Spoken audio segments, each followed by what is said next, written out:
Hello chat, welcome back to the Shiny Professor Oak Challenger Legends EA. In the last stream, I had a stronger voice. We have been hunting for 3 days straight, and we have clocked in almost 30 hours of gaming and no shiny Drampa, and that's insane on its own, but it's also insane because we hunted for, I think, another 8 hours prior, so we're almost 40 hours deep into looking for the final shiny of this challenge. And, you know, I did say I wanted a banger ending, like a real grind. Take it back. I take it back. I'm really sorry I said that. But the game plan today is the same thing we have been doing every single day so far. And we are going to be getting Drampa hopefully today because we are 10,000 encounters deep and I really want it, and so do you. All right, let's go, everybody. Come on. Come on. Don't be shy. Don't be shy now. We can do it. We can all do it together if we believe. And here's the thing, Chad, is because I have some stuff that I have to do tomorrow. It'd be nice. It'd be really nice if we got it today. And very early. That would be cool, too. That'd be very nice. Am I gonna do the Pokopia DLC? I don't have time to do it. That's the unfortunate reality, is like sometimes priority.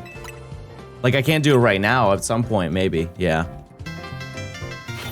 You can do a video on the DLC, Hello, yeah. Mr. Stone, I hope you having a wonderful day so far. Asher, thanks for the 7 months. Yeah, it's been a long morning. Or it's been a short morning, but it's been a long morning. I don't want the rain. We're being picky today. Yeah, because it has just been, the train has been nuts this morning. Ryan got Dratini, that's awesome. Was it this morning? That's sick.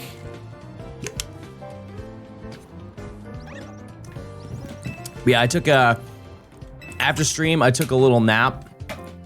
Because keep in mind, if you don't know, I'm on the West Coast. And so like, even if I stream, it's actually kind of weird. Because like, I can stream all day and I'm done with stream at 3 p.m. It's a really, really weird feeling no matter how long I've been here. Like I go live at 9 a.m. my time and I somehow still end stream around 3 or 4. And so, you know, I take my midday peepaw nap and then I'm up for the rest of the day, and then I can go and have a little, you know, get some food and then play some games and then call it a day. And one thing that Nimi and I have been doing recently is like she'll watch me play through some games that she doesn't have any interest in playing herself, but she wants to like watch it.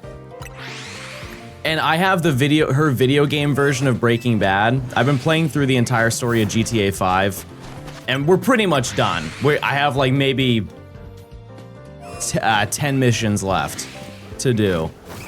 But it's so funny. She's like, I want to know what happens with Trevor. Like, all right. Well, let's find out. Let's find out. And I find it so crazy. Like when you think of video game endings, I feel like GTA 5 is like the end game of video game endings. I feel like everybody knows what happened. She has no idea.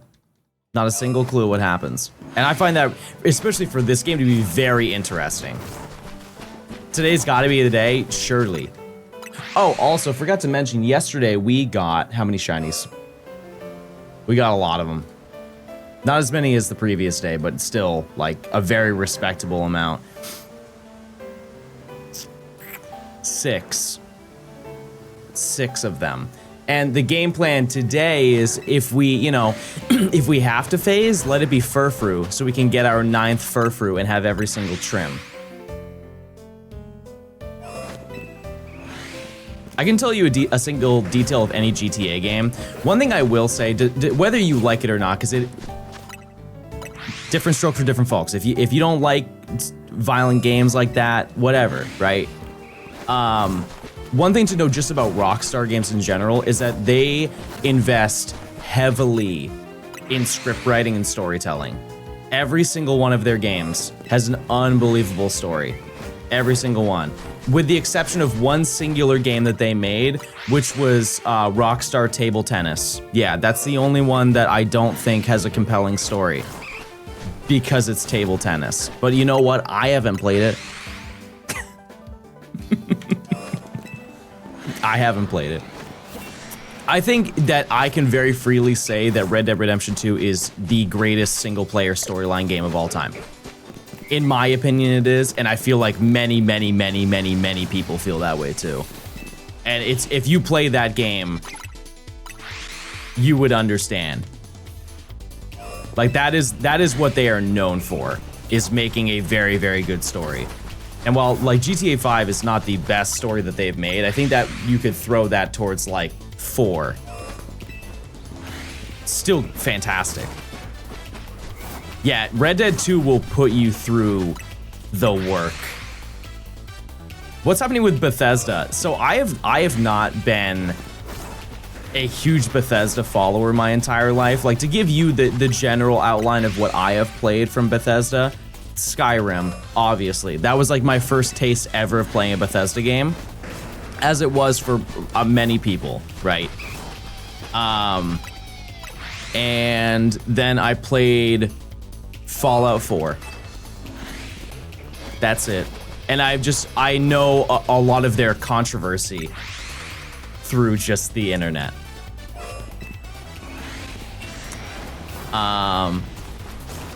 Xbox is putting the pressure on them. Wait, is this something that happened in the past 24 hours? Is this a developing story? Hearing from the producers, it is. What happened?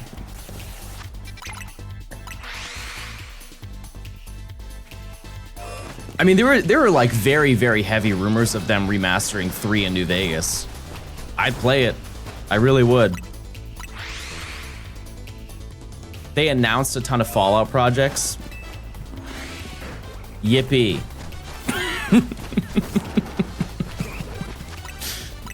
We love announcements. That's so awesome. You know the last announcement they did? Elder Scrolls 6. How excited are we for that announcement now, chat?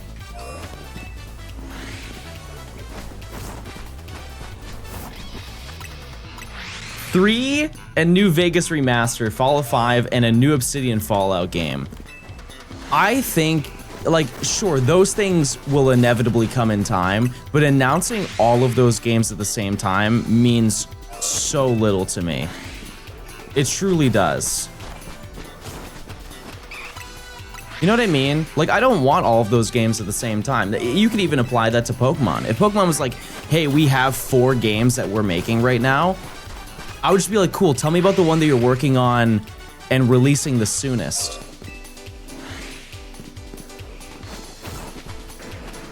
I don't care about knowing the next 4 games you're doing, because I know that I'm not gonna see most of those in a reasonable time frame for my current excitement.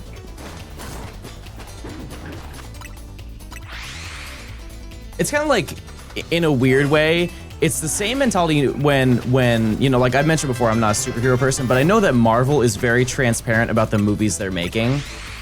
And they're like, here's the game plan for the next 10 movies we're making. I would rather just know the year before it comes out, or like 6 months before it comes out, if I was in that fandom.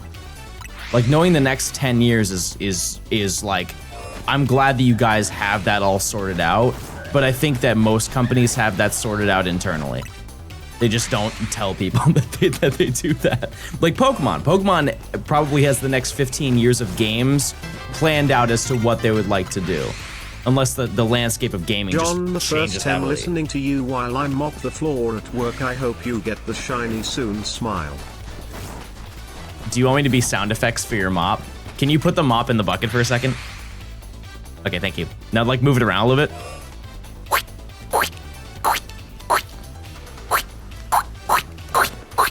Okay, you're ready to go.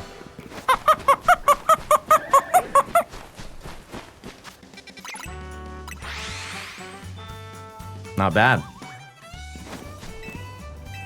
Don, thanks for the 22 months of Prime. I appreciate it. Black Lizard Don, thanks for the 2 years. Thank y'all. You need less sleep more often. This is a good bit. Chad, I can do so many fun little sounds. I'm not gonna. I'm gonna keep them. Can't give you all the secrets, you know. You make a good mop sound. Arashi, thanks for the 45. I appreciate it. Fabian, thanks for the Prime. Good at that. Guru, thanks for the 500 bits. Wow, I just got $5 for making a sound. Maybe I should do more of those.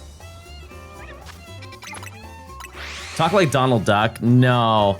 No, I think exclusively only like the elderly can do that.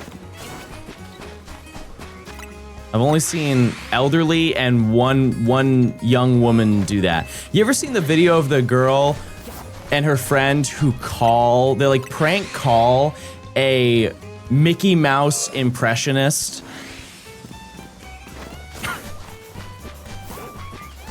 This is like a more recent video that I've seen online, and she does a Mickey Mouse impression to the Mickey Mouse impressionist. she's like, oh, I heard that you're trying to impersonate me. And you just hear on the other line, there's like a brief pause. Oh, well, there's no impersonating here because I'm Mickey Mouse. And they just go back and forth. They're like, oh, well, if you're the real Mickey Mouse, what's Mickey Mouse's favorite thing to do? And the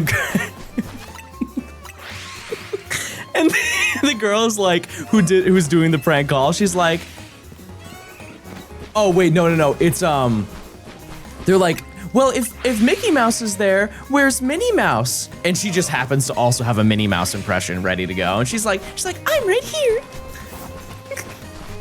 And she's like, all right, Minnie, if you're the real Minnie Mouse, what's Minnie Mouse's favorite thing to do? And she's like, hang with Mickey, of course. And she's like, wrong, it's to go to the Mickey Mouse Clubhouse. And she's like, I live there, why would I be excited to be home?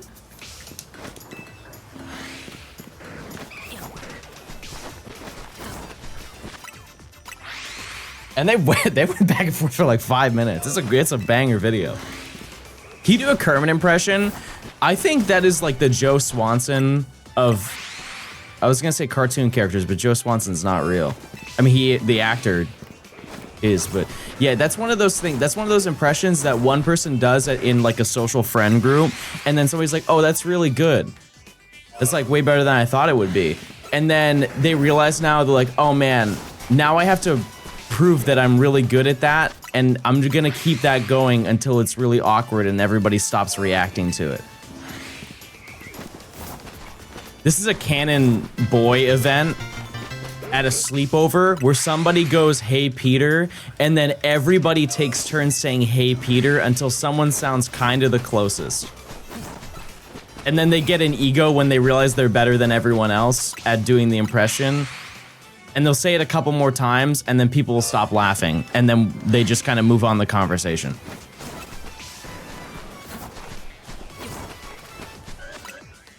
Can you do a Johnstone impression? I know that's what you wanted. That's not my impression, but I know that that's deep down what you wanted to hear.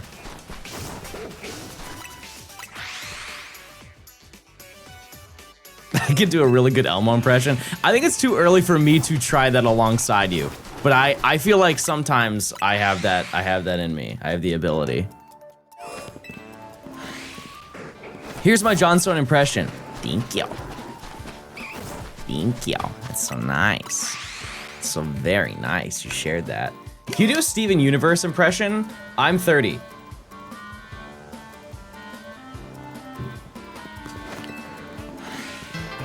Carol, thanks for the 4 months. I appreciate it. We are so Backstone Johnston cute. Can you do the Kirby falls down a well? You guys are exclusively picking things that are not meant for a morning voice.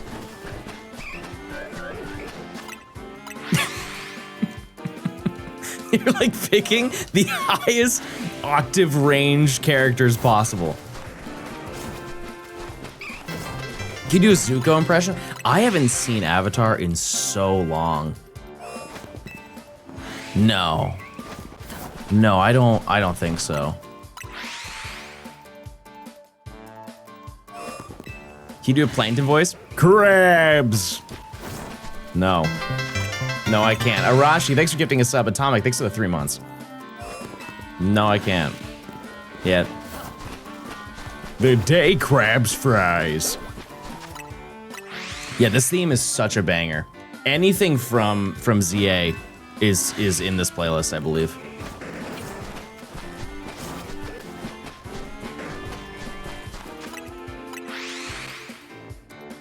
Can you do a Dr. Phil impression?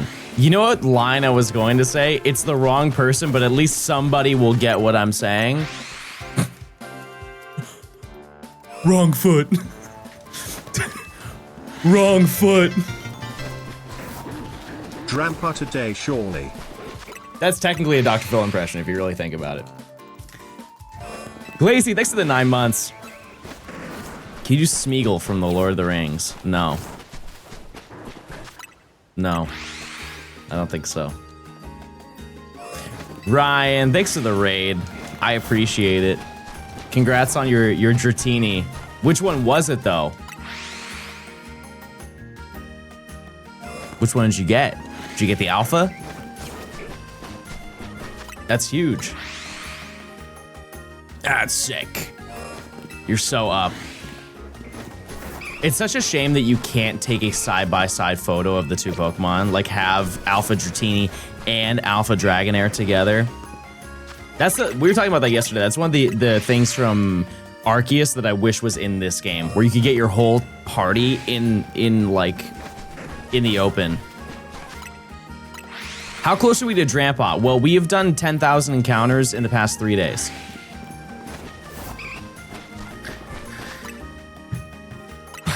And I'm sure I don't need to explain this. Out of any person to raid me, Ryan is the chat that I have to explain the least to. But we're on the last shiny of the entire challenge. So we just need to find it. That's it. At a bench, there are no bench resets you can do here. And it would be slower. It would be much slower than what we're doing right now.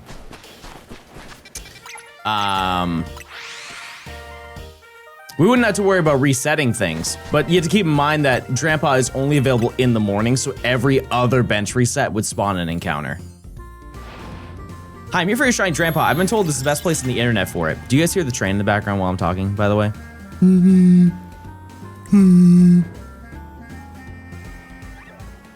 No, that's good. That's so good that you can't. It's quite literally blaring right now as I'm speaking. Jonathan Stonington. You don't hear that at all? It's still going.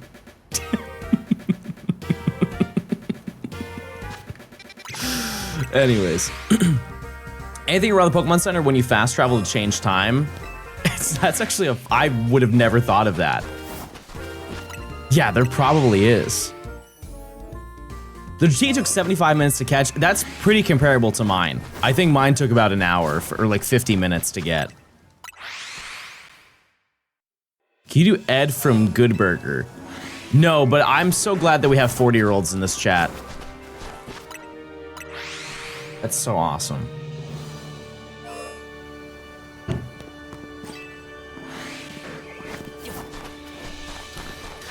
Jason, thanks for the 21 months of Prime. Thank you. Thank you. Link. You know what I always wanted to do when I was younger? Do you guys remember the Nickelodeon Hotel? It doesn't exist anymore. Like, the building is still there, but they've repurposed it into like a warehouse or something, and I think it was in LA. Oh no, it wasn't LA. No, that was like the studio. From a con and I got a shiny evil Talingo at the airport, so I extend my shiny luck to you for this Drampa. That's sick. Yeah, but I always wanted to stay there because they would show me those commercials of that place. It's in Orlando. Yeah, that makes more sense. I was gonna say because they have like the actual place where they would do the show in LA. I think it's a normal hotel now. Oh. Okay. Well. Dream's still alive a little bit. I'll bring some orange paint. I gotta leave in 30 minutes. Hopefully find it soon. Listen, as I've said, if I find it, that's it. Wrap it up. Let's get this video out. Are you doing the story after? I don't have the mental capacity to do so. Well, once we get around to doing the DLC in the future, that's when I will care to do it. And I think, honestly, if you look at it from a different perspective, I think it would be cooler as the beginning of a video rather than the end of a video, in a weird way. You're gonna do the DLC I mean, at some point. Yeah, at some point we will. What was the fastest shiny to find? Keep in mind, you know how difficult of a question that is, that we have found in this video like 400 plus shinies. I have no idea. Yeah, I won't do the DLC for a pretty long time, but we will get around to it someday. Because one thing you have to keep in mind, chat, it won't be as hard as this one, and I know I've said it before. All hail Gort. I know I've said that before and I've been wrong, but you need to keep in mind that we quite literally do get the shiny charm. I don't have that at any point during the base game, but once you get to the DLC, you get the shiny charm. At maximum, it would take maybe, I don't know, 300 hours? 400 if we're really grinding for that gimme ghoul and the legendaries, but I would like to think with the shiny charm and going to a lot of places where you're guaranteed to just get a shiny for showing up to the zone. Would you use donuts? Yeah. Yeah, absolutely I would. No, you can't get the charm before beating the game. I'm really not close to the charm. I'm at research 42, which, you know, you have to get to 50, so that sounds good. But like my dex, as you can see, that one wouldn't matter. Like I can only catch one more Pokemon, and so even if I was like one away, that wouldn't work. Catching types, didn't really do a lot of catching in this game. I know that seems kind of silly, but most of these points are from catching shinies. And then for the one that people always want to know is how many battles have I done? I've done 632 out of 1,000, which for casual play of just doing the battle zones and like having to grind my Pokemon, that's honestly pretty darn good. That's pretty good. So, and also once you do start the Mega Dimension DLC, you don't even have to worry about that. You could just do a different task, but I probably will do the battles.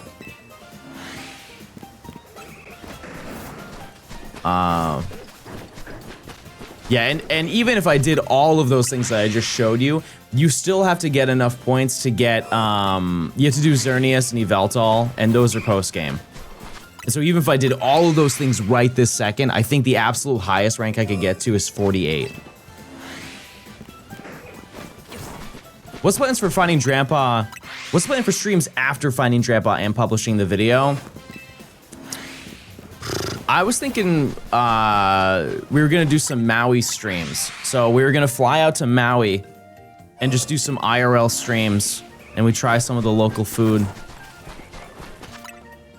And then hang out on the beach. Throw around the old football, maybe a frisbee if we're feeling crazy. Little handstand. Tomahawk, thanks for gifting a sub. And watch the sunset and hold hands. Yeah, we're gonna do a shiny badge quest. In Emerald. That's the game plan. And I decided to get a very epic and cool setup to make it happen. And I'm very excited to use it. I bought quad analog pockets with docks. And we will be hunting on all 4 systems. And I found a system to make it all work, and it works. It definitely works. So we will be doing that. And so the first stream that we'll do for that, obviously, is just going for a shiny starter. Yep, 1 controller. Yep. I found a way to make it happen. So the way that we're going to do it, I'm going to play through the storyline of Emerald for a majority of the hunts. However, Ruby and Sapphire will have to be the starters just because of the obvious that you can't soft reset efficiently in that game. So we'll get something in Ruby and Sapphire, and then we'll trade it to Emerald. Siri, play Money Spread by Ken Carson. Money spread, money spread, money spread. I think I saw that song live. I don't know if that was at the tour. Oh, you know what? No. That come out... What album is that on? That's a Great Chaos, right?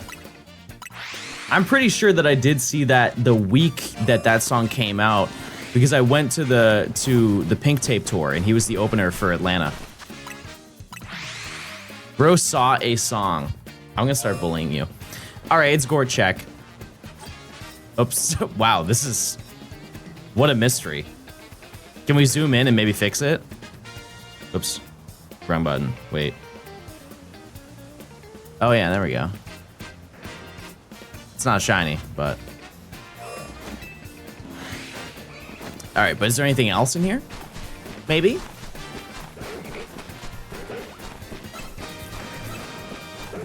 Maybe? Trampaw's gone, by the way.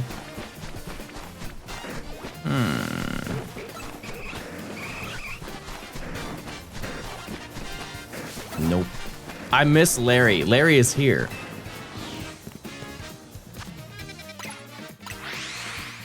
Which is the worst shiny hunt, Drampa or Abra? Abra still took almost twice as long. Actually, no, Abra took over twice as long as this one did.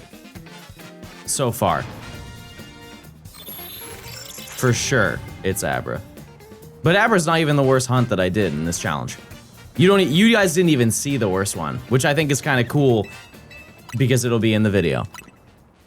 Even if you watched every single stream of me playing through this challenge, you still didn't see every single shiny hunt, which is so awesome.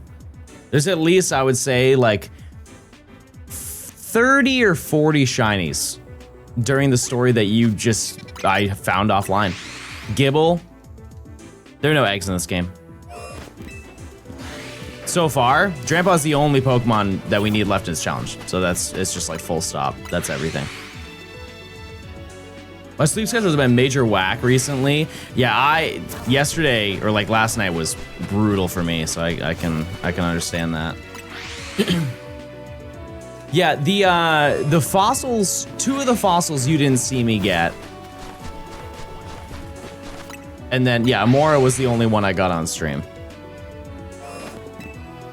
Such a hard worker for all of our entertainment. I just click button. When will the video come out of this challenge? If I find Drampa today, it'll be out on Friday. So 2 days from now. We just need to find it. Because the entire video, aside from the ending of the video, is done. And so I just need to get it.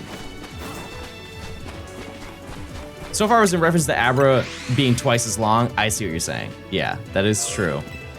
And if you find it tomorrow, it will probably just be out on Saturday then. Like I said, chat, the video, this is the only thing that I really need to put into the video. There's some other things that I want to do at the end. But for the most part, this is it. And if I don't find it within the next 2 days, I would be incredibly blown away.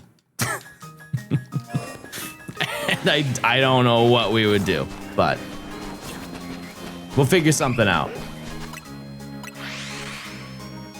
And combine all the smaller videos? Yeah, but that's so easy.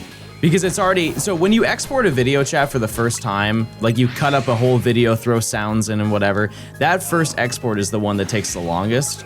Because it has to process all of those clips and like blend them together to then make one full video that you watch on YouTube, right? But if you do that and then do that to a different one and put those two together, it works extremely fast because all it has to do is merge 2 clips together. Does that make sense? Rather than 200 clips being blended together into one, it's just 2 clips that need to be put together, and it basically just needs to live playback the entire thing. So at most, it would take like 15 minutes to do.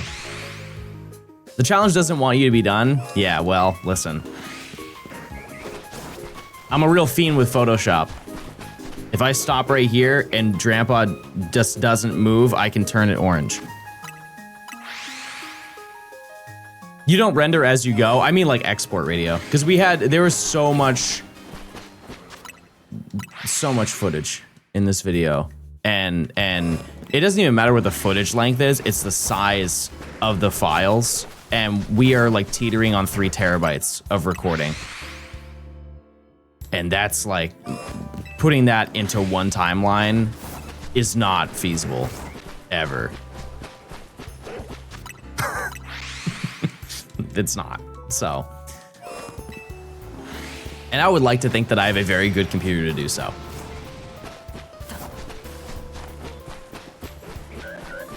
All right, Alpha King sounds so annoying. You record 1080 60, yeah, but that actually is the thing that does not matter. It matters the least out of all of the metrics. Bitrate is the biggest thing. And I record at, it's either 10 or 12,000 kilobytes per second. Mingo, thanks for the prime, which is very high, but it makes it look good. The lower you do, the lower quality the video looks. Is this more time consuming than big video? No. It's very close though. What bitrate do you do? I do it 60,000. Why in the world would you do 60,000? Hello? Hello? Good day. This is former President Obama, with your monthly, albeit unusually late, reminder that you can link your Amazon Prime to your Twitch to unlock a free subscription. Even though this is not one of those subs, I will not rest until everyone in chat knows this important. Porygon.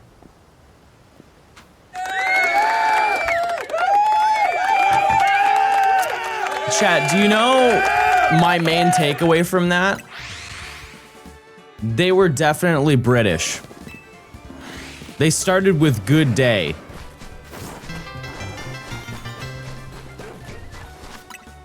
That was not Obama.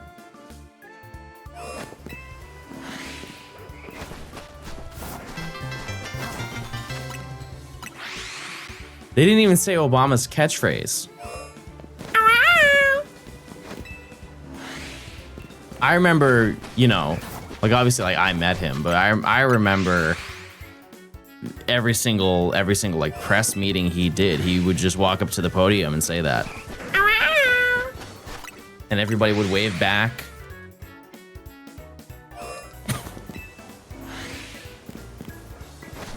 Martin, thanks for the 5 months of Prime. Satnar, thanks for the year. Steven, thanks for the 44 months. I appreciate it. Yeah, that was a big deal back in the day.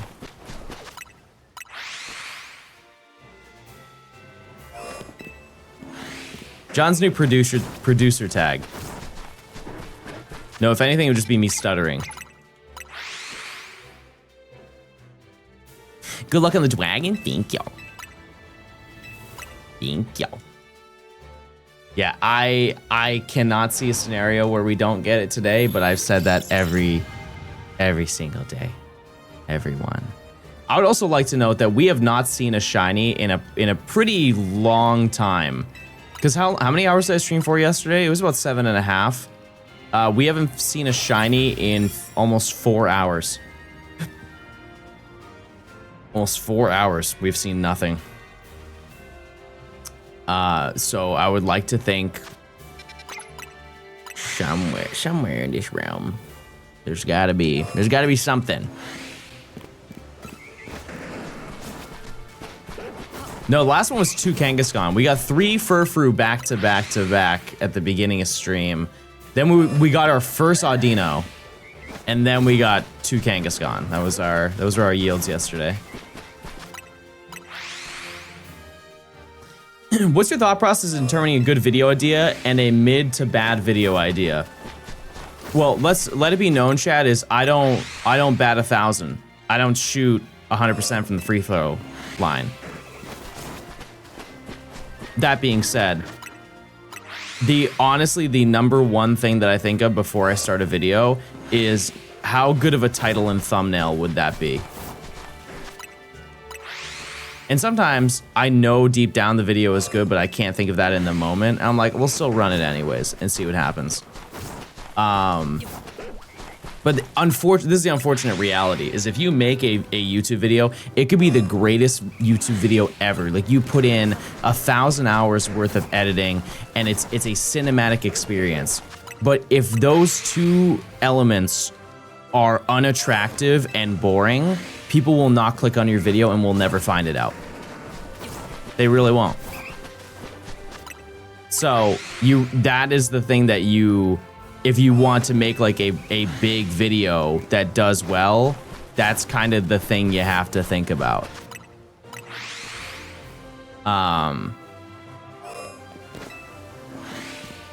And there's always, you can word things in different ways to make it interesting or attractive to click on, but that's just how it works. That's how it goes. How are you gonna document the Drampa hunt in the video? I'm barely going to talk about it. It'll make sense when you see it. I know that seems so backwards, but it will make sense. Roughly 400 encounters per hour? Yep, basically. Just found a shiny Scraggy, sending the shiny energy to Grandpa. Strawberry Milk, thanks for the 16 months of Prime. Congrats. And you Scaggy. And you naming him Mr. Pants. You guys remember Mr. Pants? What a great creature. Will Gort be in the video? No. No, I left that out entirely. So many people have asked for a Gort compilation in the video. I don't think you guys understand how that would make zero sense. Imagine I found the first Gort and I said, all right guys, here's every other Gort for the entire video. That would make no sense. I would be skipping around so much that you'd be like, oh, well, where did he even get that one? At the very end, chat, the video is almost 3.5 hours long. I think you'll be okay if I don't do that. I think you will survive if I don't do that. Do you make it a short? No, because there are too many. Yeah, I mean, I could do one with all of the like as a separate video, but it would not be on my main channel. That does not match the theme of everything else I upload. What happens if no Drampa before Saturday? What's your name? Sorry, your name's in blue. Sammy, I don't like the way you're speaking, Sammy.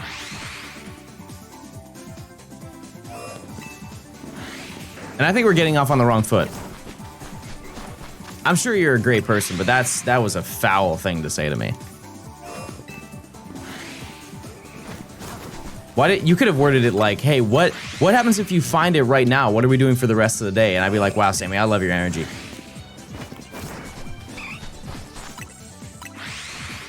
You're actually so chill, is what I would have said. Are all 45 Gort in the video? I have not left out a single shiny. The only ones that will be left out are the phases that I got in this one, but it will just be the beginning of the next video when we do the DLC. Hey, what does Shiny Drampa look like? It's like kind of orange instead of green.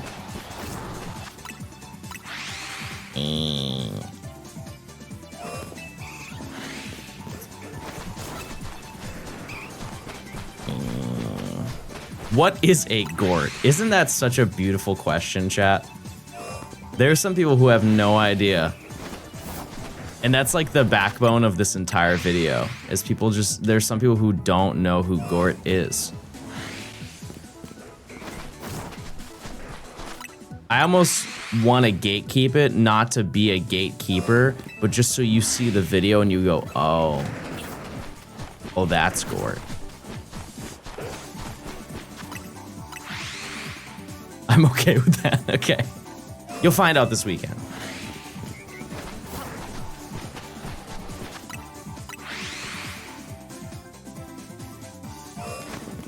What is a Gort should be up there with a question like, what even is a cheeky Nando's?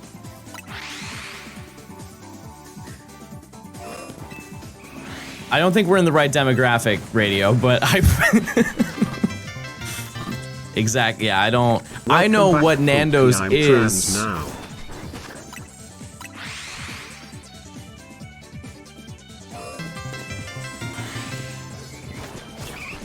I know of it. Okay, I have a question for the British viewers. Are you a defender of your food, or do you agree with the people who say that your food is very bland and not very yummy in comparison to other places?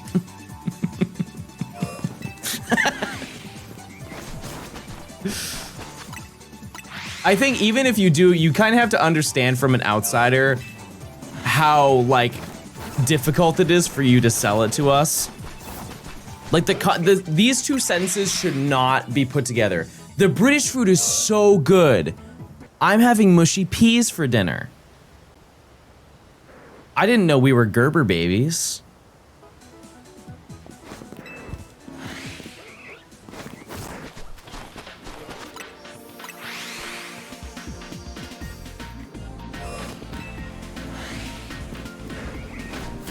See, I can get behind beans on toast until I found out that they weren't baked beans.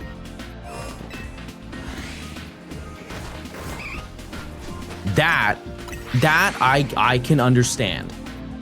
It's wildly inconvenient to eat, but I'm sure that we're well past that. They are baked beans. Okay, are they, sorry, are they our baked beans? As somebody who is from the US who has had both versions of our baked beans and their baked beans on toast, are they the same thing? Because you have Heinz, yeah, we don't eat Heinz baked beans.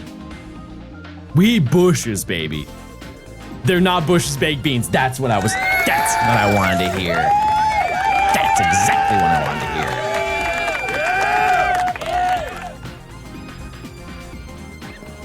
No, it's also, it is crazy. That is a very valid, like, shocking question. Like, we do not eat Heinz beans, but every condiment that we have is Heinz.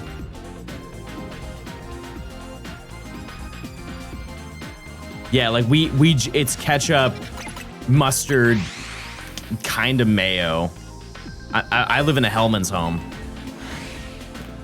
Yeah, but that's out of all the things, like we know that Heinz logo. We truly do, but it's not for beans. I'm sure I've seen it. But yeah. Relish, yep. But then barbecue sauce is not Heinz. It's not. Like there's a lot of competition. When it comes to ketchup, it is like you get Heinz or you get like some special brand, like local place, like we stomp these tomatoes with our feet. But barbecue sauce, it is a battle to the death. And I think it's just because of the foundation of like, we do a lot of barbecue over here, right? Not necessarily where I live right now, but in the South, they do a ton of barbecue. And so there are so many different ways you can do a barbecue. Because you got like ketchup based, you got vinegar based ones. And so you got to have a different barbecue sauce to go with each one of those, right?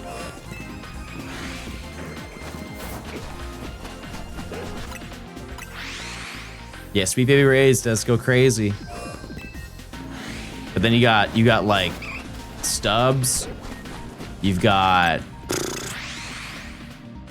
No, it's just Sweet Baby Ray's, I'm sorry. French's claims mustard. I think we should stop claiming mustard in general. We should just stop it.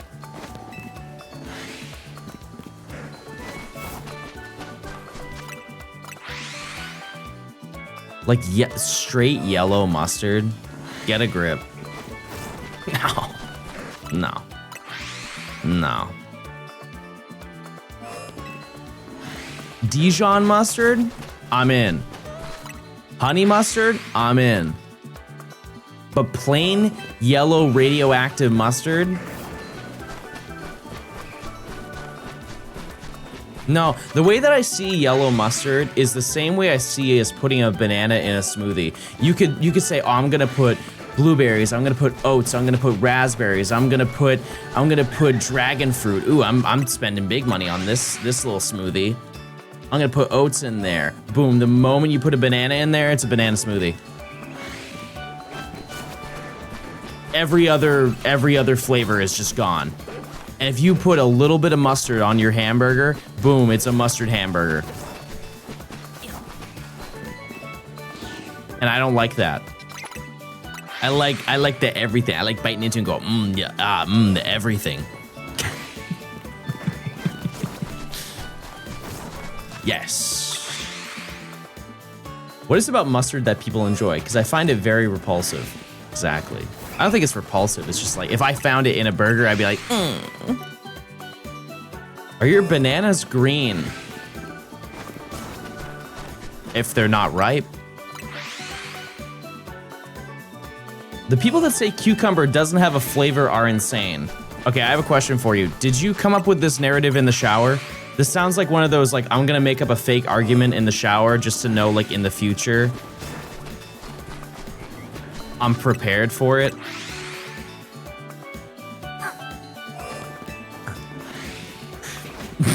I've never heard that in my entire life. And I've lived for 20. I was trying to find a fake number to say how old I was, but I almost said how old I actually am. That's on honesty. I'm a changed man. Yeah, cucumber is it's so good.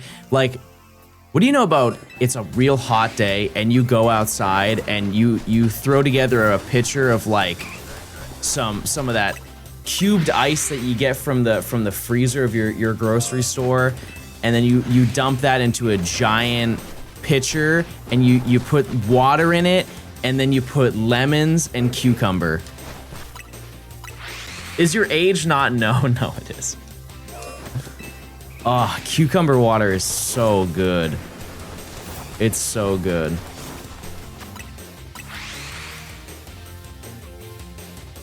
Cucumber is awful. Awful is crazy.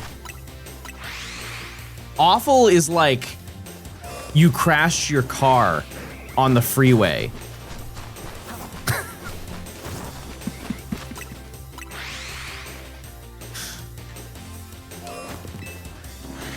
Awful is like, oh man, we just renovated our home and now it burned down. Cucumbers are awful to you.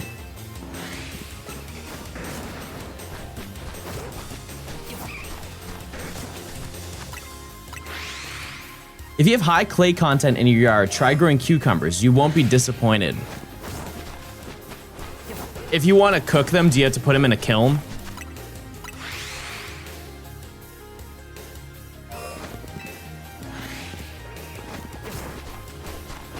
Broccoli is top 3 veggie? Wrong. Wrong.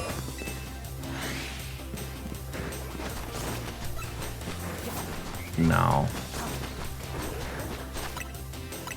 No. Yeah, like, I go over the mentality of if you need to give something to it to make it better, it's not something that's meant to be like standalone. Like, you can't say it's the best. And just like a standalone broccoli, like a steamed broccoli, does nothing for me. If we look at this scope of like, we will put salt and pepper on it, it's still not there. Carrots? Peppers are a fruit though, right? Or are we in the realm where we still think that they're vegetables? Because like red pepper, yellow pepper, orange pepper, I think are categorized as fruit. However, I wouldn't say, hey, I could really go for a fruit right now and then pick up a pepper. But I know that Peter Piper would, for sure.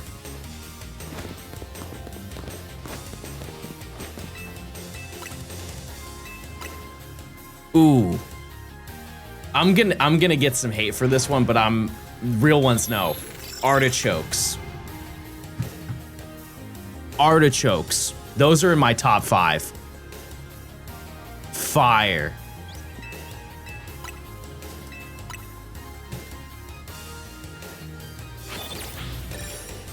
The only issue with artichokes is that typically they're in a giant vat of oil. I feel like every time I get one, I have to pick it out of the thing, go, and then eat it.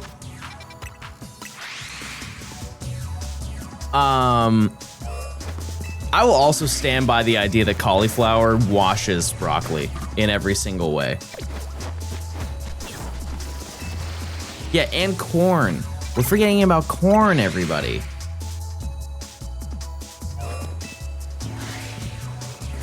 Think of application, chat. Think of how much more you can do with cauliflower than you can do with broccoli. You guys ever had a cauliflower pizza? Like instead of dough, they replace it with cauliflower. Ew, no. Ew. Have you had it?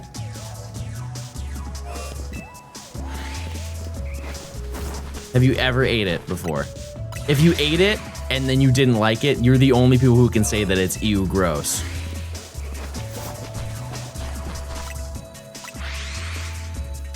Have you ever had a good pizza? Yes. Yes, I absolutely. Implying that I haven't because I brought up a variant of a pizza does not invalidate the fact that I've had good pizza. It's not the best in the world. I'm just saying it's good.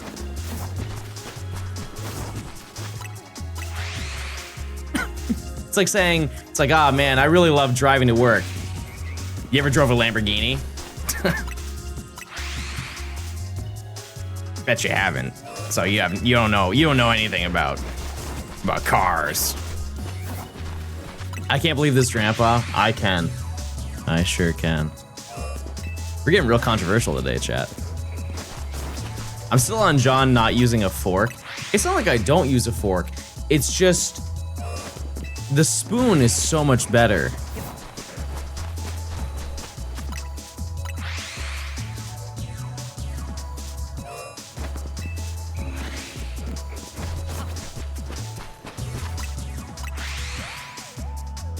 Check time. All right, Gort.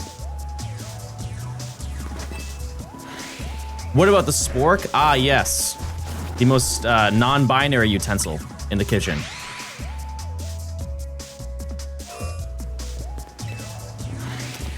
I don't see many times to use a spork.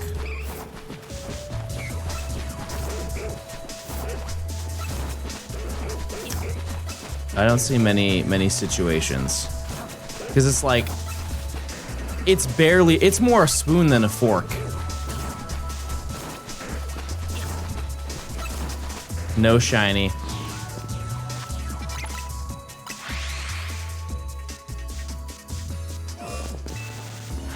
Yeah, you know what I mean?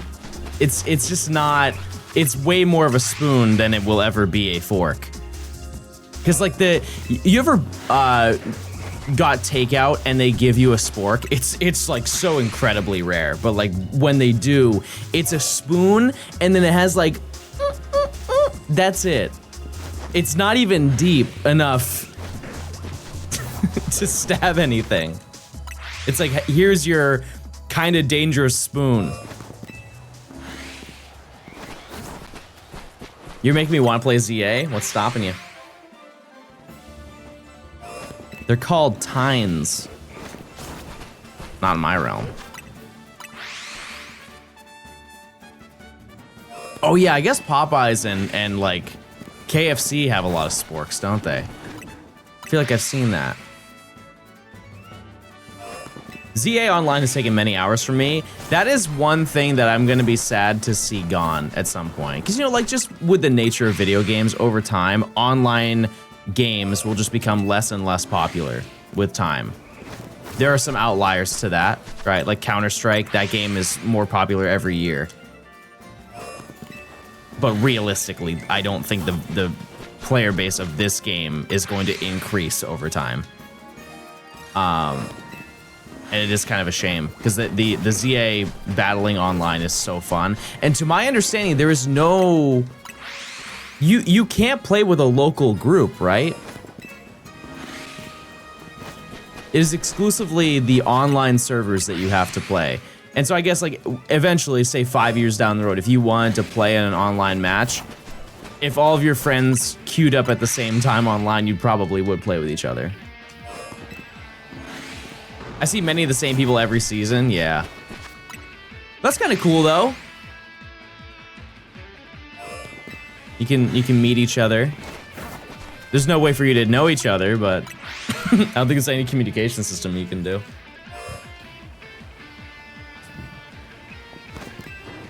I don't know about you, chat, but I really wish that Nintendo would finally just kind of like get with every other gaming company and make gamer tags and a way to like message people. It would be so much easier than friend codes, like having a new friend code for every single new game console that comes out. There are private lobbies in ZA? I didn't know that. We talked about this the other day. We talk about everything. Everything every day. Yeah, we were more so talking about achievements. But like, if you just had individualized usernames, I think it would be so much better. Even Go is subjected to friend codes. I think you can just enter the username too, can't you?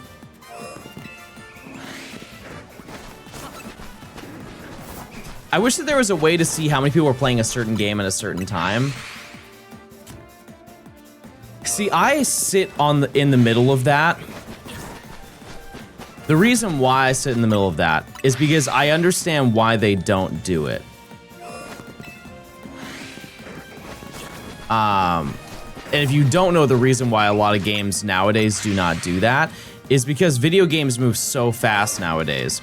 And if you can see the player count of a game and it's like significantly less the previous week to when you last played it, it will rewire your brain a little bit and you're gonna be like, oh, this game's kind of getting less popular. And then you want to play it less. And then the game player base just goes like that. Steam is one of the opposites of that because every single game you can see how many people are playing a game. But it also, from the jump when a game comes out, it pushes a negative narrative of the game. Like, for example, when I've used this game a lot just because it's like a game I've been playing recently, but Halo Combat Campaign Evolved just came out, what, 2 weeks ago, a week and a half ago? And their Steam concurrent peak, this is just for Steam, not Xbox, not PlayStation, just Steam, was like 25,000 people.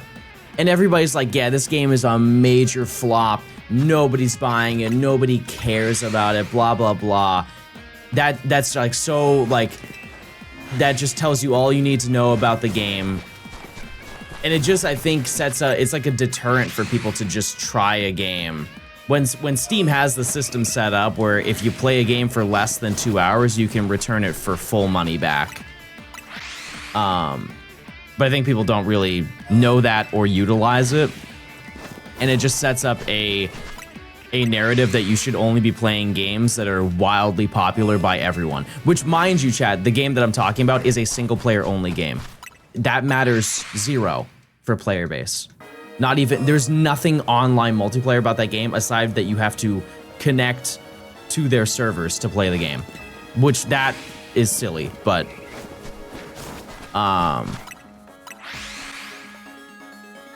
think also another game that kind of met that fate was Overwatch 2. Which, that had, from my understanding, some validity to that. But like the player base of Overwatch went down when Overwatch 2 came out. And I think because people also saw the you know, even though the game was not ideal, I think seeing the number go down made people want to play it even less. Because you had to worry about queuing with people. If you know that if there aren't many people online, it's going to be way harder to queue up. It's going to take more time. They took Overwatch 1 offline when 2 came out? Yeah. Because if you remember back in the day, like in the 360 PS3 era, or even like early PS4, if you're playing a multiplayer game in the main menu, it would tell you how many people are online, and they just don't do that anymore. I think that also is from specific game companies who have just fallen off, and they don't want people to know that. Like, for example, Call of Duty, they don't show their player base anymore. They don't. Because that game is truly popular for the first 2 weeks that the game is out, and it absolutely nosedives. Whereas like back, 10, 15 years ago, it's not like it would go up, but it would be at its peak when the game comes out, and it would kind of like coast for a little bit. It would go down, and then Christmas would happen, and it would shoot back up, and then it would coast until the next one came out. But like I said, games move so fast now. It's crazy. I feel like relevance of a lot of games lasts at maximum a month. Like, as fun as Pokopia is, and they have a new DLC that came out today, but as fun as Pokopia is, it was really only the talk of the town for like a week. And just people moved on to the next game. And it's not even, doesn't mean that Pokopia is bad, like it's a fun game. It's just like, oh, here's the next game that came out. Let's play this one now. What about like Splatoon? I think Splatoon is in a very interesting realm where like I'm not into it, so I can't speak entirely on it, but it is the most like underground video game of all time. It's so wildly popular and niche at the same time. Like, the only person I know who swears by it is Blue. Matt plays every Splatfest. But I don't, even when like the newest one came out, it was really like crickets. Fortnite has insane staying power. Yeah, I think that there's a certain point. It's kind of like businesses. It's like Walmart's not ever gonna close.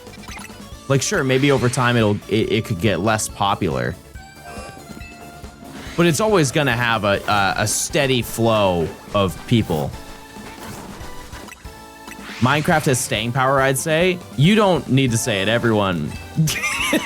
Yes. Yeah, absolutely. Yeah, it's the most sold video game of all time.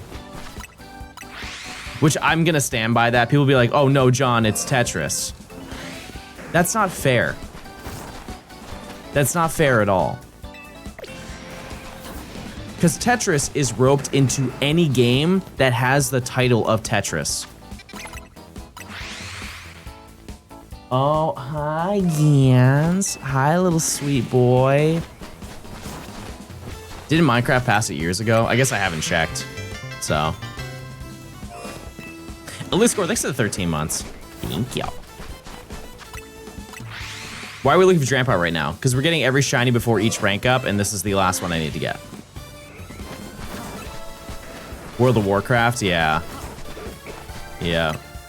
Yeah, there are a lot of games. I feel like the games that have staying power are deserving of it. I can't think of a game, at least right now, that has always been insanely popular and does not deserve to be. And I know there are some people who are going to be like, League. And the people who say that are people who are League players. COD has gone down year after year. They don't really have staying power.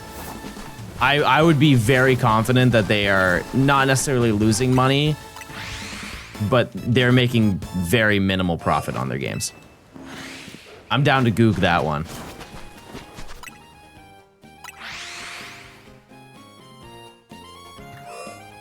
COD game sales. Because the most sold one of all time is Black Ops 1, if I'm not mistaken.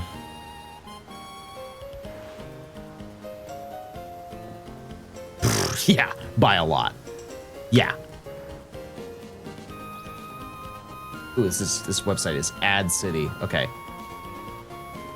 So, if we look here, Mind you, I have an ad blocker. So first three are like not very popular. Fourth one is like the introduction everyone had, 15 million, 17. Black Ops, 31 million copies. I know we look at Pokemon, but like that for like a AAA title game from that era, that's nuts. That's crazy.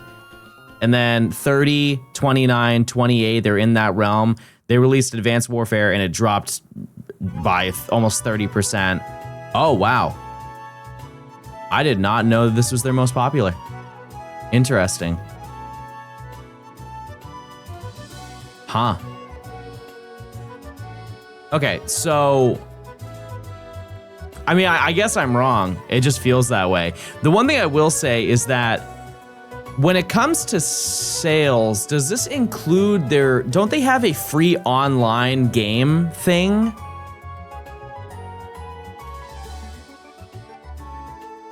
And is that not... Because they've gone through a couple battle royales. Is that included in this number? Because this seems incredibly... Especially Vanguard. Like, if you don't know anything about the franchise... I didn't even play this game, and I know how much people hated this game. This is regarded as the worst one that they ever made. And it's one of the top selling ones. I don't believe that. But I guess it's true. If this is just actual physical game sales.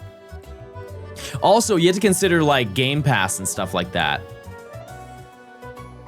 I don't know.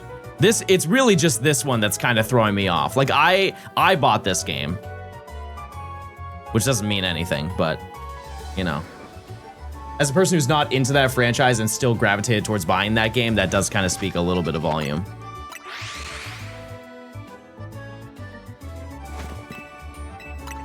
I don't know. BO3 is mostly because of the PS4 release. Oh, that's true. That was like in between gens. Yeah, I forgot about that. Yeah.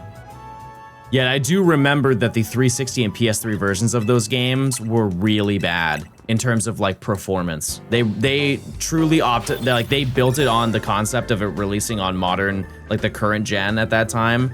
And we're like, oh yeah, there's still millions of people that do not have this console. Let's just give them a version. And it was not great. How's your voice today? It sounds a little rougher. You're saying I'm starting to sound like a bad boy. That's what I'm hearing. They didn't come with campaign or zombies. That's right. Yeah, it was multiplayer only. Yeah, no, I mean, I went from not streaming at all to streaming a lot. So yeah, it's taken its toll. But also, like, we got some bad sleep last night.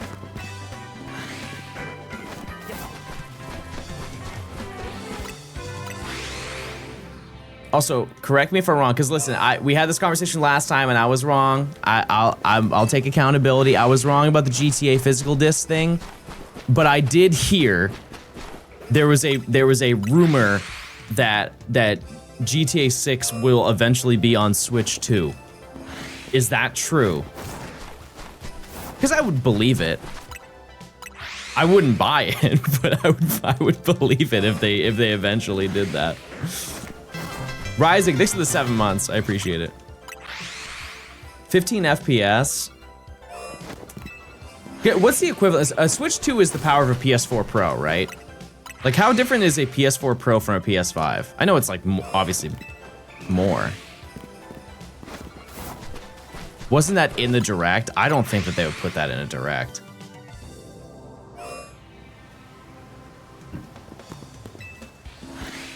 Does the Switch 2 even have the storage for it? Well, actually, yeah, what have they announced what the size of the game is?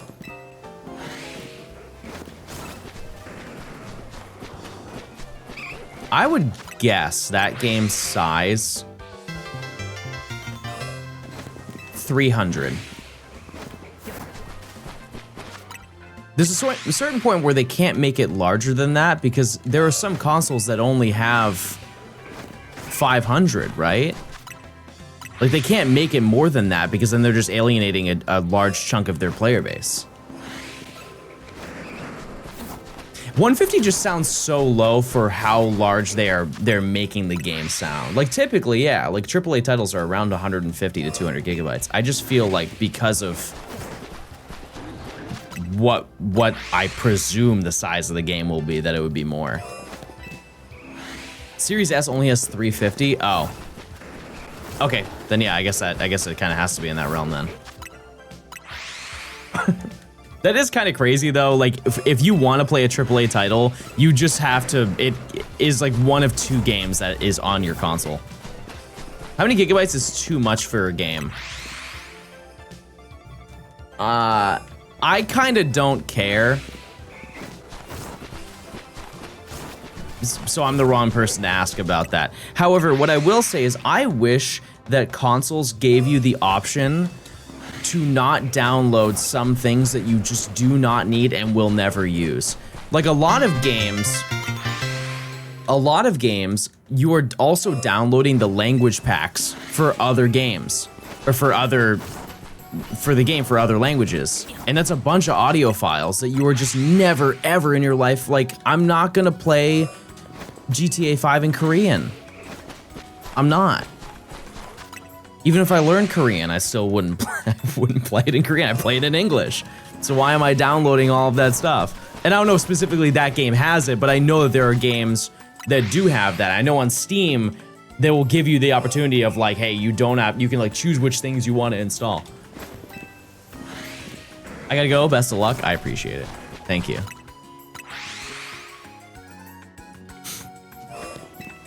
GTA 6 in Polish.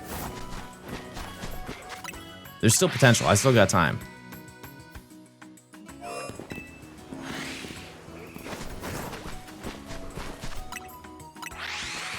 Have you tried resetting the RAM? You're trying to fit in. You're trying to fit into the conversation. I love that. It's 100% going to get delayed. No.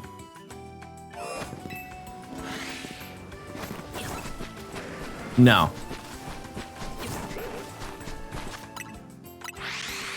Full stop. The game will quite literally not be delayed. They've already given the release date, and keep in mind, chat, this is how many times did they delay the game? 3 times. Oh, hi, Gans. Hasn't Rockstar said they'll go bankrupt if they delay it again? From my understanding, they basically said the entirety of the Take-Two company relies on the game selling well. Which in essence is what you're saying, but it's not if they delay it. It's just if people do not buy the game will tank and they will lose a lot of money. Which, to put in perspective, if I'm not mistaken, the first week of pre-order sales was estimated to be $3 billion. I think they're gonna be okay. That was the pre-order week. Forget the game even coming out. $3 billion in the week of first pre-orders. And does anybody know what their budget was for the last game? For 5? It was a lot of money. I want to say they spent $250 million was their budget for that game. Maybe a little bit more than that, but it was a lot of money. I guarantee you they minimum put in like $1 billion into this game. And I'm sure that they have already made profit. Because like 5 did $1 billion in the first week, right? What camera do you use to record and stream?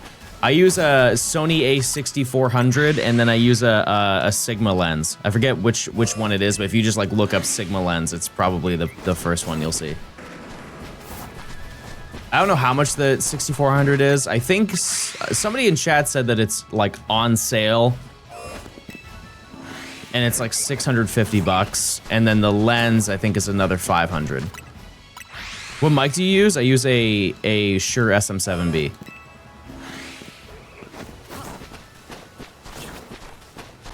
And it's about $400.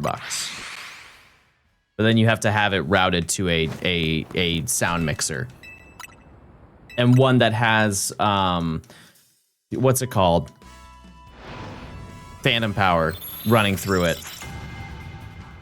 To like, and also you have to have the ability to boost the gain of it in a clean way because it's a very quiet microphone. And so there's some devices that you can buy, like a cloud lifter that's like another $150, or you can run it through an interface that automatically does that for you. And that's what I have. That camera is $800. Keep in mind though, that may be with a lens attached to it already. I bought it just the body of the camera and then got my own lens to put on top of it. According to estimates, the budget was 1 to 2 billion. Okay, so just off of pre-orders then, if that 3 billion number was true, they've already made profit on the game. And keep in mind, chat, I don't really think that they like care as much about the physical game selling as well as they will for selling those shark cards. That's where they're making money. Which is the craziest thing. Like, sure, they made $3 billion, but they're gonna make like 10 billion from digital cosmetics. So now they're like, okay, we've got some money to play with. Let's invest that into, you know, the online multiplayer.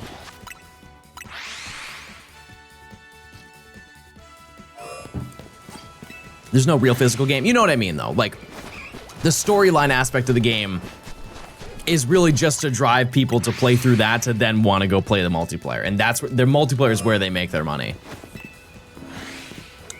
500 billion. They're gonna get another Surge for PC release? Yeah. Do you ever have camera overheating problems? There was one time where, yes, it was like every day for a week my camera would overheat when I would stream, and I would just have to turn off the camera on stream. This happened one time, I think 4 years ago, and since then I have not had an issue. And the silly part too is that it wasn't even a hot day. Like my house is like 70 degrees. Very reasonable to have a camera on. Like, truly, I think that my apartment now is hotter by a couple degrees than that place was. So, I don't know. How did Red Dead Online do? Not well. Not well. In comparison, I'm sure it did. They made money on it, but you have to think about it from the perspective of like, there's only so many things you can add to the Wild West. Like, 'cause in the GTA Online, you have like flying cars and like sentinel beams that you can shoot at people. You can't do that in the Wild West because it's already, even though like GTA 5 is based on real life, it's a fantasy, right? Whereas the Wild West has more like integrity to it, even though it is also fantasy. You can't really go out of the as far as you can with GTA 5. Like, you can have some really cool horses, you can have some cool guns, but you can't have like a grenade launcher and make it a custom cosmetic that you can buy in the game. It just wouldn't match it. But if you had a car that looked like a rhino and could fly and shoot rockets out of it, and then like a little rainbow unicorn will shoot out the back of it, you'd be like, yep, that's GTA. But if you saw that in Red Dead, you'd be like, what in the world am I looking at? Hope you get Drampa soon. Me too. I appreciate you for sticking through, chat. Den, thanks for the 27. That's Saints Row. That's a game that I don't really understand what happened to that franchise. I've never played any of them, but it is odd. Like, was the last game that they released truly that bad? Because I think that they did one recently in the past few years, right? But I remember the first, like, 3 were huge. Like, what in the world happened after the third one? Just pretend no game after 3 exists. That's so weird. It was unplayable. Oh. And they just didn't recover from that? Like, did they fix it? Or did they just say, eh? On to the next one. Huh. Yeah, because that really does kill your reputation. Because you can upload, you can put out a bad game that like performs horribly, but if you invest the time to like make amends, it historically for the most part has gone pretty well. Like the number one, people say Cyberpunk, but the number one for me is No Man's Sky. Like they spent years being like, we're sorry that we made such a dishonest representation of our game. Here is the game that you really wanted. And people really love that game now. But if you just never do that and be like, you'll just buy the next one, it really does just send a lot of people away. Because I remember how hyped I was to play No Man's Sky. And then the moment I saw people were like, yeah, this game is bad, I just never bought it. Huge deterrent. I'm excited for Light No Fire. Is that like a sequel, or is it just made by the same developers?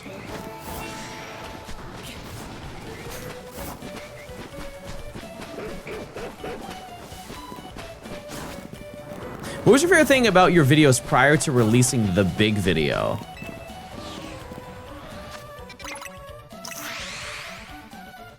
Not much. I've always said if you want to get into my videos, like if you want to binge a whole bunch of them, you should just start at that video. Because that was just such a change for the better.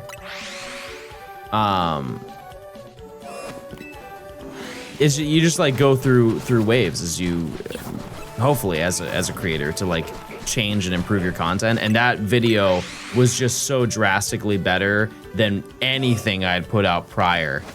It was night and day, and that reflected too, obviously, like in viewership and stuff like that.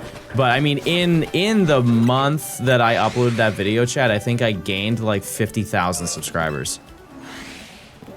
Might have been more than that. I think from that video alone, I gained like 150.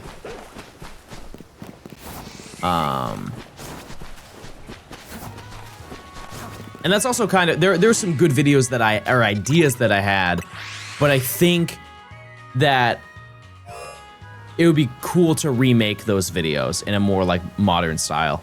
Gort check. No Gort. We got anything here? Oh, Grandpa's gone. Okay. Yeah, so I don't know. I always say though, like if you there's a playlist that I have that's called The Best of Johnstone. If you ever want to watch a bunch of my videos, those are the videos that I recommend to watch.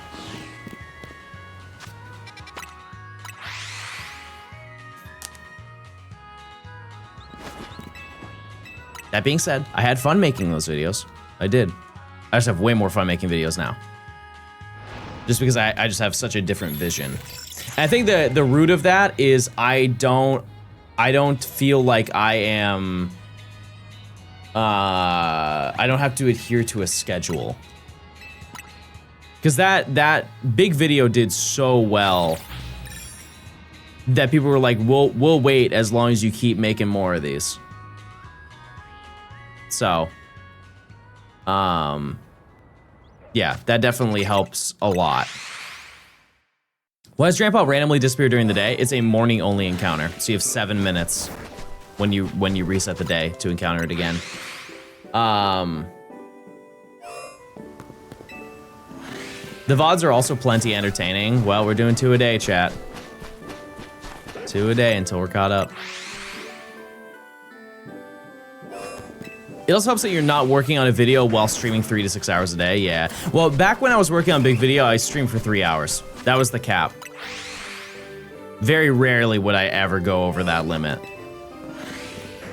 For that exact reason. But yeah. Yep. Like, we would be halfway through stream right now if if this was like 2020. Kind of crazy. Let's go Shiny Oak. Yeah, that's big video. Yep. Yeah, and it's so interesting, the staying power. We've talked about staying power yesterday, but like not in videos, but like that video has so much staying power, it's crazy. It truly is. Anytime that I upload a video, if I do, that video just immediately gets pushed out.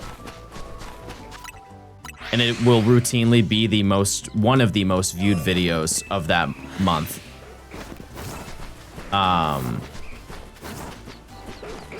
Like, I think the video that I uploaded after that video, which was it was right before Scarlet and Violet, right?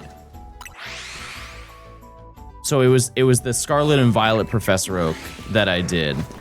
And that video did insanely well. I think I got like 300,000 views in the first day or something like that. Just because it's piggybacking off of the attention of the previous one. And even though I uploaded that video, the other video was still doing better. Still more views that month. But yeah, if I upload, I would like to say every single month that video gets at least 150,000 views. What's the video you're most proud of? The Medal Rally.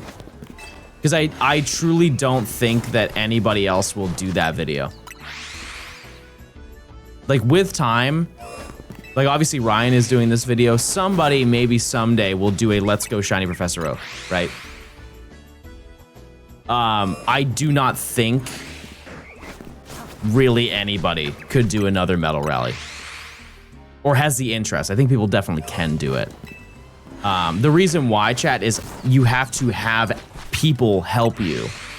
It's not a solo activity. Like, I had to get a collection of people to meet up to get a medal, and I also did it in under a month. Like, I'm down for someone to prove me wrong, but I do not think anybody has or will ever do the Medal Rally faster than I did. I was streaming for like 16 hours a day, grinding out everything left to go meet people IRL to successfully, like, first try, get all of the in-person medals that you had to do to come back to then finish the entire challenge. Nobody will do that again. And that's why I'm so proud of it, because to this day, I still can't believe that worked out. Also, I think that's the month that I streamed the most ever. That entire month, I'm pretty sure I streamed about 300 hours. No, it had to have been more than that. That would have been 10 hours a day. No, we might have honestly cracked 400 that month. What's a Medal Rally? In Black 2 White 2, there's an achievement system. Honestly, I would just watch the video, or at least watch the intro to get an idea of it.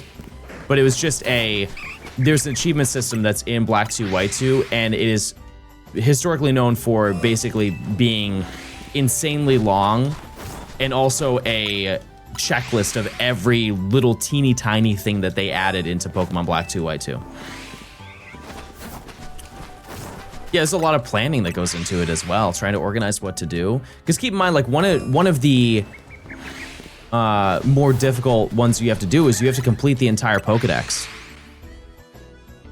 That is 649 Pokemon are in that game, which means you have to play more than just Black 2 White 2.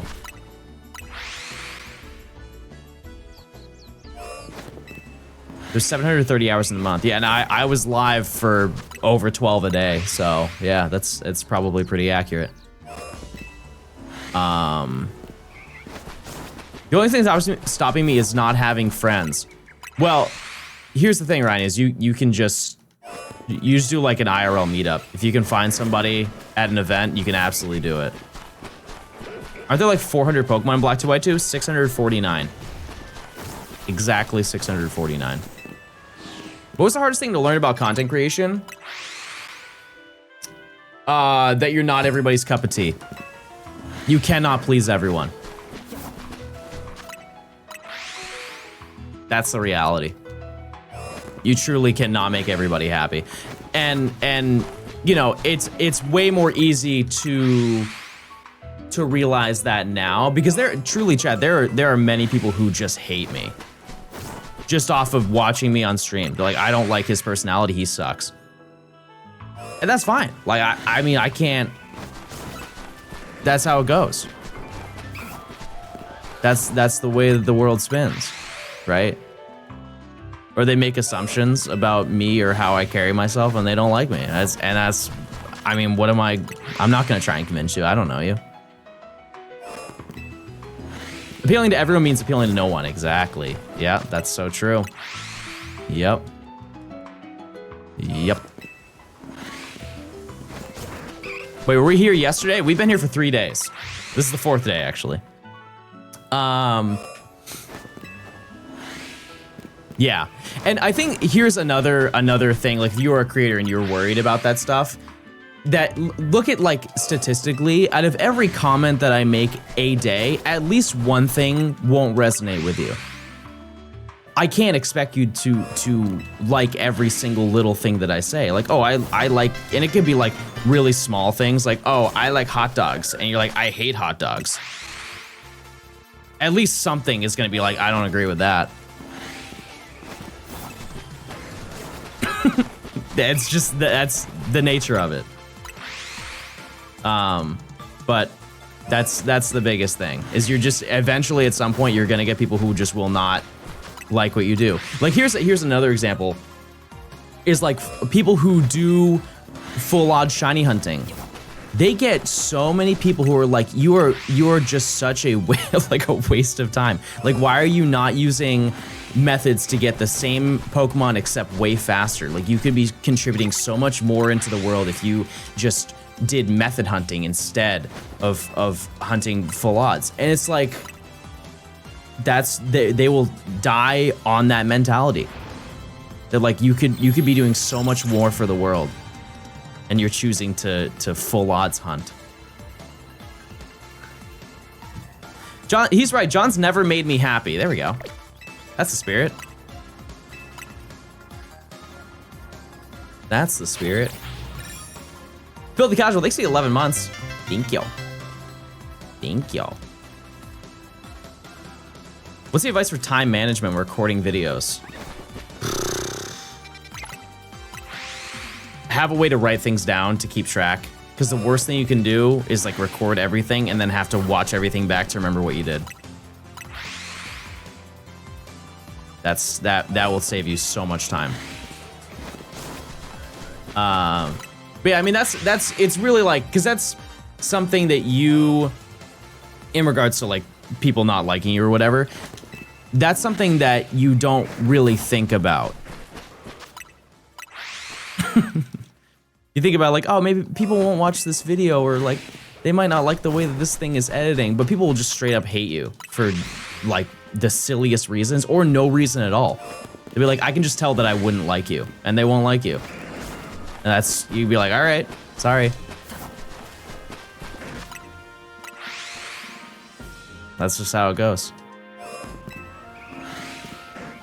Or they'd be like, oh, I heard John did this or that, and they'd be like, oh, well, I don't care enough to ever look into that, so I don't like him. And it's like, okay, well, I mean, sorry. I'm not gonna convince you otherwise. That's just how it goes. What's the biggest misconception people have about your job? That it's just streaming. That I'm just playing video games. And that's not something I think people who watch me think. It's more people who are not in any sort of gaming space whatsoever. Because I feel like if you're into video games, you're into video game content in some way, whether it be a YouTube video or whether it be a streaming or something of that sort, right? Shorts. But the amount of times I've had to explain to somebody who's over the age of like 35 that I'm not just sitting here playing video games all day. And there's it, like that's it. That's all I'm doing. Like there's so much more to it that just does not ever get noticed. If I showed you the process of editing a video, like organizing, there's so much to it that just does not ever get seen.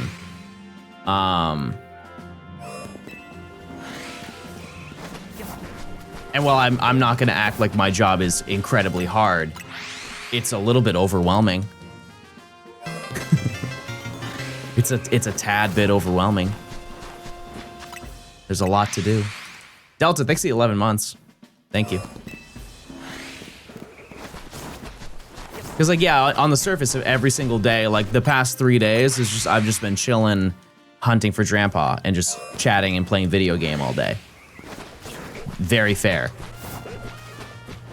But then when you realize that there was like 900 hours of previous footage that I need to like write my own script to detail in a very concise and entertaining manner how I was able to do all of the things that I did in the game and bring that down into 3 hours, that's not an easy task.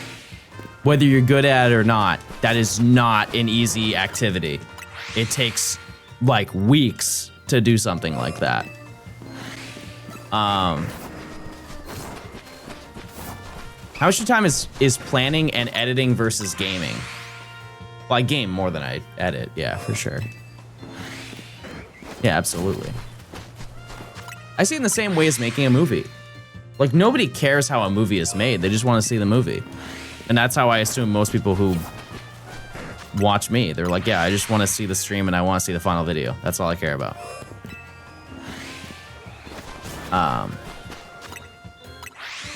That's just how it goes.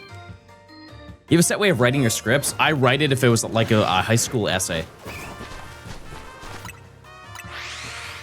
Have you done editing streams? No, you guys don't want to see that. No.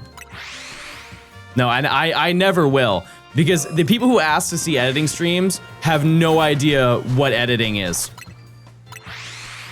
Because they see it like, oh, he's just going to be chopping down his footage and casually talking to us. No, I would be ignoring you and looping the same 5 seconds for about 15 minutes to make sure I got the transition right. That's what editing is. Yeah, and begging that my like green screen render doesn't crash. It's not entertaining in the slightest.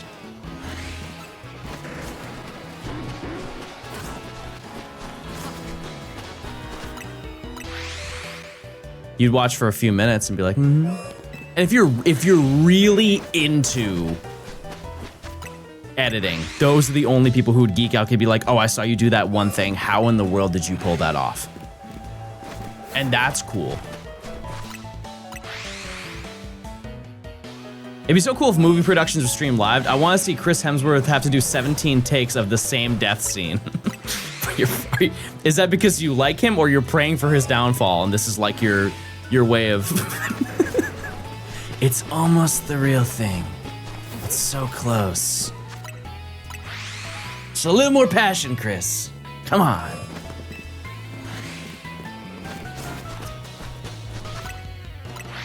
People who want to learn to edit would like that, yeah, for sure. Yeah, but I think also in a way it's good to find your own style. I've said that before because people were like, can you give a tutorial on how you make videos start to finish? The last thing you want to be is Johnstone Jr. You don't want to invest a bunch of time into a video and be super proud of it, only for somebody like the top comment with like 53 thumbs up being, this is just like a Johnstone video. That's so demoralizing. That'd be so devastating. Like if I uploaded a video and somebody was like, oh, this is like Absol Blogs Jr. I'd be like, man, that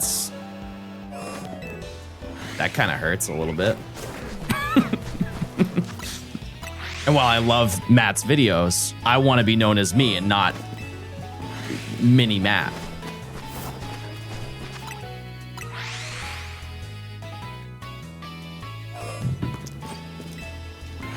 I think I would take it as a compliment. I guess it's different for everybody, but... Are you a Chief Keef fan? Yeah, I mean, I would say so. Yeah, I could think of a lot of songs that I like. I listened to Almighty So too after it got delayed for how many times did that get delayed? Crazy amount. The intro instrumental is absurd. I have never heard somebody rap over an instrumental like that. I almost just want to play you guys the instrumental so you understand what I'm saying. Even without the lyrics, you'd be like, how in the world did somebody rap over this song?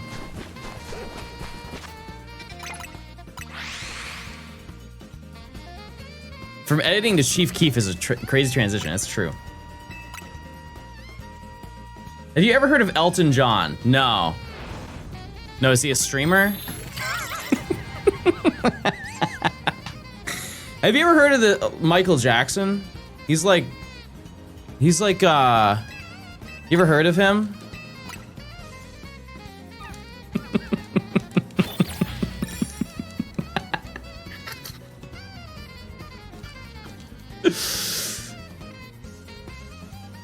He's like the Chief Keef of pop, if you think about it.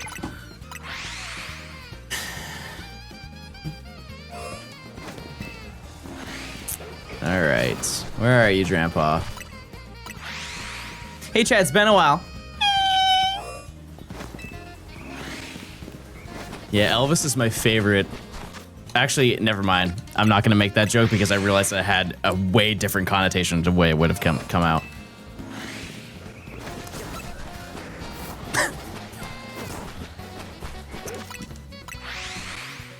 I was gonna say that Elvis is my favorite underground artist, and then I realized that that was not an appropriate thing to say. So I'm sorry that I had to say it.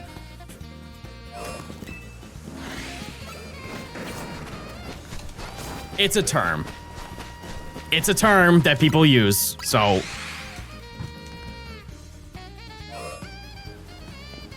Anyways.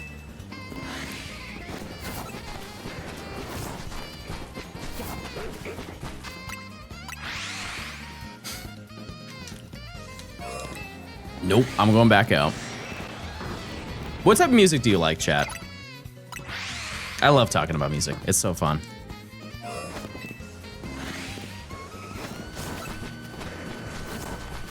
Thoughts on Riff Raff? I love that he really freestyles. You will watch it. He's the most, like, he truly freestyles when you listen to him. You know that he is racking his brain to find something, and while a lot of it is like a little bit of a train wreck, it has so much charm to it. You're like, wow, he really, there's no way he scripted this.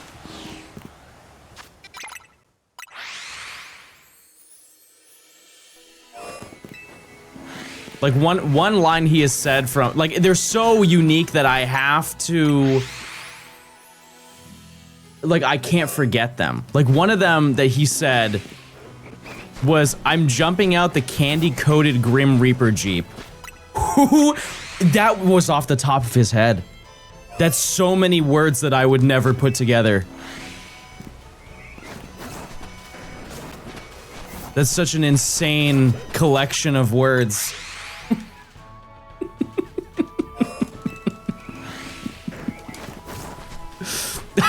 I would love to know what a Grim Reaper Jeep is. I feel like it would be like, what's his name? They have a new movie coming out. It's like Ghost Rider. Imagine like a Ghost Rider Jeep. That'd be sick.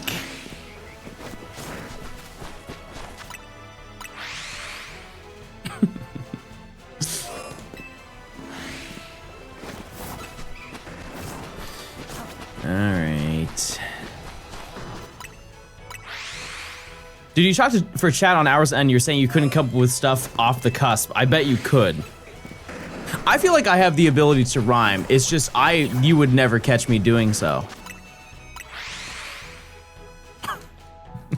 But it's more of like it's how it's detail. Because I could rhyme the word cup 30 times in a row and not break a sweat. But that is, you have to have a different mind to mentally be like, I don't know. That's just such a collection of words that I would never have thought of. How many encounters so far? We don't really know. We do about 400 an hour, and so today so far we have done about 800-ish. But in total, we're almost at triple.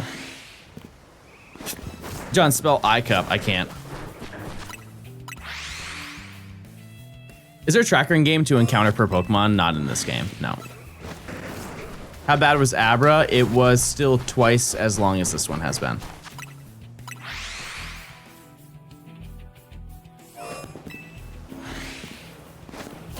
Bro can't spell a 4-letter word. I'm gonna let you have this one. Either way, I lose.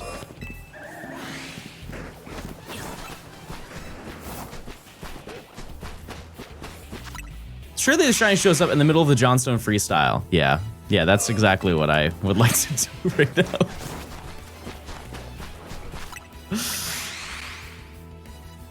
That sounds perfect, everybody. There are not many rhymes to the word Drampa, I will say that.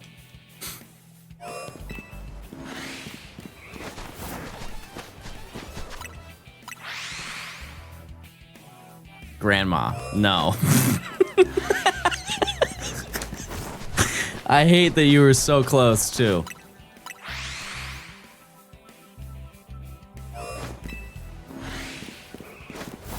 The actual odds are 1 in 4,096. Yeah, so if we put in 10 hours of stream, we would, in theory, hit very close to odds. That doesn't mean I would.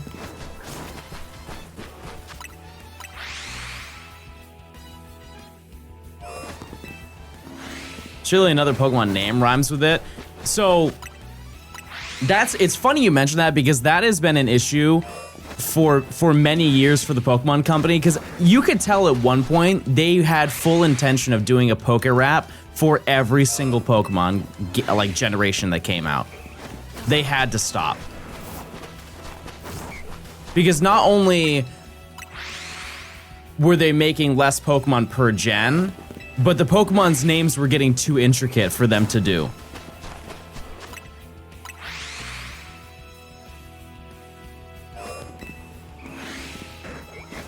Also, have you guys heard any of the Poke Raps that aren't the first one? Do you guys want to do a small review of every single Poke Rap and then decide if they should have stopped or not? Because I feel like, you know, the first one's iconic. All right. I don't think I get in trouble for playing this. It's Pokemon.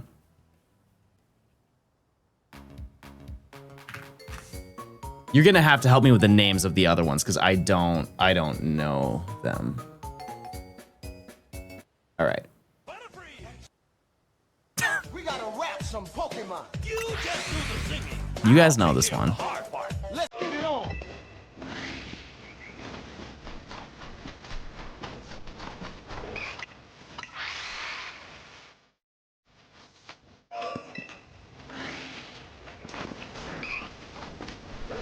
We all know this.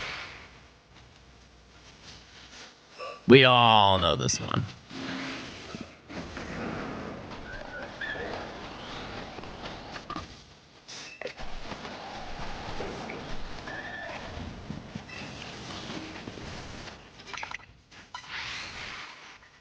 Yeah, you're kind of right. This doesn't rhyme.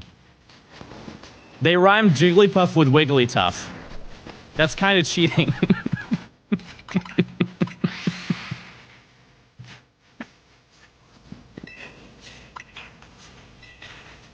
See, that was a good one. That people don't think about. That was a good one.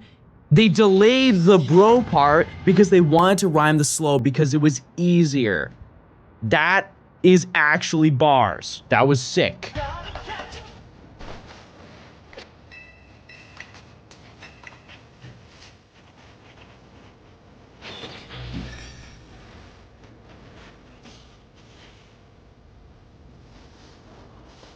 This is a fantastic bridge.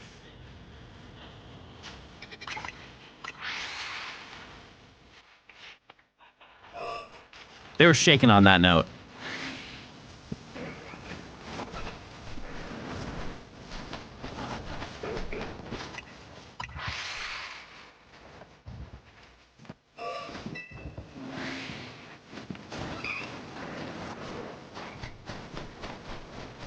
This is where you lost me. I don't remember this part. I didn't watch the end of every single episode.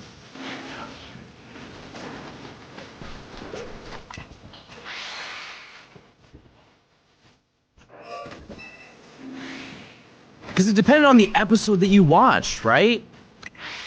You only get a quarter of this song depending on which episode you saw.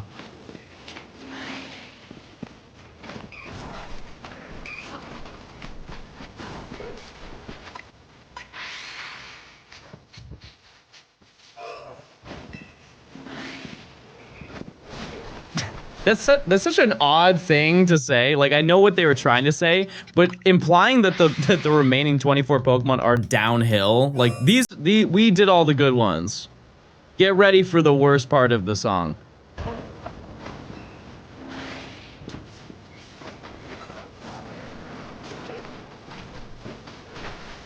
Gloom.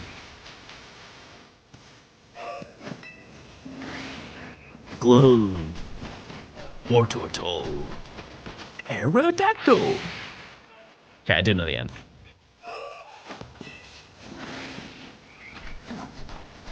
Is Arbok deserving to be the last Pokemon in the rap? I don't know.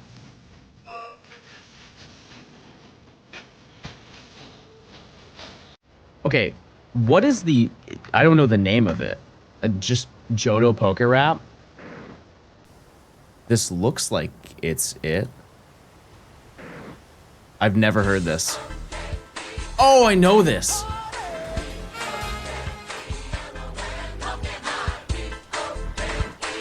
Okay. Sunflora, Igglybuff, Piloswine, Slugma, Crowbat, Polytoad, Knockdowl, Houndour. We started so strong. We started with that 2000s like I'm going into like Kmart with my mom vibe, and we just ended on Kids Bop. Let's run it back. Maybe I heard it wrong.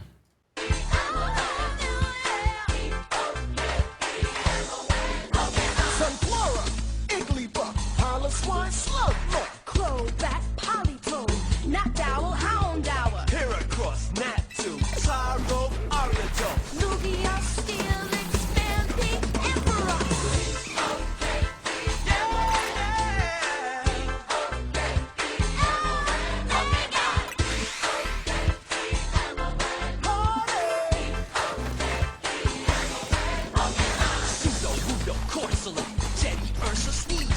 Forest, Mantine, Pichu, Larvitar. It's not like an ASAP Ferg ad lib.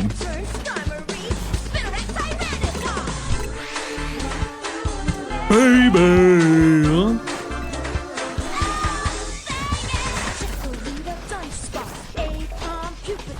Porygon 2, Cyndaquil, Elekid, Raikou.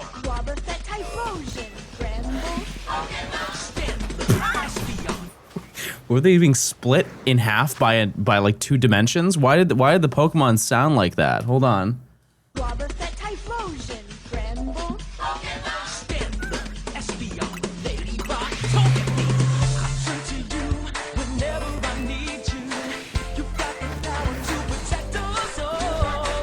Ooh, okay, hold on.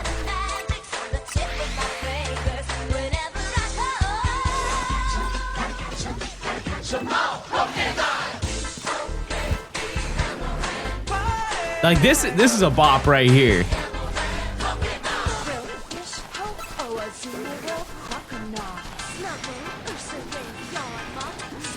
Slowking, Blissey, Scizor, Donphin, Houndoom, Artillery, Woodwork, Mary, Hitmontop, Marill, Umbreon, Baby. No shiny. And I wouldn't want them to come out either to this song.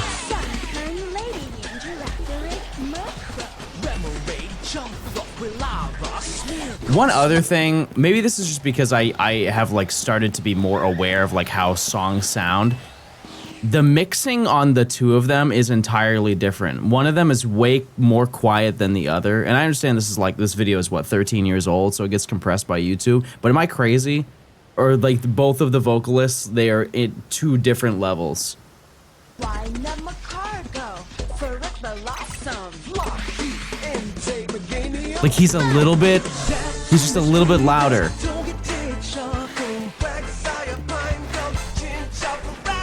Where was this?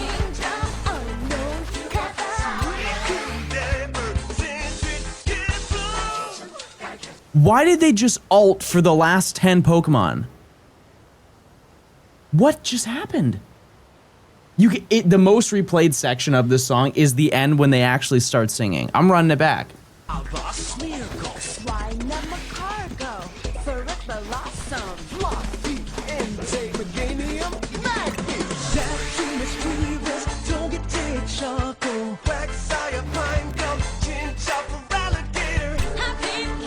Okay. Clever. Clever.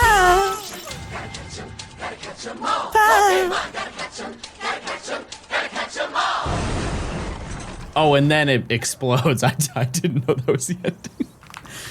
Okay.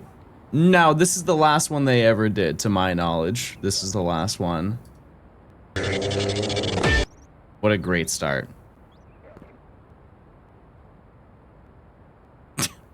This one is honestly more popular than not the first one, but it is popular for the wrong reasons. This is the Ho and Poke rap chat.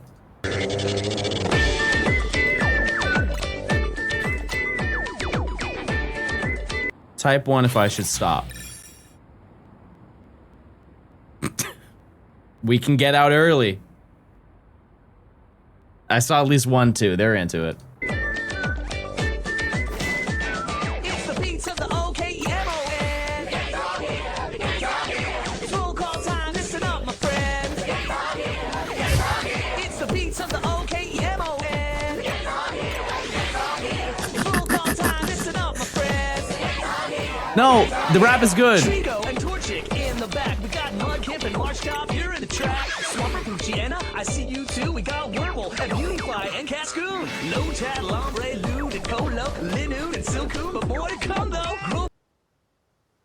One thing is certain. The artist who did this song loves Eminem. We can't take that away from him. And subtile, combusting and blazing. Where you at? 'Cause it's me, I'm asking. I didn't hear that correctly, surely. Wurble and Beautyfly and Cascoon. Low Tat, Lombre, Lude, and Colo, Linoon, and Silcoon. But more to come though. Grovile and subtile, combusting and blazing. One more time. Colo, Linoon, and Silcoon. But more to come though. Grovile and subtile, combusting and blazing. Where you at? 'Cause it's me, I'm asking. Mighty and Dust Talk, Sea-Dog, and Nuzleaf. I see Shifty over there waving peace. It's the beats of the OKEMON.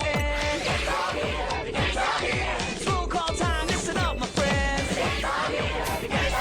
It's the beats of the OKEMON. It's roll call time, listen up, my friend.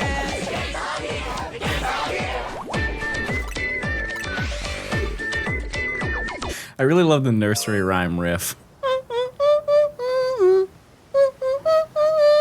It's the Mickey Mouse Clubhouse. Come inside, it's fun inside. On my right, Leg Shice, Reggie Seal, Reggie Rock through the night. Dust Claw, Tropius, Jameco, Absol, Glalie, Spiel, and Celio. Now, some gaming nerds may have really noticed this, but if you're watching the video, it's very clear. Most of this is in Pokedex order. A majority, like they took chunks of the Pokedex and threw it in different parts, but it's still in order for the sections that they do. Like I think after Clamperl, they're gonna do Huntail and Gorbis. Pearl and Huntail, Gorbis, you're the most. Love this, Fagon, Shogun, Metagross, Armaldo, Feebas, Milotic, and we're still not done. Cast form, Kecleon, ain't this fun? Why not? And Snorunt, yo, where you at? Shop it and ban it, step up to bat. Salamence, said, Lament, Tang, and Gruda. Kyogre and Wilrain, and we've only just begun. It's the P.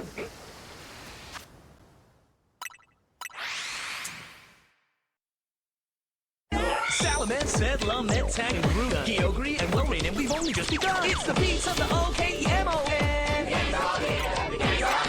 Full call time, listen up, my friends. You know what's the best part is the people who really love this song and know it's like the lyrics to it, they're all just waiting for me to play one part. So we'll just make it to the one part and then we'll move on. Beats of the O-K-E-M-O-N. It's roll call time, listen up, my friends.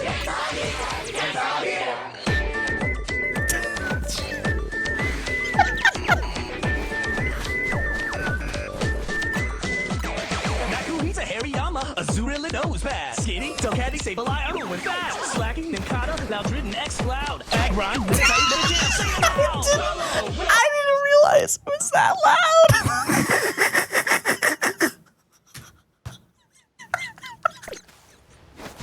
I thought it was like a little. Wow, he's peaking.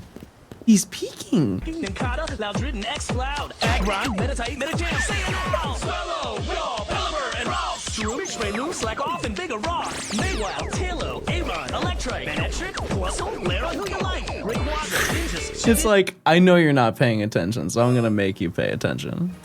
And to my knowledge, Chad, that was the last one that they ever did. They never did another Poke Rap after that one.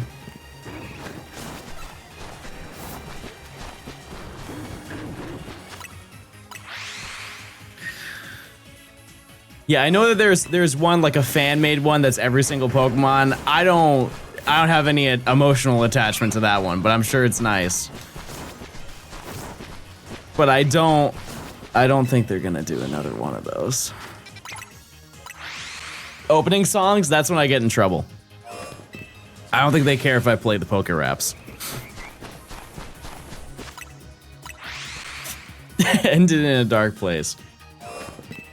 Now, after listening to those, clearly, if you were to say which one is the best one, like the one you would listen to and vibe to the most, which of the three would be that one? Okay. That's not surprising. I don't really know where I was going with that, but nice job.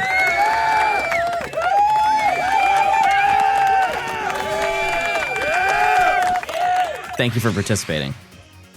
Aggron, Aggron, Aggron.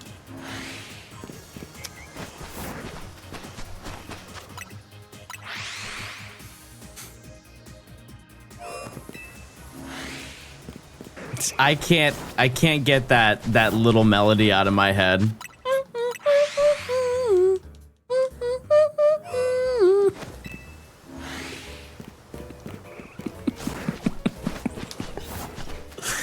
You have to look at it side by side to the video game, because the video game has beautiful composition.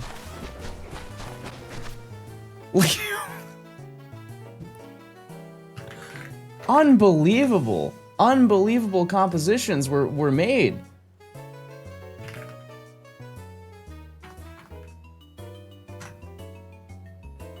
Like, they made this song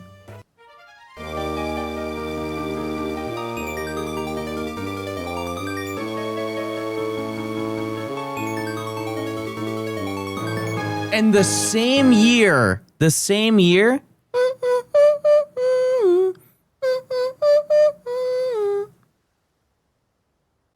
something had to have happened.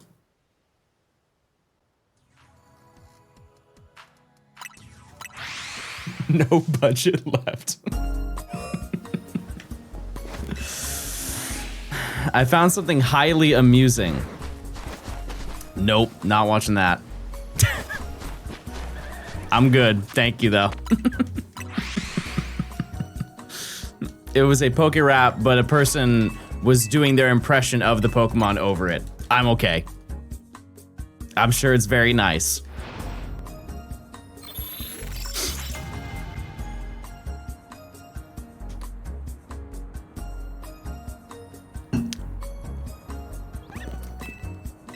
Art requires risk taking.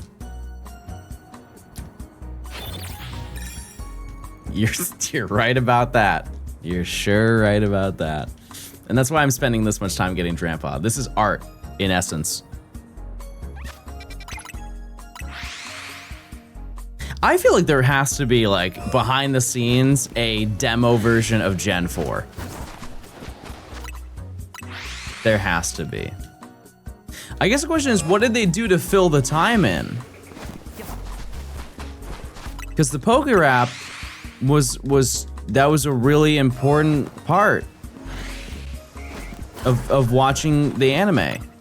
So what do they do with that time now? They just have more stuff.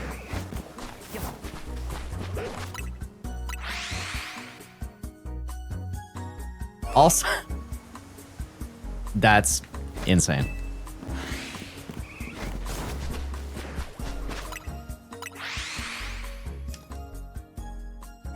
More episode per episode? I mean, I guess so. Which pronunciation?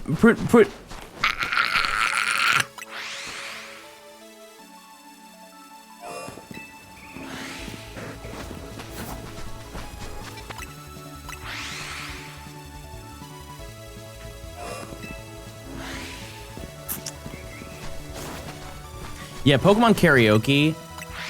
So, Pokemon Karaoke is an interesting thing. If you did not know, in the Johto Journeys, like Gen 2 era of Pokemon, like the anime, they would do like a sing-along at the end of the episode.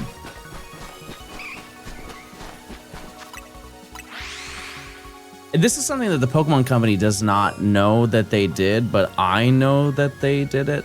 So the sing-alongs, if you have the Pokemon YouTube channel, you can watch those episodes in full, and it includes the songs. And that's fine. And some of the songs are a little bit weird, but whatever. We'll look past it for the point of this conversation. However, there is one song that they use in quite a lot of them that is the outro. And they definitely don't know that they did this, but every single one of those has old Jinx in it. Every single one. Like multiple times. Every single one.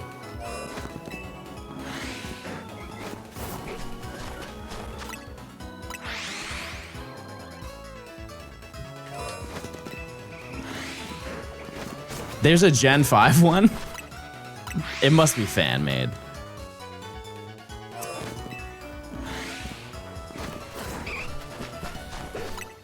And they revised all of the old Jinx. This is why I'm bringing this up. They revised all of old Jinx and re-released those episodes, but they did not for that.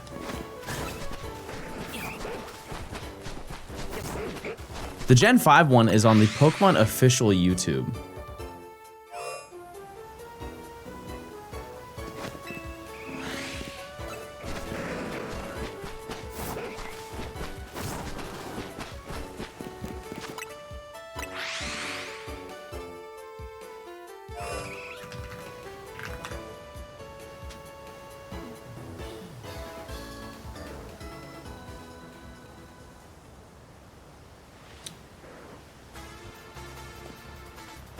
Oh.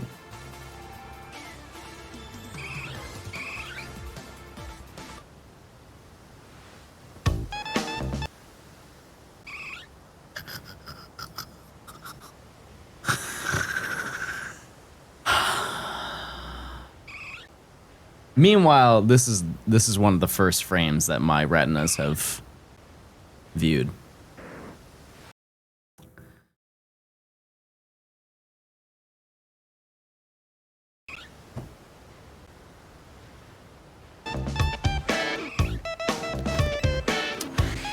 That's an automaton, right?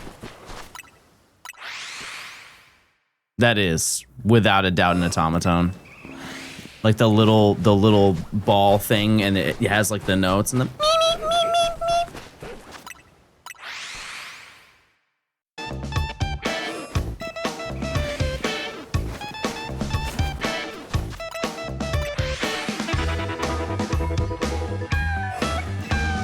Hello, Momola is caring and sweet. Axu attacks with Tuscan teeth.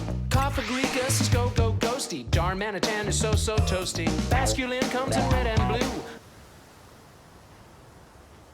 Okay, I just want to note a couple of things. One, I kind of like it. That's the unfortunate part. The second part that I was more focused on is for about 5 seconds, I thought he was wearing Rick Owens.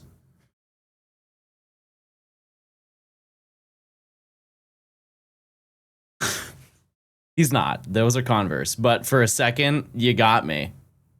You got me. And I was like, wow, never mind. This actually changes so much. Okay, I'm going to be honest with you. I'm going to skip ahead halfway through the song. If any of this is going on.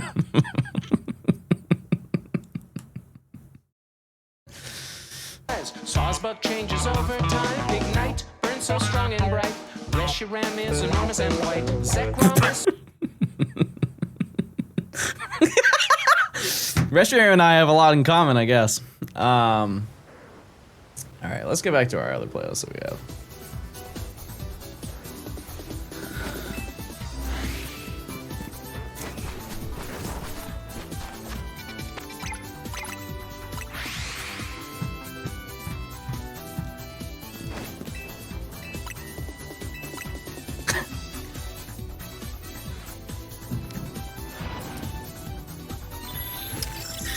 Well, that was quite a treat. What I will say about that for the 4 frames that I saw, they at least had things to say about all the Pokemon. You'll never know Sandal's opinion on the Desert Sun. I'm sorry. Have you ever checked the spawns around the bench? Oh, no. No, we didn't. No.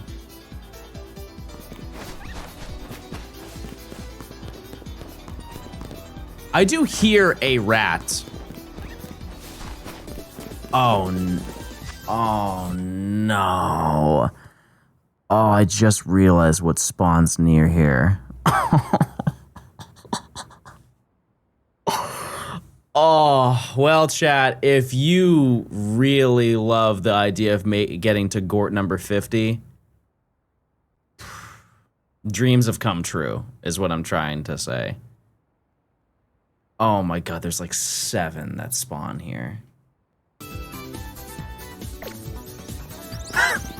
Well, the fact that I already see 1 does not bode well for what else is here. Okay, well, there's 2. Oh, okay, I'm kind of surprised. I'm shocked that those aren't.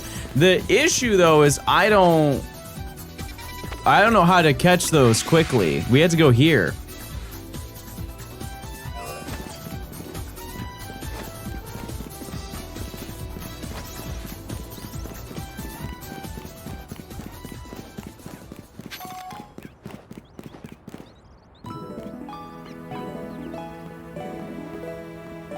That's a regular pat rat.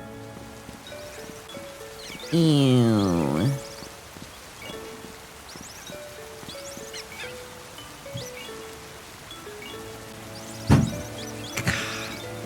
Alright, we got a side quest, I'm sorry.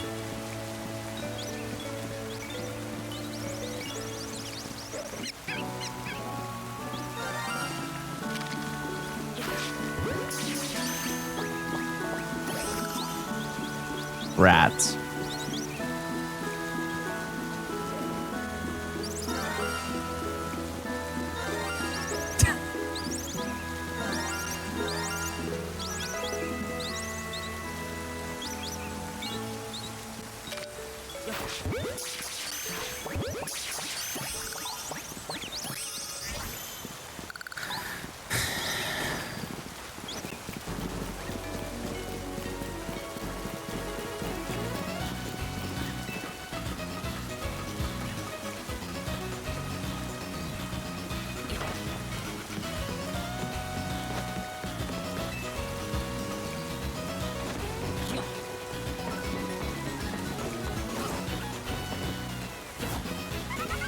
Oh.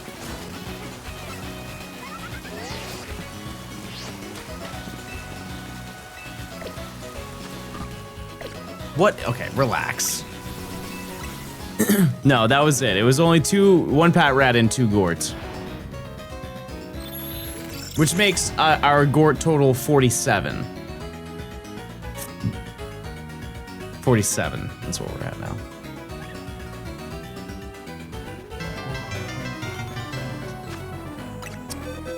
Any nature guesses for any of these 3? No, Trubbish and Garbodor are way too far. Nope.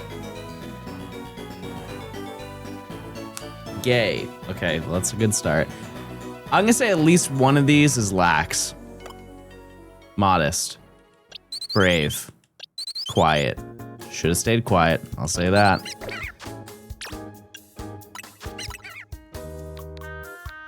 Your name is Pat.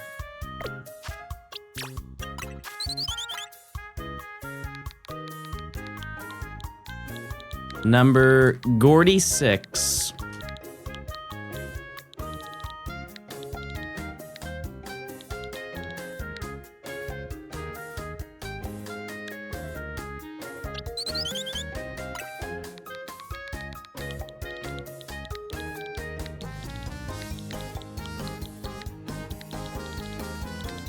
And Gorty 7.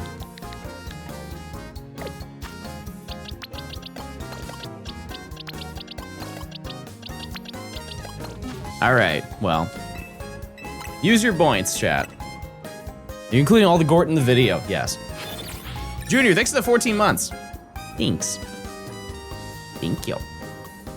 That was very nice. Now, I don't think we'll get to 50. I would also like to note, chat, we are not gonna routinely check Fletchling here because in the entire 30 hours that I have done this, 2 of them have showed up. 2 of them have been there. We have not unrolled them. They have been sitting there forever. And Rat. We can check it maybe once a day. Yeah, we are 3 away from 50. Did I check the Trubbish on the other side of the stairs? This does not count for the prediction.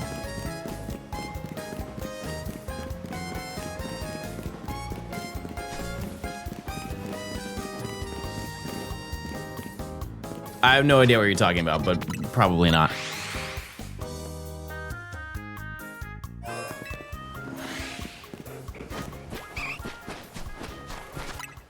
Mr. Paw. Mr. Paw, please. Please. I think we're getting sidetracked from the main goal, chat. Yeah, can everybody to celebrate Mr. Drampa? Can we check Secret Gort every hour? No, because you're gonna, no. No.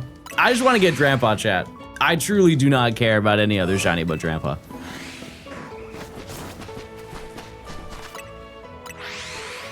We have reached that point.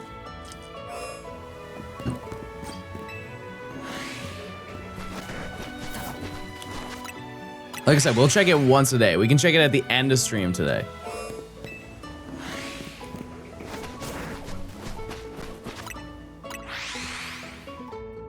Because keep in mind, we got 2 across 30 hours. It's just kind of a waste of time at one point of us running over there checking every single time.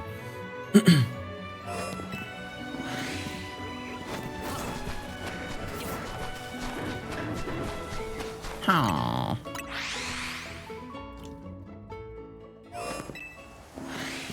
The conversion rate is 50 Gort for 1 Drampa. Real.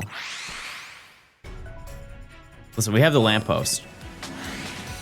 We are way more likely to find the lamppost Fletchling than ever to find the day-night cycle. Because think about it. We spawn in new Fletchling in that area 5 times. 5 times an hour. No, that's not right. 10 times an hour we do that. Whereas we spawn in this fletchling every 9 seconds.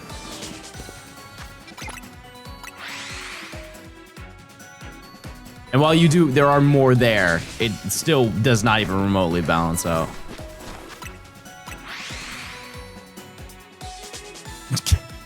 Yeah, Drampa is very similar color to Gort, so maybe there is like a... It's kind of like our Zygarde. We just need like cells, but they're fletchling. We just take the feathers. What do you plan for the rest of this week, chat? You got any cool weekend plans? This is the 3rd day you're trying this? This is the 4th. Why did you pin that?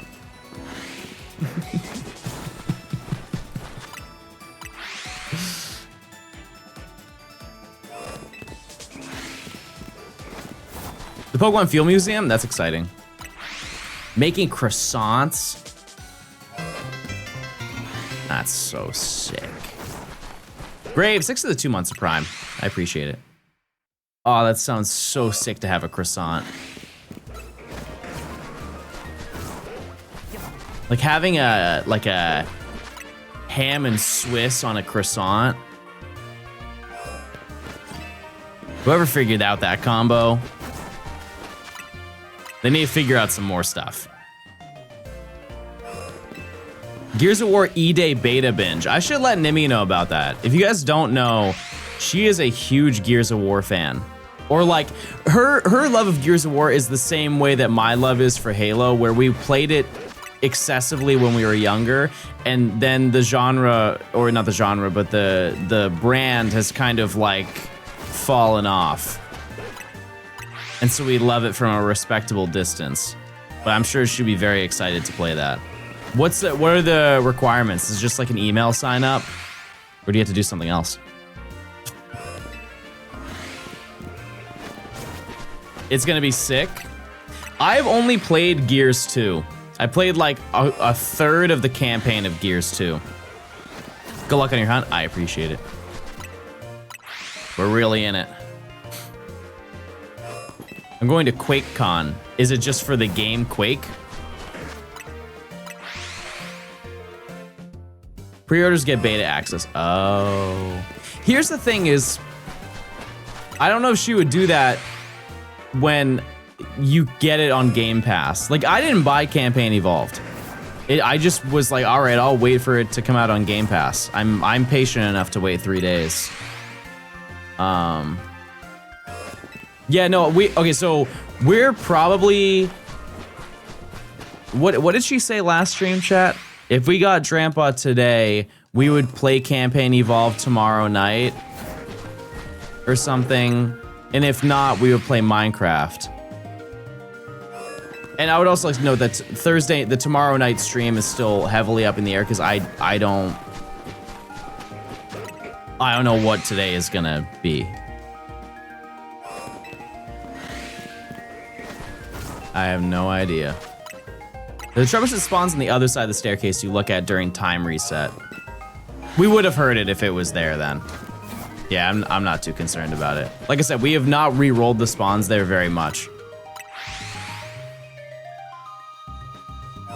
Yeah, I have enjoyed playing Campaign Evolve so far. Very much. But Thursday game nights would be really cool because we can just kind of go and do something. It's also like if you've ever wanted to see me play something else, it's just a chill little evening where we hang out and play some game. And we'll just see what little adventures we go on. Because I know that you guys have said routinely, out of all of those types of streams I've done, you guys have said, "Oh man, John, please go back and play more Skyrim." I think the novelty won't really go past that first one, to be honest with you. I kind of like the concept of you guys being like, yeah, that was a really fun stream, and not being like, it was a really fun stream, and then the other 5 times he did it, it kind of became less fun.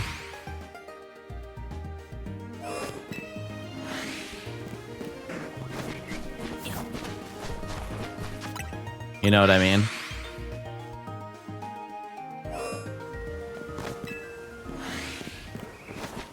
A special yearly Skyrim stream. We would not make it very far in the story. You guys still playing Tomo Life? Yeah, that's another one I've done recently. That's the most recent version of that, I think.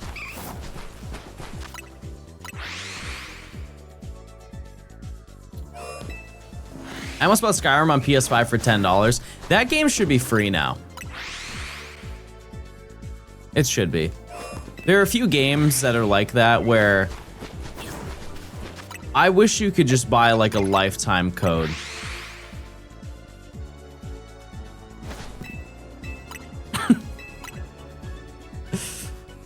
And I just never have to buy that game again. I don't plan on it, but you know what I mean? Like, sometimes I kind of wish that that was a thing. Like, I pay a price and a half for the game, or I pay double the price for that game, and I get it on every platform I ever want it on whenever it releases on it. Have you played your Tomo Life Save at all recently? I just haven't had the time. Truthfully, I haven't.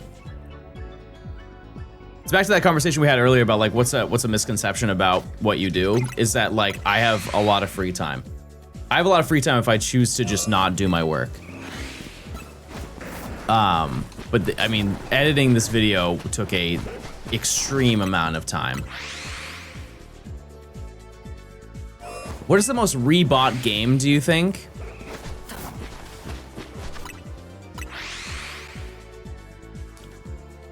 It's a really obvious answer. Like it's if you just look at any of the top games, they've all just been pushed to so many consoles. It is probably Skyrim, Minecraft, or GTA 5. One of those.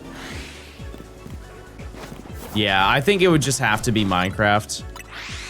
That's just like a metric that we can just only speculate on.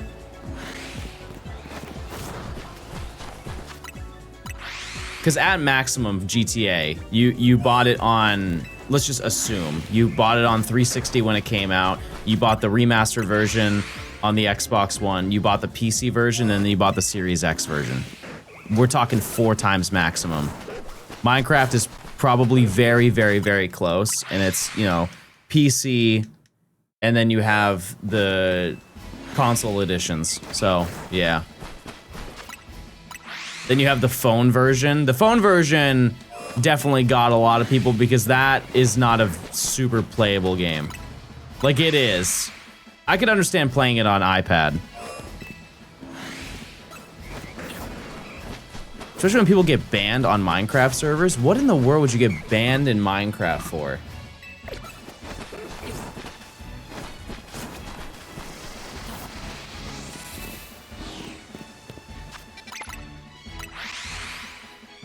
Yeah, I was thinking hacking, but like, what? Like, what hack? Just saying no word? Oh, X-ray. Yeah, I guess that makes sense. Yeah.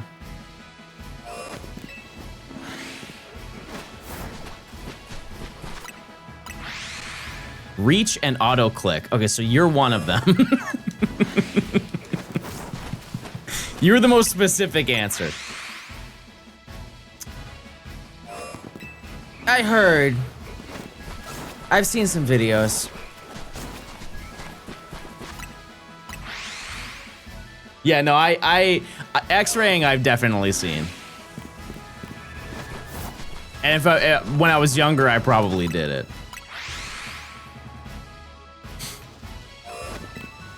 Someone was filling my base full of lava, and I was the one who got banned because I was 14 or 15 at the time. I was so sad. Oh, that's not good.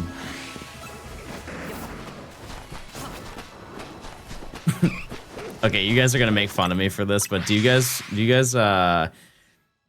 when they released hardcore in Minecraft, which if you don't know, if you die, you delete the world, they released hardcore servers, which obviously, like, if somebody died in it, they wouldn't delete the server, but you would get banned for a certain period of time, whether it be like a week or 2 weeks, or you get banned forever, right?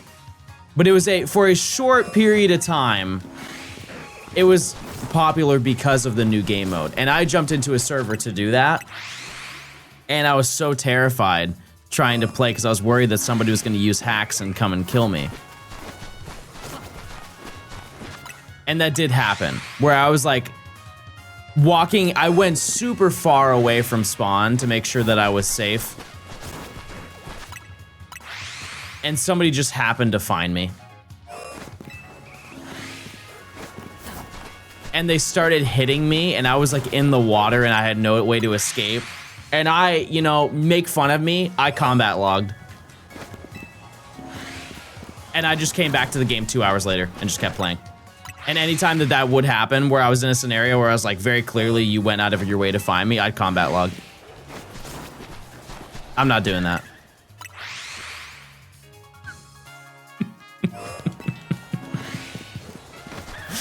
And yeah, that is also bannable. Yeah. Yeah, absolutely. Yeah. One other thing that I remember about that specific server that I played on, though, is that they had no spawn protection. So if you just showed up, like, it wasn't like a Minecraft server. It was, but it was like a brand new starting Minecraft server. And so there was no, it's not like you start in the spawn zone and there's no interaction, no PvP. It was straight up, you just spawned in a, like, as if you started a brand new Minecraft world. And so there are people just kitted out in diamond armor that are just hanging out waiting for you. Yeah, that, needless to say that I have not heard of those types of servers since that happened.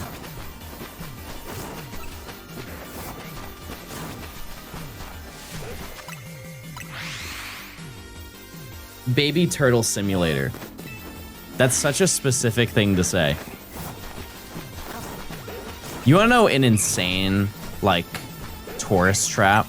There are some places where you can release baby turtles into the ocean. And it's like, oh, I'm doing a good thing for society. There are a bunch of these baby turtles. They quite literally, as you're releasing them, grab them before they touch the ocean so they can have more people bring them to the ocean. Isn't that insane?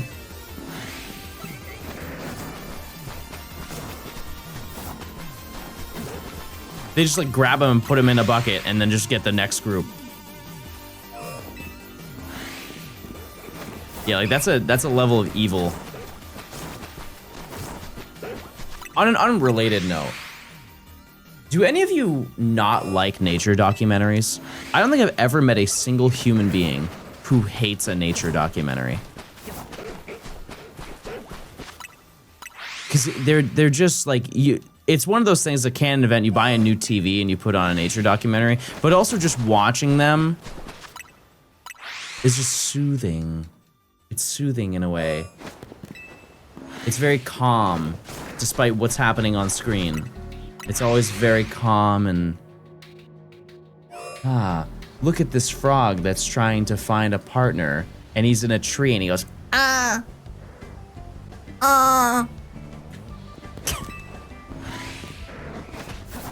wow, look at him.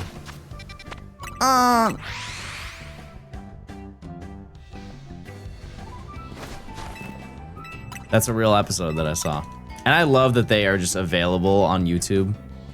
You can just watch 15-minute videos of just little animal facts. The frog is gay. Oh. That's good. That's good for the frog, I think. And now here I am majoring in animal sciences. Was that a good frog impression? Yeah, I love Yoshi's story. This is from Melee, though. What a hectic stage. More than 2 people, it is like almost unplayable. Lots of push, push, push, push going on. Flair, they say 11 months of prime. Hi John. Hey. Thank you for all the content over the years. I'm so sorry about your recent loss, and hope you're keeping well. I appreciate it. Thank you so much. They also have some Twitch channels that are like conservation cams, which are neat. If you ever want to see a little wild animal or like enclosure animal, but they're in like rehabilitation, you can do that. Or they have those ones where if you donate bits, you can feed ducks. Yeah, like Alveus. Not that specific that I just said, but yeah.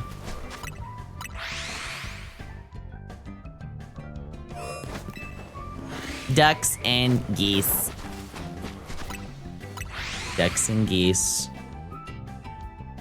What's the one with Doug?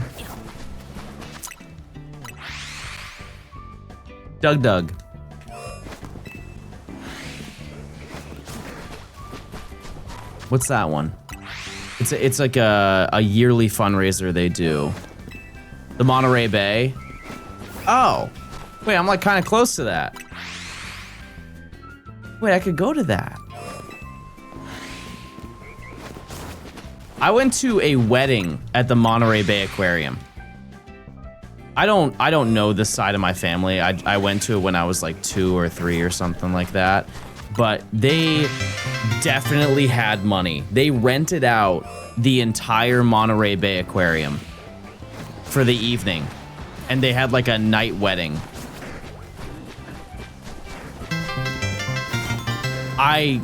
I've never looked into how much that costs, but I cannot fathom how much money that would cost to rent out.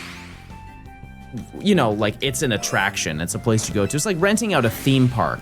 How much would renting out a theme park for like 10 hours cost? Probably a lot of money. Insta, thanks for the 5 gifted. Thank you so much.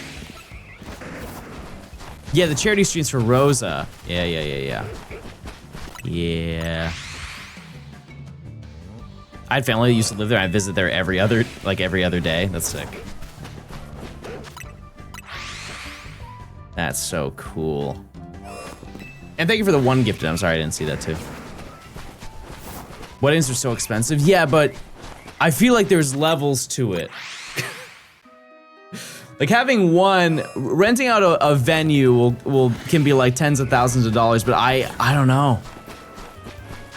Because those places have to compensate for the fact that nobody else is allowed in.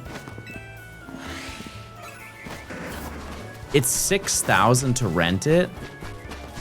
That is cheap.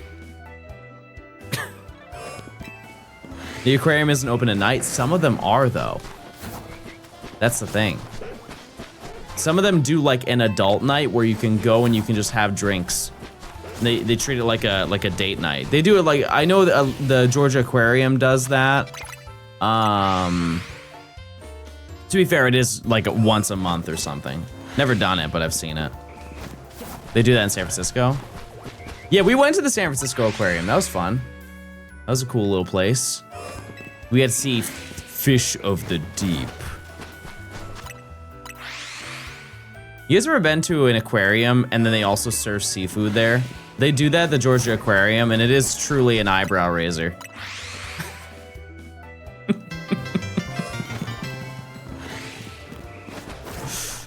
It's like, is this? Well, people aren't going to this tank anymore. $21.99 it is. Jake, thanks for the Prime. I appreciate it. This is Dave, the salmon you met. Hello, Dave. You look scrumptious.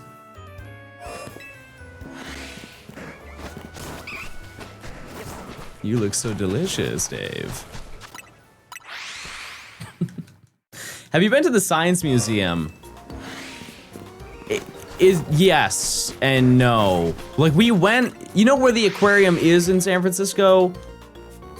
It's like attached to a bunch of other things, right? Isn't the Science Museum in Golden Gate Park, like connected to the aquarium? We were in the vicinity of it, however, I did not go into it. It's just a really, really big building.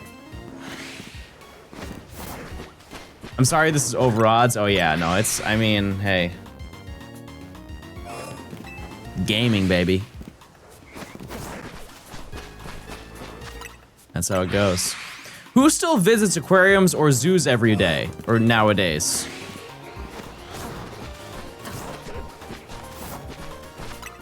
They're saying it's cruelty.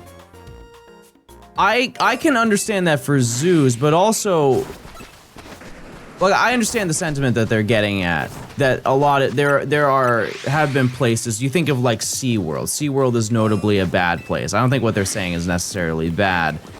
However, Googling goes a long way. Bro, no.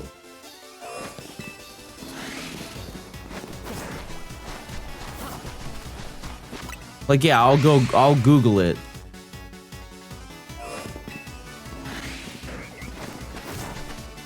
Also, what I will say is out of all the locations on Earth to worry about that, I think San Francisco is probably one of the least concerning locations to... San Francisco very well might be the most woke place on Earth. I don't think that there's much to worry there. You know?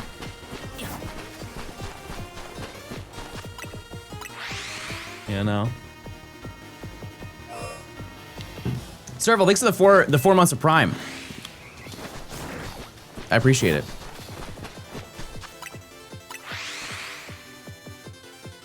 Would you rather do Drampa or Abra again? Like, I would like to do Drampa because I don't have Drampa. I was nervous about going as my girlfriend and I are trans. Chad, I mean this more than anything. I have never seen more trans people in one location ever than San Francisco. Or like gay people. I think I am the only white person here.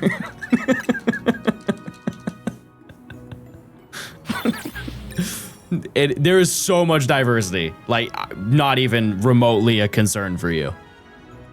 Not even a little bit. What's the plan after Grandpa? Little old Peepaw.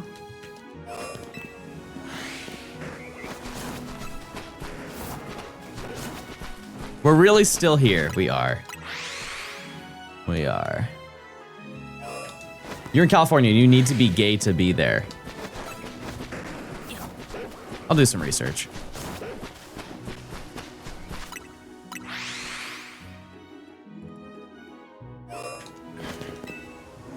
Are you implying that queer people aren't white? No, I'm saying... That's it. I'm turning into a worm.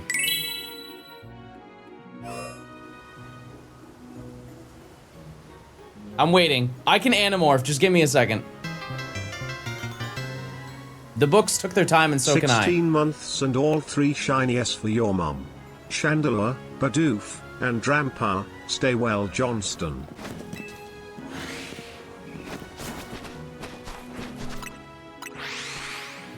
But yeah, absolutely. There's like an incredible amount of diversity. I think honestly, in a sweet way, you will feel more at home than where you are. If that's a concern for you where you are.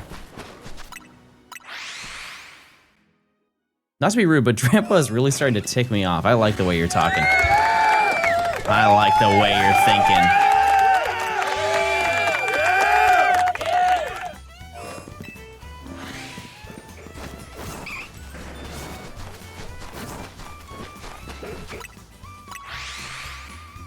I think we should do something. We should say something. We should talk to the mayor of Lumia. Oh.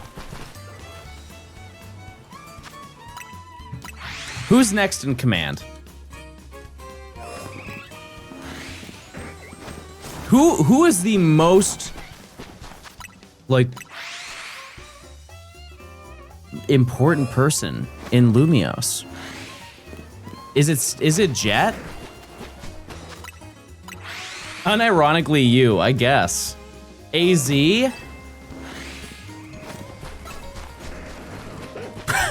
There's a couple reasons why that isn't true.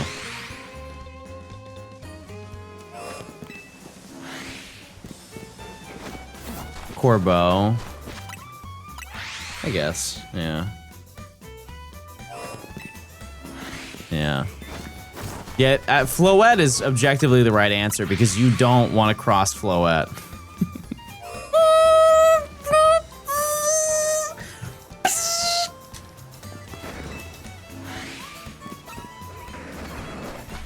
Bro does that insane move and then just goes...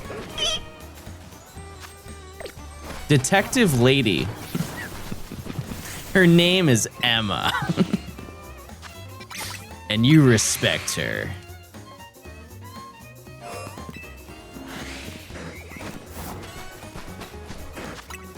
You show respect. Where was Looker? Yeah, that is one thing I will say about the about the DLC that is like a criticism of it. I only have more questions. Most of the questions I had prior to that coming out were not answered. And now I just have more things to ask, and that is good for speculation, but I also kind of like just being told what happened. I don't know if you guys feel that way. He got married to Annabelle in Alola. Would you guys have played Detective Pikachu if it was based on Looker and not Pikachu? Like it was a detective game. Does he have that much pull? Because I think to the people who are like longtime Pokemon fans, they would be there release day. But I think a lot of people would be like, I know Ash. Who's this guy? Is he like Ash but older? And you're like, no, this is Looker. Like, oh, was he in a game? Was he like a main character you play? No. Too much explaining. I forgot Detective Pikachu was a game and not a movie. Yeah. Wait, it's both. What are you talking about? It was both. They didn't like the story of the game was not the story of the movie. It is kind of a shame that I don't think we'll ever see more of those.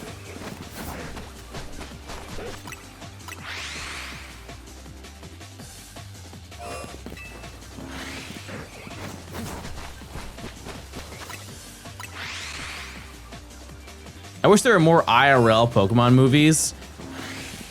I think it's gonna be quite a while before they make more movies in general.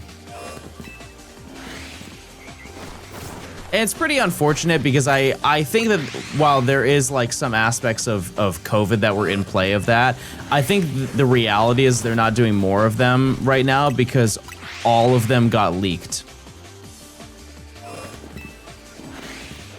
And it's not like, hey, we finished it and it got leaked. It's like, hey, we're in the initial realm of starting it, but we still have enough where you could know what's going on, but we haven't done any of the filming process.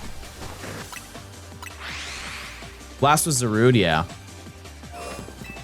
Yeah, Illumination could definitely be the person to take it over. It's like, will they let them? Is the thing.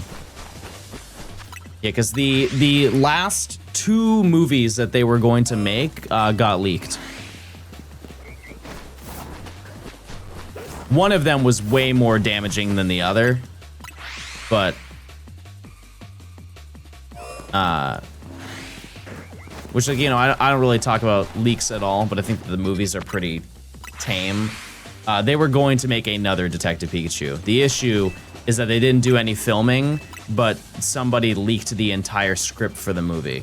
And so you could read what happens in the movie, apparently. That definitely kills it for any surprises whatsoever, any cameos or whatever happened in that movie. And the only other thing is they were going to make an adult Pokemon movie. Like a mature rated Pokemon movie. Not like rated R, but like it tapped into more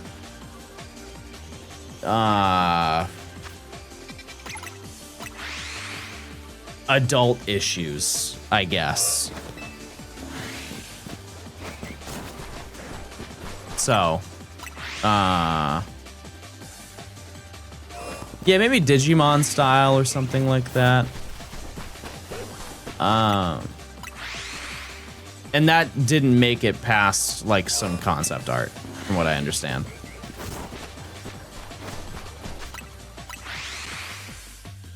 But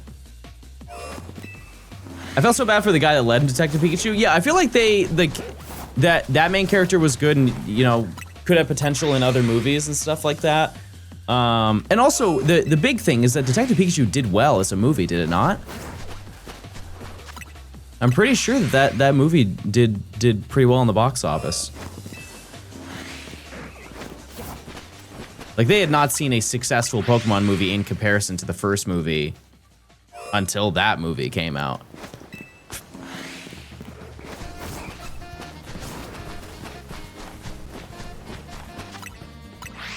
It's also cute. And they were able to tie in other stuff too. Like, there was a bunch of merch behind that. They had a whole TCG line, like a set for that. It was one of the, like the mini subsets that you could get. It was like 14 cards or something, but they were selling boxes of them. Like the little booster bundle, where it has like the promo cards and it's like the window. I don't know what those are called.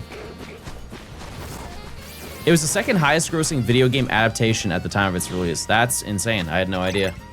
Does that mean that it did better than the first movie?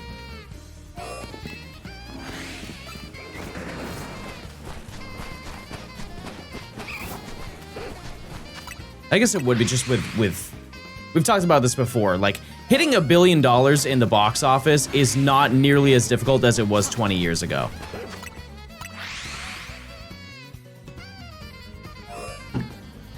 Just because tickets cost more than they used to. So it can kind of compensate for less people going to the theaters in a way.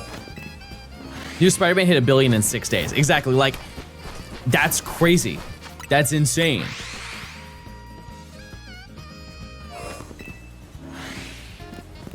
Can everybody do a Drampa cry in chat?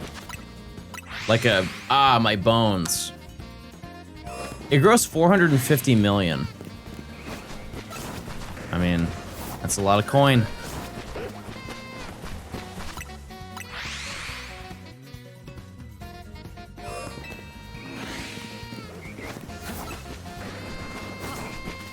So many people have recommended Project Hail Mary. I will go out of my way. We'll make it happen. Nimmy and I love doing little movie nights. The only issue is that I fall asleep. I fall asleep so fast. I just get real tired at the end of the day. It's a lonely life? That wasn't the right sound. Maybe it's this one. Go Queasy, go Queasy. Go Queasy, go Queasy, go Queasy, go Queasy, go Queasy. Close enough.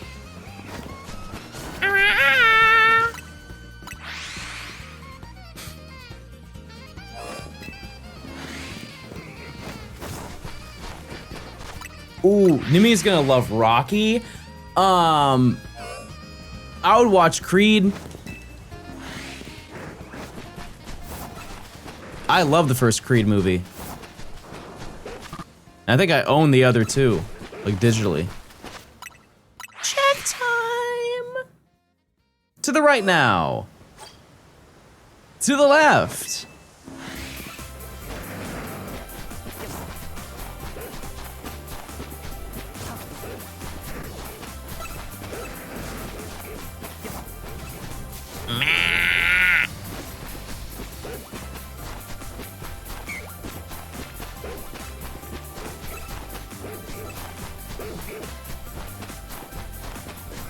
This is crazy. We haven't found a shiny in 7 hours.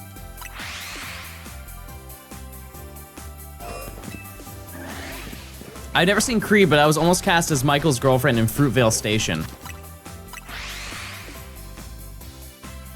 Oh, that's nice. Yeah, you told me that a long time ago. Use your points, chat.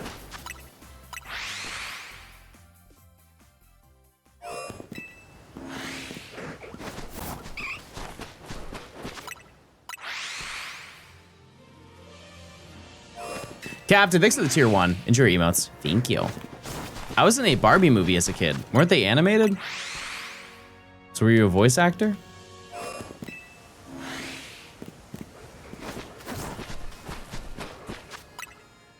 Yeah, no Drampa yet.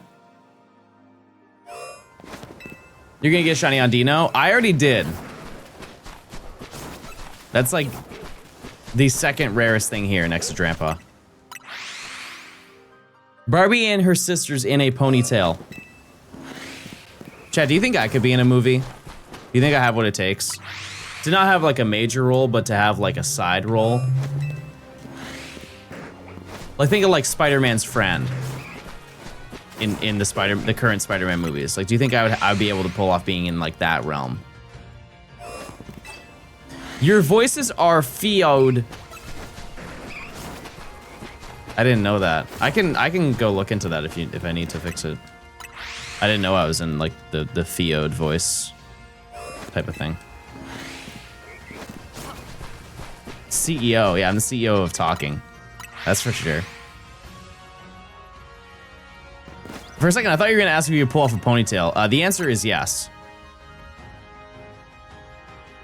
Yeah. John, you look like Zwilus.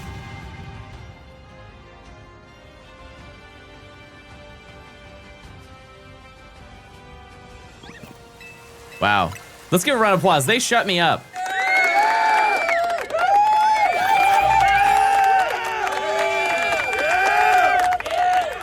What is that? Nimi says.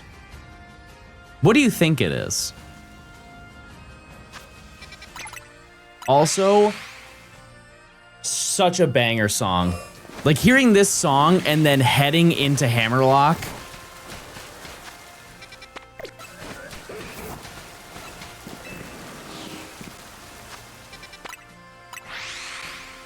So if you look like any Pokemon, it's Minccino. Look at me. In what realm?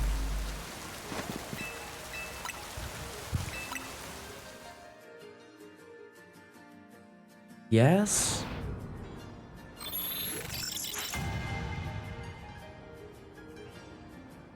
It's the gray hair.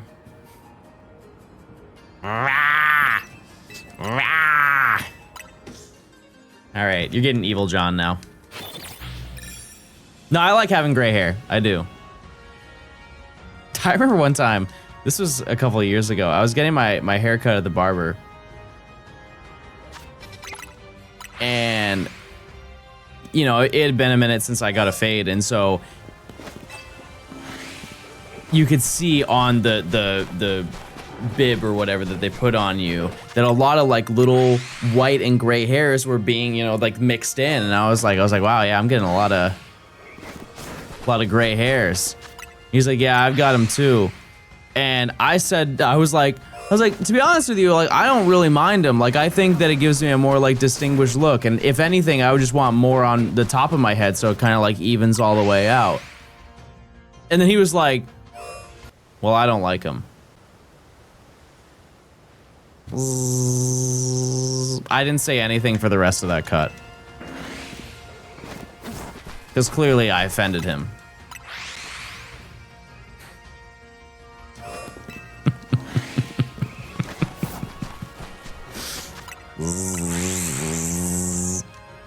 Was that the guy that disappeared? No. No, I actually never talked to him because he only spoke Spanish. The only things that he would say to me or text me was, hey, bro, and sure, bro.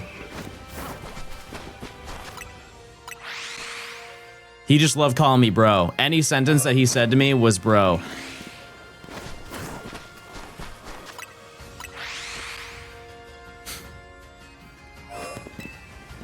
That was the best barber I've ever had. Uncontested. A darn shame, everybody. A darn shame. You know what's a darn shame as well, chat? Watching ads. Can I get a yuck in chat? Yuck. If you link your Amazon account to your Twitch account, you get a free Prime sub. You get no ads for an entire month. You don't have to pay $1. Something to think about. Also, every sub equals one more chance at maybe Grandpa wanting to be shiny.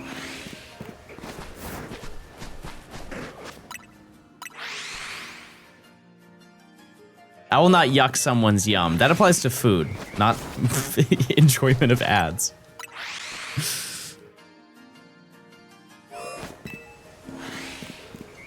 At least not for me. Can anyone in chat join my union circle? No, they wanted friends. Amdad, thanks for the 5 gifted. I appreciate it. Enjoy your Mama Stone badge. We do also have a badge if you do any sub but Prime, you get a special badge.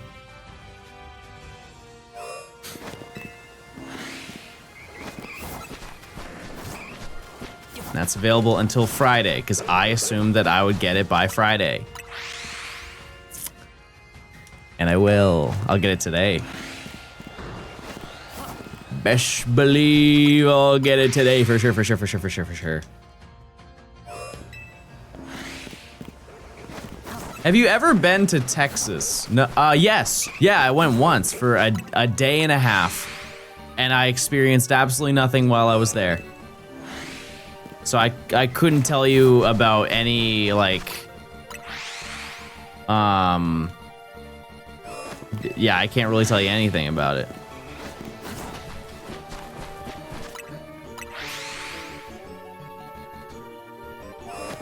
One thing that I've been itching to have for a while is some, like, real good barbecue. Some real good barbecue. Like, I'm talking ribs, some hot links, like mac and cheese, some candied yams. Like, my head is, when I think of barbecue, I really go like towards the south. But I know if I went to Texas, brisket, I don't really care for brisket.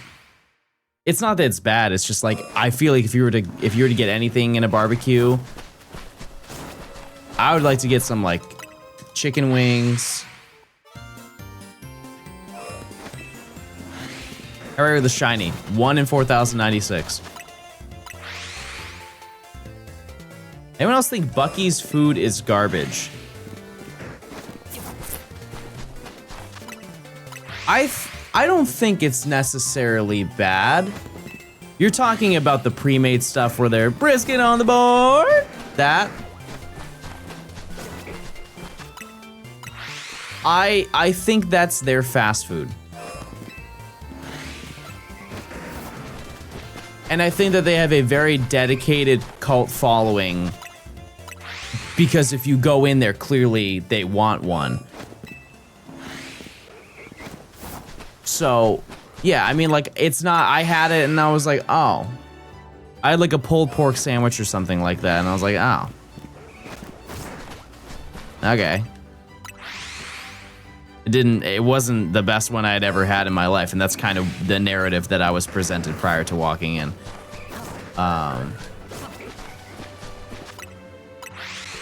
That's truly one of those moments, like, some people just kind of like idolize the establishment and not what it is. Like, how you guys ever been in a situation where somebody tells you that, like, oh, you should try this, it's unbelievable, and you both enjoy it, or you both get it, and it's very clear that they're enjoying it way more than you are?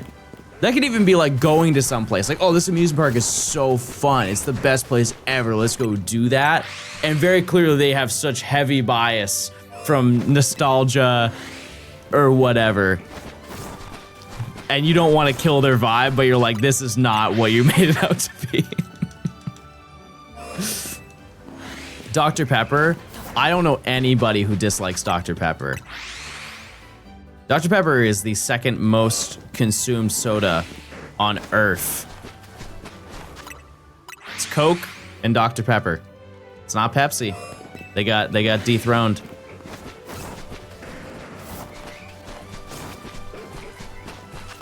Strawberries and cream, Dr. Pepper. Got that in the home right. Well, actually no, I think Nimi drank the last one.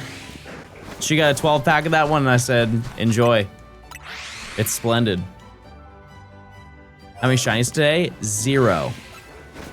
Well, okay, I guess that's not true. We found 2 fletchling, but in the zone of Wild Zone 19, we have found 0 shinies today. Real number is 3. Yeah. 2 fletchling and 1 rat. I really drink Sprite tea. I've seen that. I just can't wrap my mind around carbonated tea.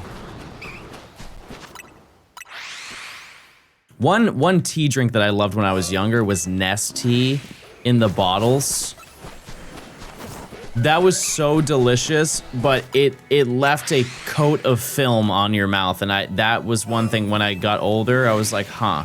Same thing with Brisk. I don't know what they're putting in it, where it leaves like this very odd... It's the same thing with Hawaiian Punch, where you drink it, and your mouth is dry when it shouldn't be. It's sugar? It can't be, because there's so many sodas that don't do that. Yeah, like Snapple doesn't do that. I don't know. Maybe it's just me. But like, when you drink Hawaiian Punch, your mouth is just horribly dry after drinking it. And you're like, what was the point? Gatorade does that to you? Huh.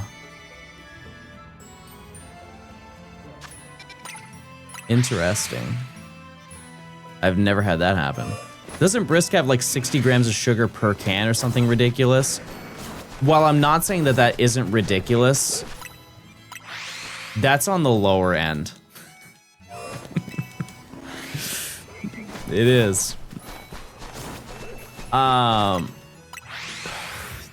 There was one, I forget what it is. It wasn't Vault. They discontinued one. Vault, I remember vividly seeing it, and it was 73 grams. There was one that got discontinued that was 90.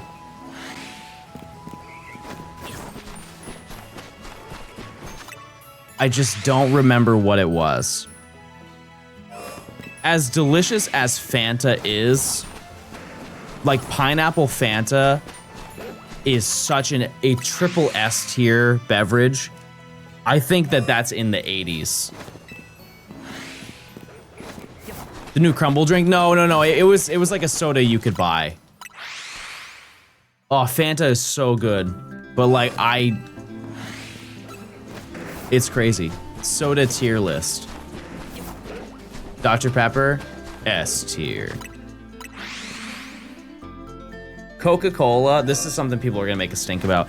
I think that Coca-Cola has no more use on Earth when Coke Zero exists. They taste exactly the same. Diet Coke does not taste like Coca-Cola at all. They did some insane witchcraft to make Coke Zero taste like Coca-Cola.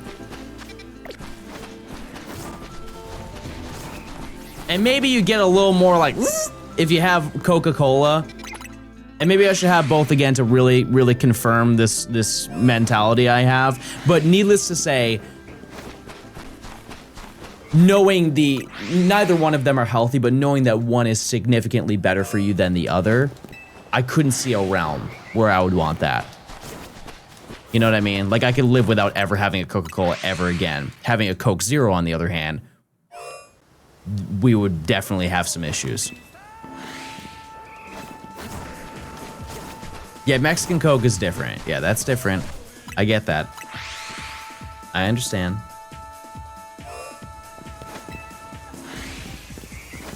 What else is in that tier? Yeah, like Fanta Orange. So good. Fanta Pineapple. That's also S tier. Then we can get into the abstract flavors. Like Dr. Pepper Strawberries and Cream. Amazing. Sheerwine's like an A. Yeah, Sheerwine's cool. Starry is below F tier. While I do disagree with you,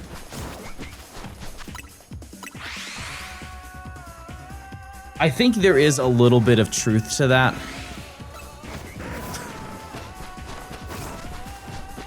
I feel like some people, over time, people are gonna forget the fact that they just renamed what Starry used to be, and it just started selling better because it had a cooler name.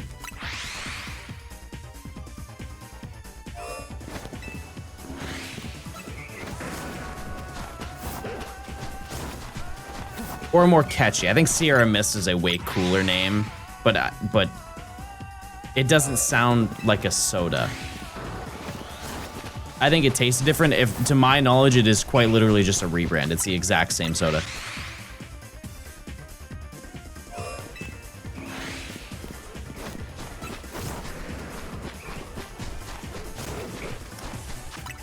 If I'm gonna drink a sugar-free drink, I'd always rather have a LaCroix than a diet soda. What about,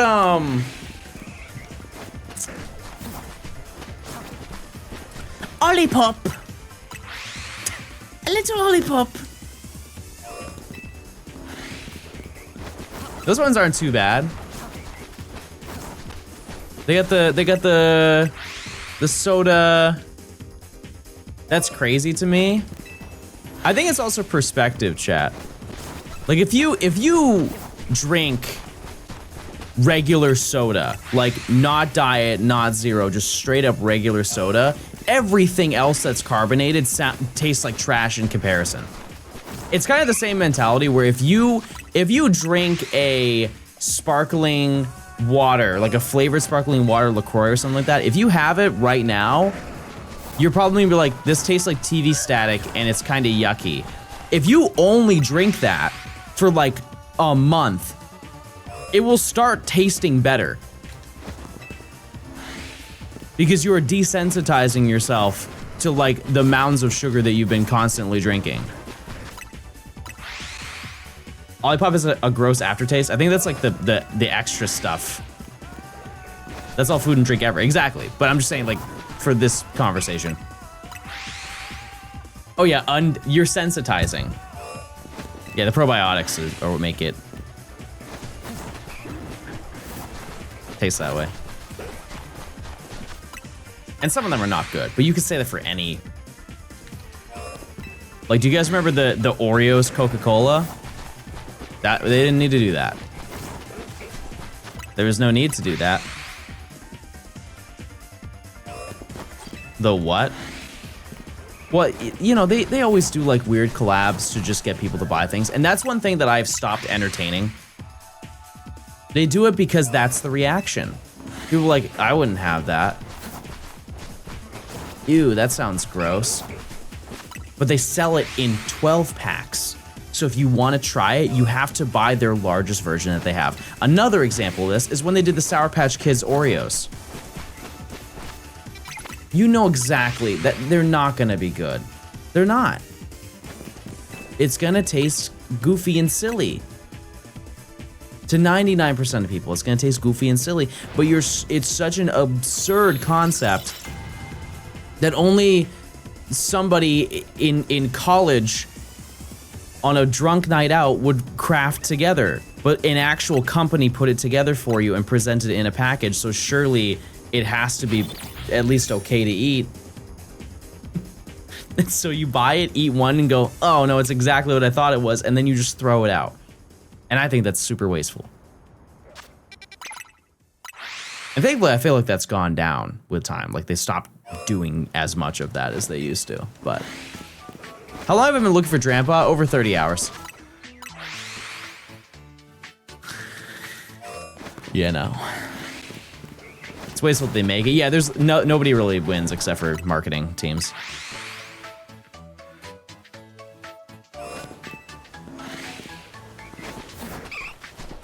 That being said, oh, I forgot about these. They had... You know, they had the Coca-Cola, the Oreo Coca-Cola, but they made cola Oreos. I don't know if it was the same collab that they did. Those were good. They traded. They did their thing on that one. And it had little like Pop Rocks on inside of it that were cola flavored, and so it popped like soda. Insane. I also have a take on Oreos now that we've talked about it enough. The best Oreo if you were to choose any of the like ratio of Oreo of like cream to cookie, the Oreo Thins are the superior cookie to every single one. I'll stand on that. I think that the less cream, the better. Double stuffed, no thank you. The mega stuffed ones, which are like what, 4x cream? No. The regular Oreos are tolerable. They're fine. Like, I have to deal with it. If I want to have a birthday cake Oreo, I just, you know, that's life. That's just how it goes. But the ones where it's max cream, and this really stems from me not liking buttercream frosting, and so I understand that I'm probably the outlier in feeling this way. I wish you could buy the cookies without the cream. I think they don't. But you could get like the knockoff ones. I think that they do that. You don't know my love for cookies and cream. I mean, I like cookies and cream ice cream. You like the golden Oreos? They just don't, they're not exciting.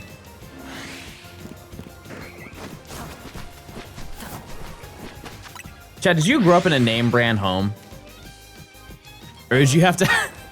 Listen, I've been there. Did you have to, instead of Oreos, you got Twist and Shouts?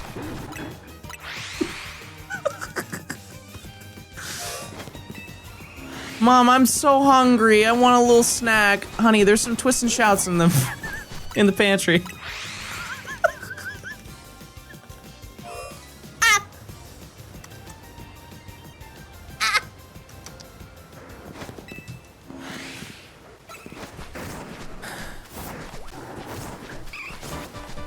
John's laughing at poor people. I quite literally just said that I had them.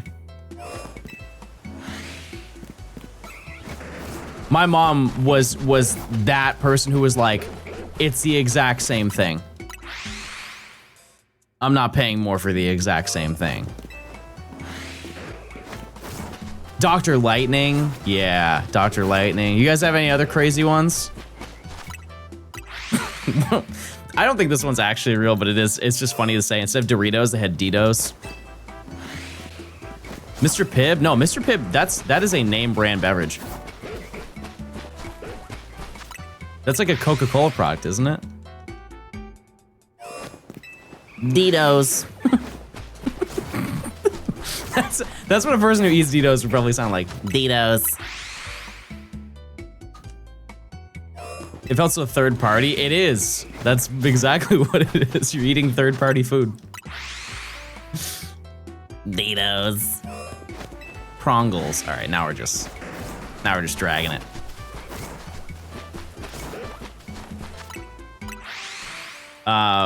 Another one that went triple platinum in my house were the cereal bags.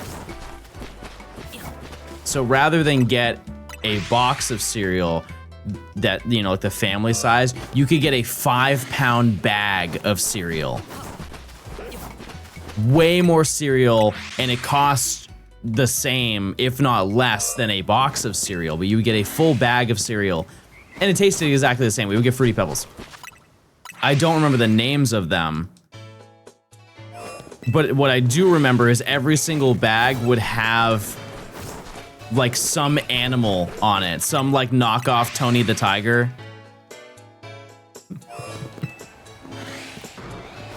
They're almost the same.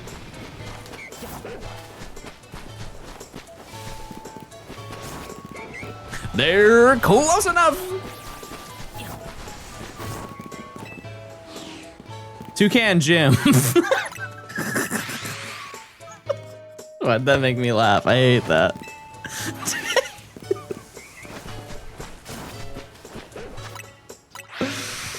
But yeah, I would have those, and it would be like the grocery store brand of them too. I'm sure there's another one that I'm missing that I'm like, yeah, that was... What a silly little name. Dr. Lightning is actually fire though. That should be a first party beverage. They should claim that one. Crispy hexagons. Yeah, that doesn't excite me.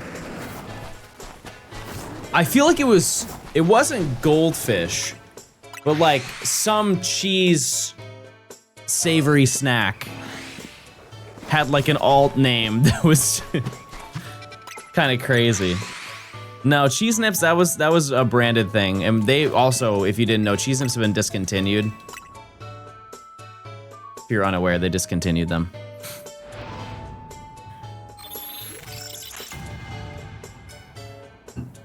Oh yeah, Pop-Tarts were toast pop-ups.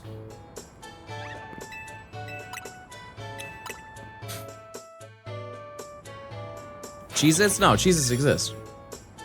Those are real. Yeah, the whales. The whales are better than Cheez-Its. Oh my goodness.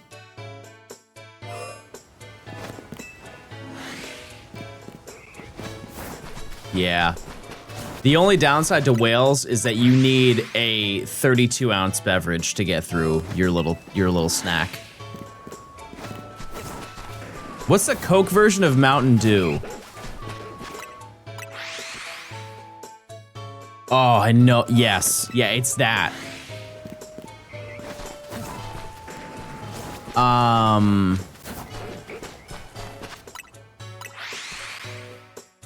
No, not Mellow Yellow is a Coke product, chat.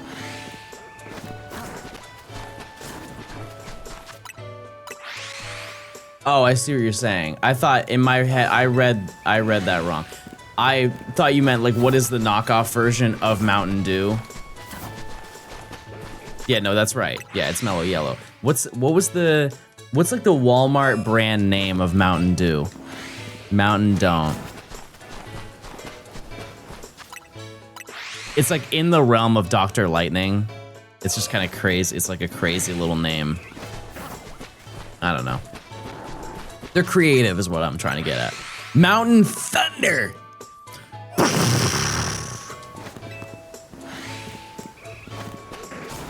Dr. Thunder. You ever had cactus coolers? No. You guys remember when Capri Suns didn't have the bottoms to them? Check time! Gort?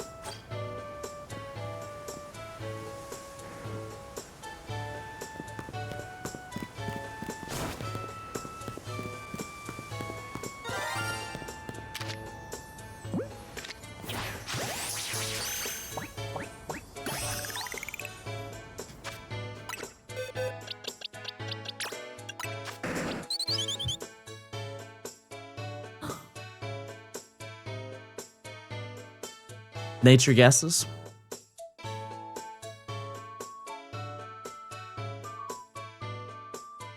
That's so crazy.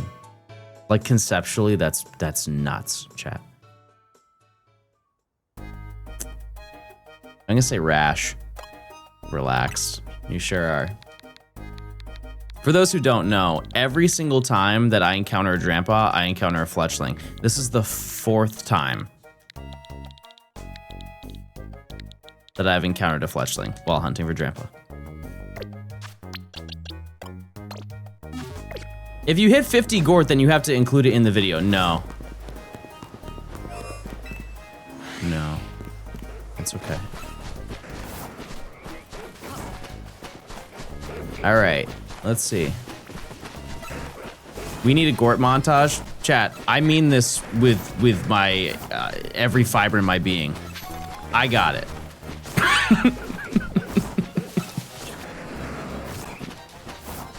I want to be very respectful. My idea for the video is better than yours. Not to worry, you won't be disappointed. It's also already done. So that is, no matter where we stand on it, it's already out of the question. I promise.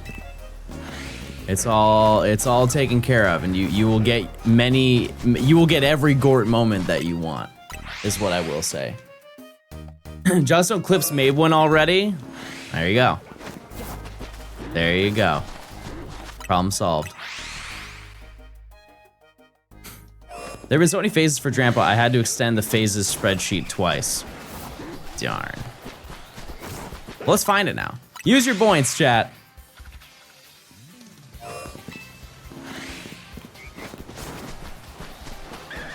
Hooker app, but only Gort. Gort. Gort. Gort. Gort. Larry. Gort. Gort.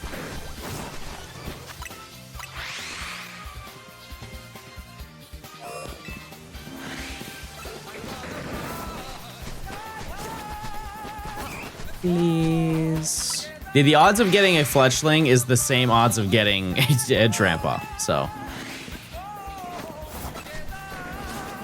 Kind of insane. How many encounters are we on? Today we have done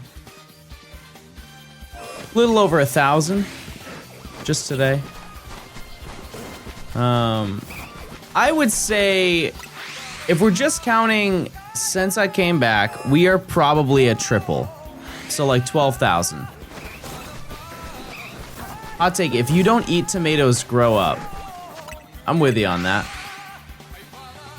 I'm with that. There's nothing like getting a beefsteak tomato and slicing it and then taking each of those slices and sprinkling a little salt on them. Yeah. That's such a game changer.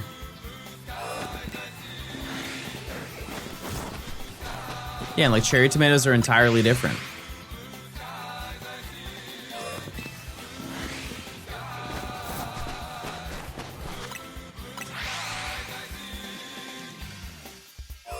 All right, well, if you don't like that, then what do you like?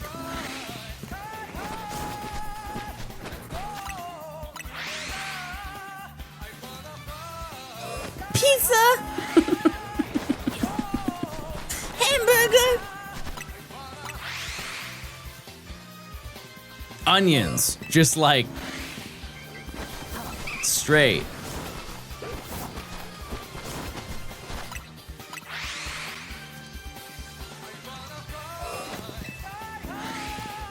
I feel like if I were to eat an onion, it would be a red onion, not a white or yellow onion.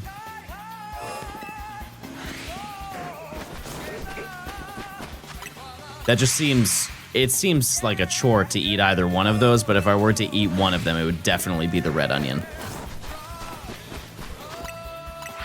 Not a green onion? I feel like that's cheating, but that's a great point. That's a fantastic point. I never thought of that.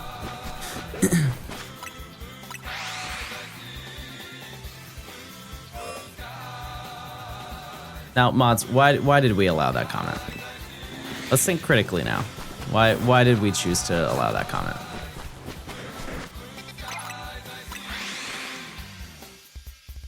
Rhythm Heaven Onion. I am upset that this is probably current lore that I have no idea about.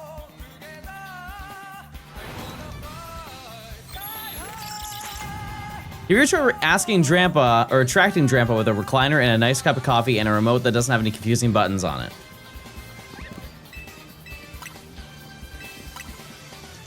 I don't really have most of those things. Aside from the non-confusing remote, it's really hard to buy a confusing remote, and I know that's just because I grew up in the age where like I could figure that out on my own. That being said, you ever seen like TV remotes nowadays? There are truly like 8 buttons. I don't even think they sell universal remotes anymore, because at no point in owning a universal remote did it work universally on everything that I had. Truly. Like it didn't activate my soundbar. It didn't turn on my game console. There's an app for that nowadays. The more you know.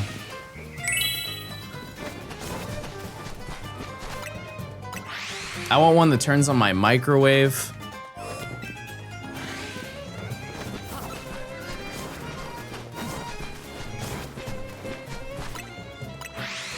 Turning on the oven. My car.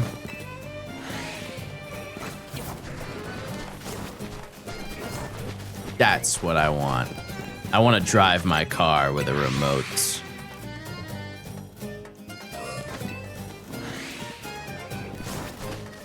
Yeah, it is true. I don't know, think about it. I've used it for like the Fire Stick. I've used the phone app for the Fire Stick. I just didn't really make that connection. When this comes out, will you go through the Gen 6 Legends and have it also be catching every Kalos shiny Pokemon video? No. This has no relation to those videos at all. Because think of it this way, as a viewer, how exciting would it be to see this video and then I make a Gen 6 Shiny Dex video and it's just repeat reactions from the entirety of this video? You'd feel a little bit shorted, right? You'd feel like, man, that was kind of like a pretty lame way to make the video. Because I love jumping around from gen to gen, just doing like a bunch of different hunts. And if I just recycled reactions, like I have found, realistically chat, most shiny Pokemon. So I was like, I'm gonna catch every single yellow shiny Pokemon. And I sifted through the past 4 years and was like, this one's yellow. Why not skip Gen 6 for now? I didn't say I was doing it. I was just going off of what they said. What's this video gonna be? I'm getting every shiny Pokemon before each rank up. And this is the last one I need. And it really is giving me some... There's a lot of fanfare behind this one.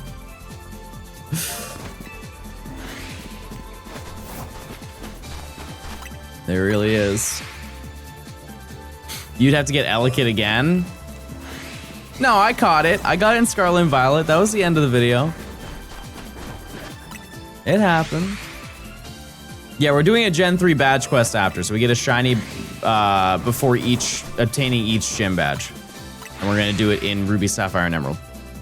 And it's already, I don't have it set up, but I mean, there's not much to set up.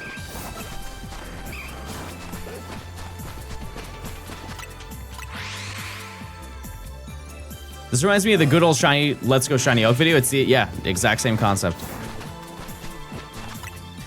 Realistically, overall, have you caught one of each Pokemon available across all gens? Have I caught, are you saying, do I have a living dex? Yeah, I have like 5, probably. If I were to guess. Absolutely. I was trying that Harkles to Silver. I'm 57,000 deep for Slowpoke. Hey, you got your teeny, so. Shiny? No. I mean, that's the whole point of doing the shiny dex. Have you done a dex nav hunt? I have done less than I would like to have said that I have.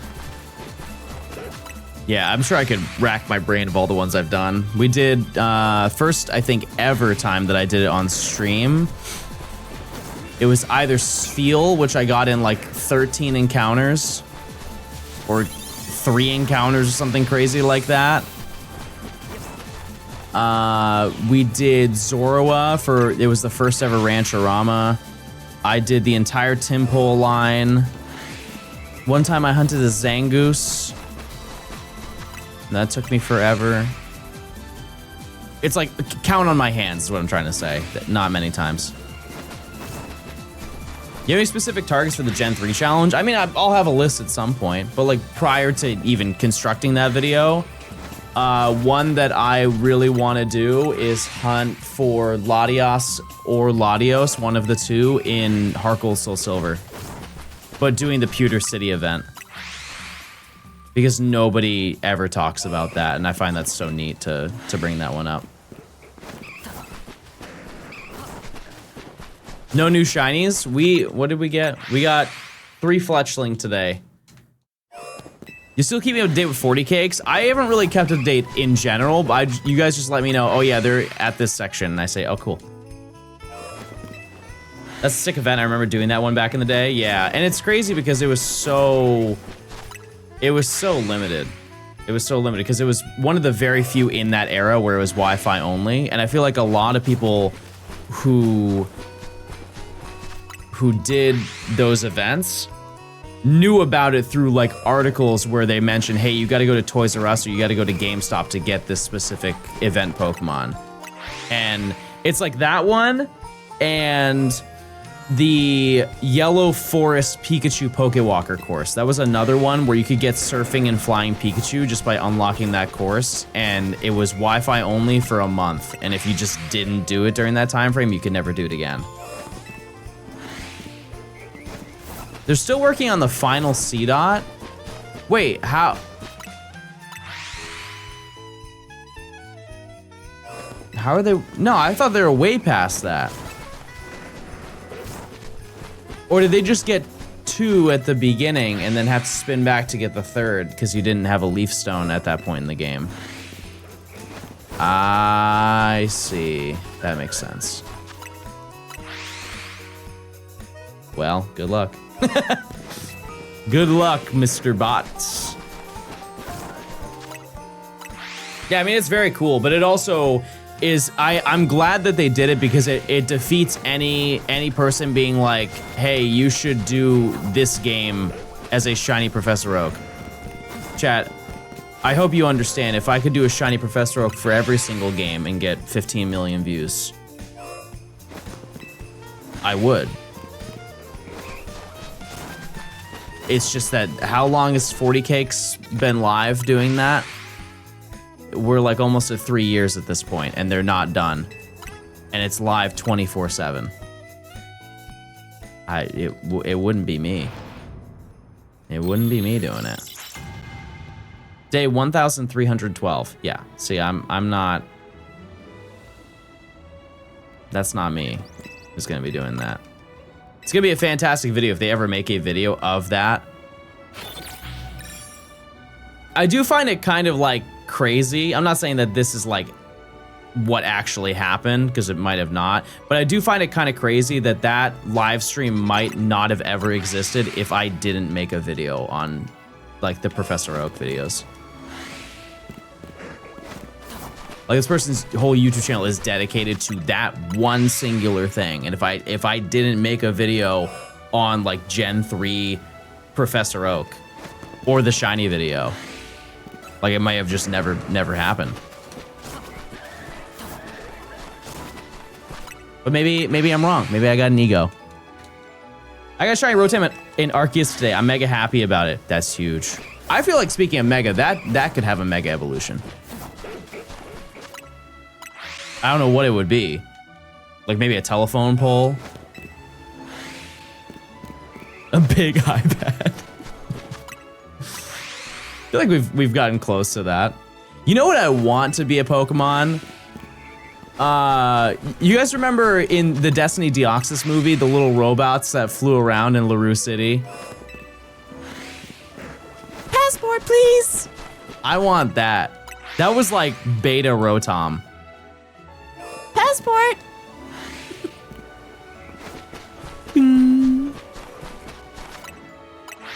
That'd be so cool. Should Zoroark get a Mega?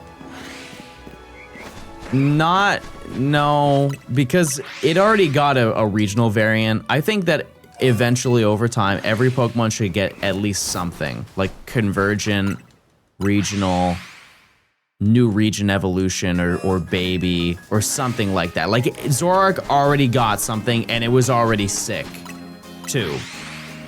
Like, if Mega Zoroark, or sorry, if Hisuian Zoroark didn't look cool, I'd be like, maybe. But it looks better than Zoroark. They really cooked on that one. Is there a Pokemon that you really feel like needs that? They need something. Evolution. Their lore needs to be expanded. Ooh, regional Crobat. Imagine like a dark type Crobat. He's got like extra spikes. Oh, like a dark steel Crobat would go so crazy insane.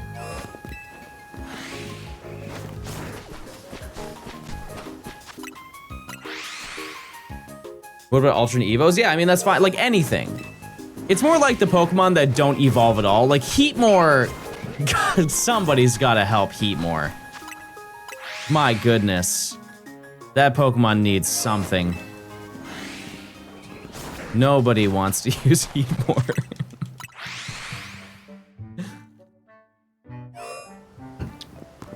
Like Tropius, yeah, I feel like Tropius... Tropius has its place. Like, not every Pokemon can be super strong and busted. I think Tropius is a shining example. It looks too nice to be stronger than it is. That being said, imagine a little baby pre-evolution Tropius with a cute little, he's like mostly banana. He's like kinda dinosaur, but mostly banana. That would be really cute and fun. I see it in the same way of like Amora. Like a Tropius Amora combination would be really, really sweet and cute. Solrock and Lunatone. The funniest thing about that is the fact that neither one of those are in Sun and Moon is so silly to me. How in the world did they forget that? I'm not even asking for a move. Like, why did they were absent from the video game?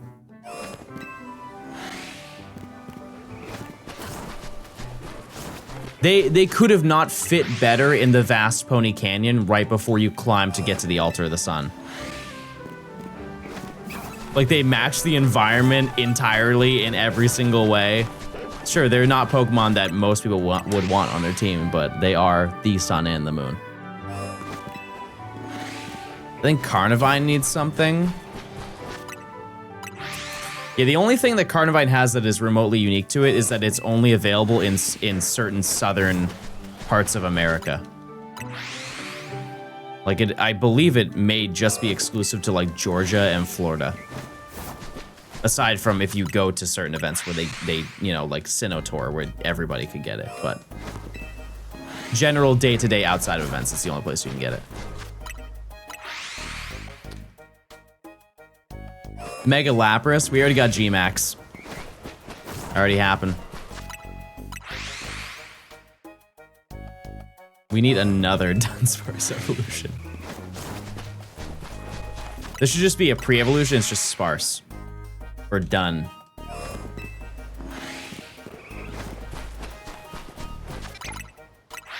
I want to see a third Clamperl Evo. That would be cool. For sure. It would just be as strong as Huntail and Gorbis, realistically. And that is not enticing. Do you think we'll get another Pseudo? Do you think another Pseudo will get a regional variant? It was kind of crazy that they did that for Goodra. Non-binary Nido. Nido Monarch doesn't really hit, though. They would need to workshop the name. I'm behind it. I'm just saying that the name is going to be a mouthful. Nido they. I don't, that one doesn't really do much for me. Camping, thanks for the 7 months of Prime. Thank you. Nido Liege, that one, we're getting closer. That one, I could actually believe hearing that one.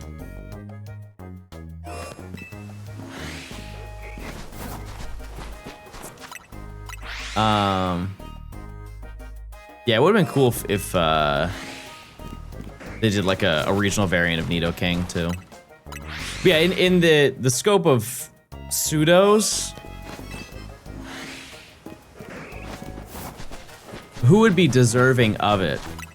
Because Dragonite, Baxcalibur got Megas, Hydreigon got a convergent form. Who am I missing?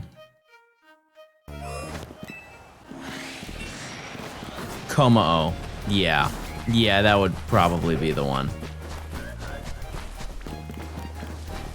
Alright. Dragapult. Yeah, Dragapult. I think Dragapult really doesn't need much more attention. Like, Komao is desperate. Just call it how it is. Not a lot of people are crazy about Komao. One thing I do wish for in the future is that they kind of do like a small rework to the pseudos and make them at least kind of accessible mid-game. Because so many of them are late game. It just doesn't, like, there's no incentive to add them. Like, Gibble was perfect. If you knew your way around the map, you could get that Pokemon and have it on your team at an appropriate time. And it wasn't really good at the time that you got it, but once it evolved, then it actually started being useful. They're pseudos? Yeah. No, I understand. It's more like the concept that they historically have placed them in kind of silly locations. Like they're in groups. Like Dino and Zweilous are in the same location. Jangmo-o and Hakamo-o are in the same location. Like why? Why not just make the pre-evolution at least a couple badges earlier than where you put it? Yeah, Metagross is entirely post-game. Larvitar is also post-game. Yeah. It's like if I want to wait until the end of the game to have a really busted Pokemon on my team, I'll just pick the legendary.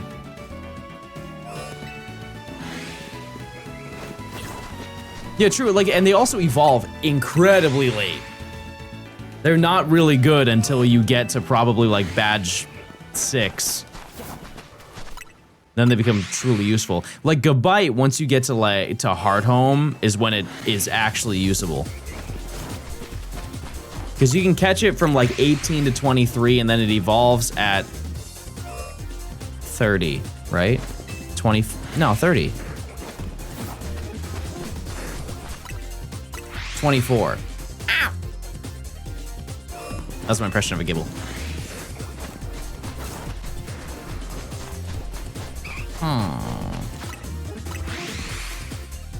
All right, we gotta check in like 5 minutes.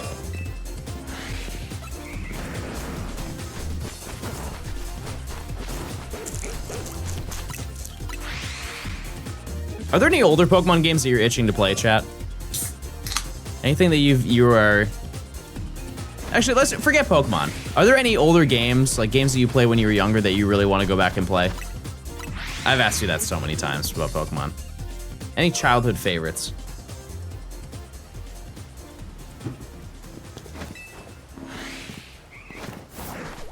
I'm seeing a lot of PlayStation exclusives. I think that they're PlayStation exclusive. Ratchet and Clank is. Sly Cooper, I believe, also is. Kirby Air Ride. Do you have any interest in the Switch one? The Switch 2 version? Mine is Bowser's Inside Story.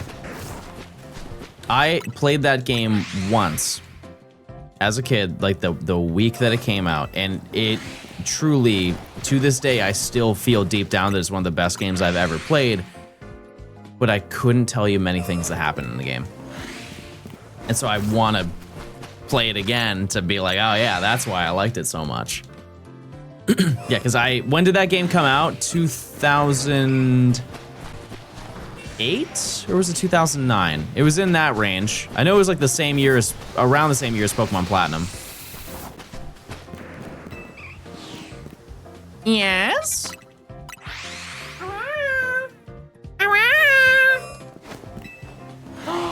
Wait, you made me burger?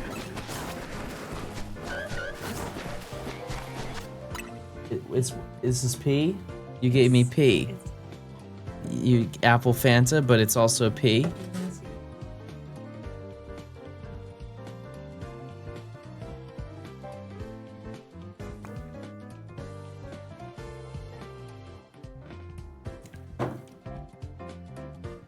Burgert. You burned the bun? No, it looks great.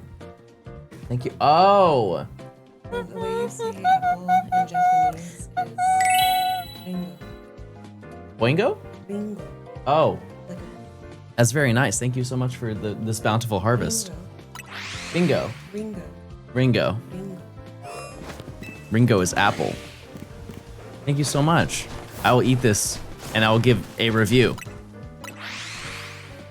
Oh, she's looking. Okay, I have to eat it.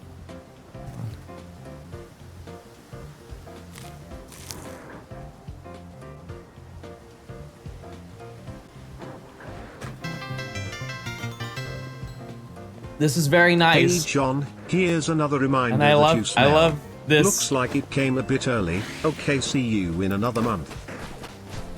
It's so good. It's so yummy. Mono, thanks for the 10 months. I appreciate it. Thank you. You ever play Partners in Time? No. Well, is it the Game Boy one? I actually started playing that on a plane. It's one of the only Pokemon, or the only non-Pokemon games I've played on my Analog Pocket. The DS one? What's the GBA one? It's like one of the most wanted non-Pokemon games on the Game Boy Advance. Superstar Saga. Yeah, that.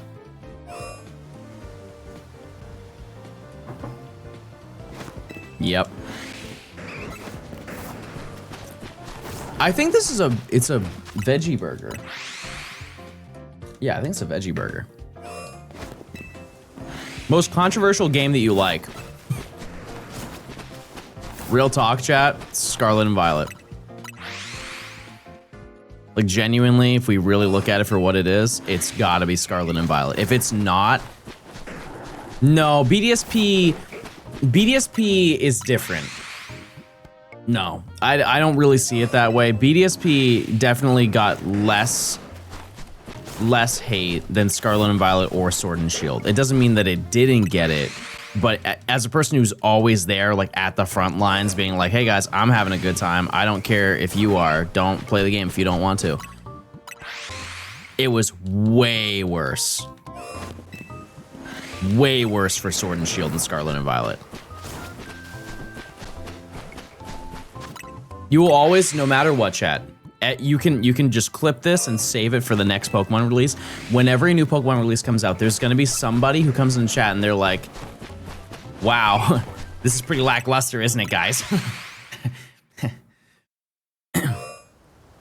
Where's Maractus? Am I right, guys? I don't like this game. Why aren't you looking? Didn't know they still made GameCube games, guys.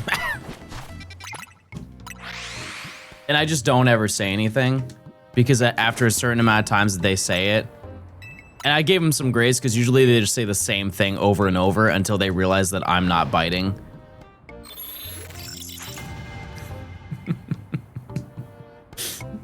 And then they just leave. But I remember vividly, while it did happen in BDSP, it was not as bad as the other games. And on that note, burger. Burger.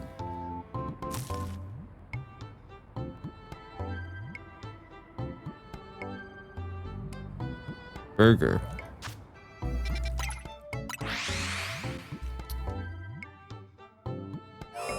So it's check time. No Gort. What's on the burger? Tomato. A leaf that is not lettuce. I need to make that distinction. A leaf that is not lettuce. Cheese. And ketchup.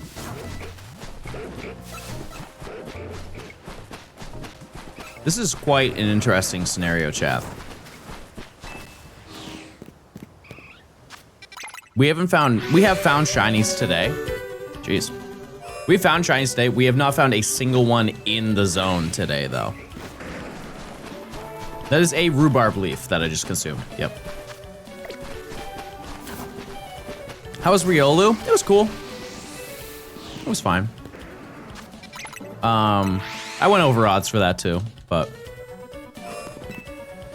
like I've said before, you reach a certain point where you kind of get desensitized and none of the really tedious hunts matter in the slightest. You're just doing it until it works.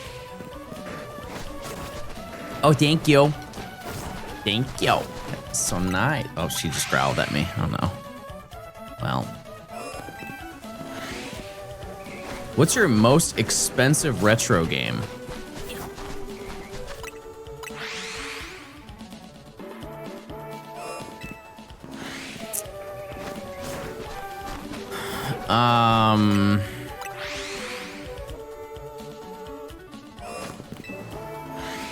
I don't know.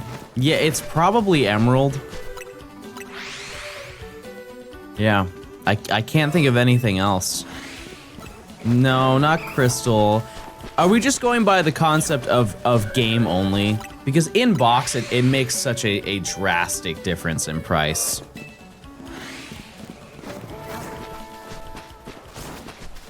Because obviously, if you have the game and you have it in its original packaging and the packaging is good quality, it's way more money, like insane. But game only, no, it wouldn't be box because I have the European version, chat. I think that the disc only of Pokemon Box is still less money than Emerald. They're expensive for two different reasons. One is expensive because it was limited run. The other one is expensive because it's rare, or because it's highly wanted. So, because Emerald is reaching the point where it's almost $300.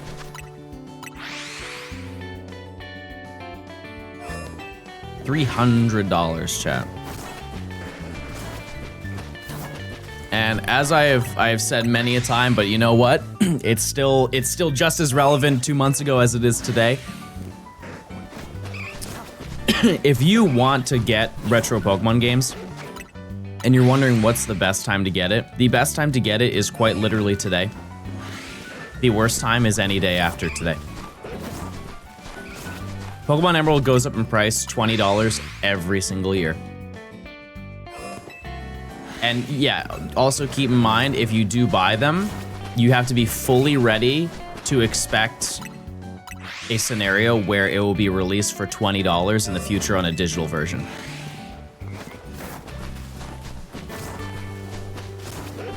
But as we have found out with the price of Fire Red Leaf Green physically, it barely moved. It maybe went down $10 since that release came out.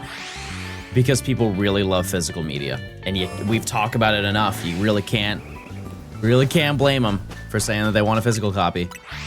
So, you have any consoles you're planning on using for your SBQ? 4. 4 of them. Yeah, for shiny badge quests, it's like some people just do it on one singular game. Because I would like to have more than 2 videos uploaded this year, I'm doing it on 4. But there's no wrong way to do it. There's no wrong way to do it. Feeling attacked? No, I mean, I personally planned on uploading 6 videos this year. And, you know, in my defense, chat, this video is 3. It's 3 videos. You can say, John, it's 1 upload, but it's 3 videos in 1. Will be here soon. Please look forward to it. Nancy, thanks for the 20 months. How does the shiny badge quest work across multiple games? I will get a shiny and then trade it to the main save file that I want to play through. Would you ever work on a second YouTube channel? I can barely upload to the first one. If I had time. Like, I do upload on other channels, you know, like, chat, I upload the VODs and stuff like that, and that's technically a second channel, but, and, like, I upload my beats on occasion to a channel. But I do not have the time. Truly, I do not have the time to invest into another channel. Be like, oh, I'm gonna make Minecraft videos. I don't have that time in my day. It would have to be related to precisely what I'm doing right now. What channel is the Beat channel? It's the Johnstone Beats channel. Johnstone Beats. I've only uploaded a couple times on there.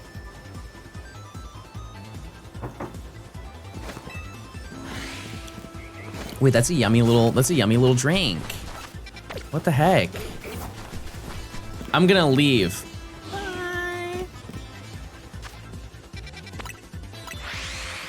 I hate beets, bro. I hate eating beets.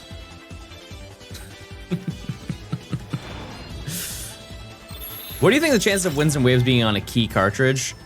I don't know. We're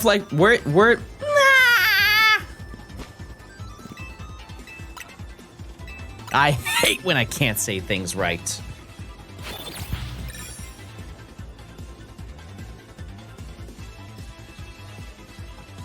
Beats also stain everything. John, thoughts on the Unova games? It makes me very upset to see the revisionist history of people's opinions on that game. Oh, Gen 5 is the best gen of all time. I remember loving it when it came out. Don't, shut up. You're such a liar. You are such a liar. Yes, those games are absolutely fantastic. People ran those games through the mud when they came out. You know what they said? This is just rehashed Kanto. That is specifically and obviously like it is, that game was a reboot, a soft reboot. But so many people, you could look at the reviews for the games. And well, you know, I'm not saying that IGN is somebody who you should be like, oh yeah. But like, I think even GameSpot was like, yeah, what?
Okay, it's still there.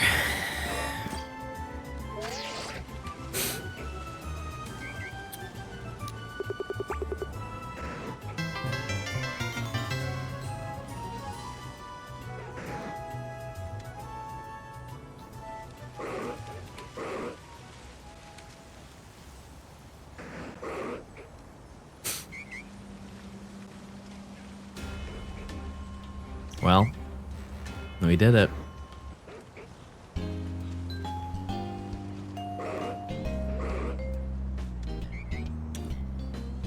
All right, let me get another shot of it.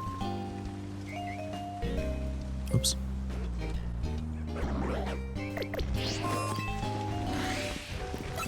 Okay, we're not gonna do that.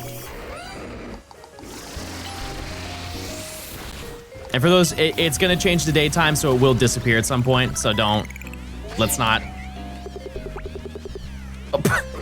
Okay, Garchomp, you gotta go. You gotta go.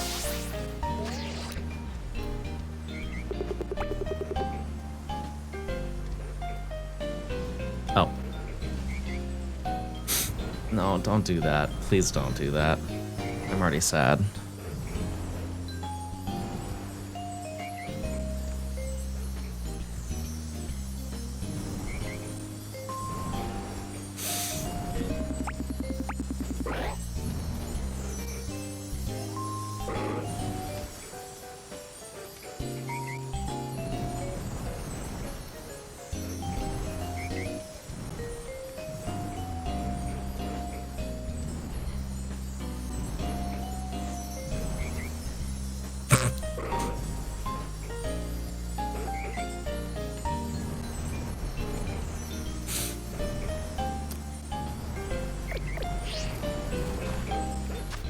All right.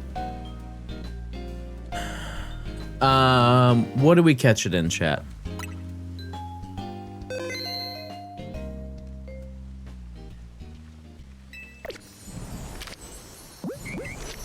I can go get another ball. Yeah, I'll go get him. It'll be there. Don't worry. It will still be there when I come back. I trust me, Chad, I know. I would love to put it in a love ball. You don't get apricorns at this point in the game. You don't. So.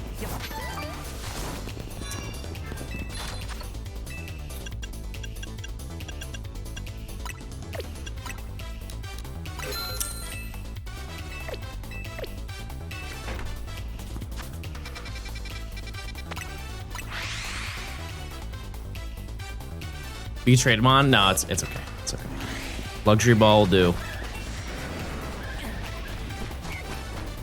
Oh yeah, it's daytime. Okay, that's fine.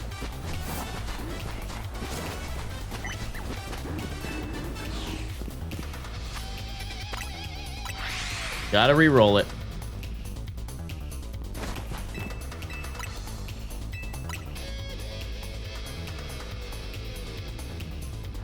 I have something to watch tomorrow. It will not be out tomorrow. It'll be out on Friday, chat.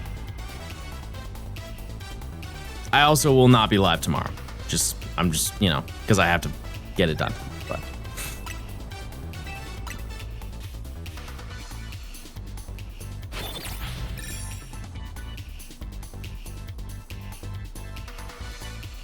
are we live on the weekend? Yeah. Yeah.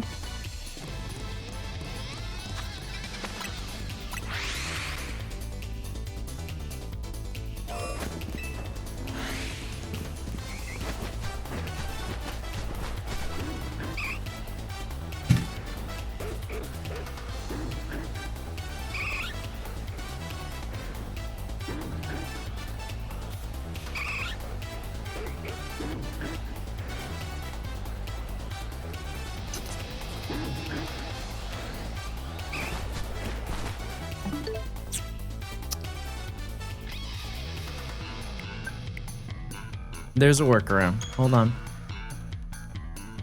What's the combination? It's XP up.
Weather? No. No, it's there. So what's... Yeah, somebody give me the context. Do not fly, run back. Don't fly, run back.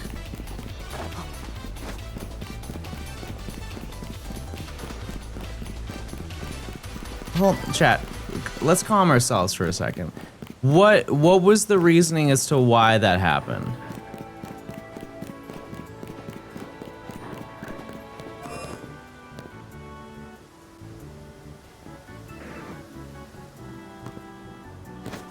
What was the reasoning? Also, just on a side note, I just found out that we didn't even need to go inside the zone at all. I could have just fast traveled and ran on the outside. Reset and run back from the poke center.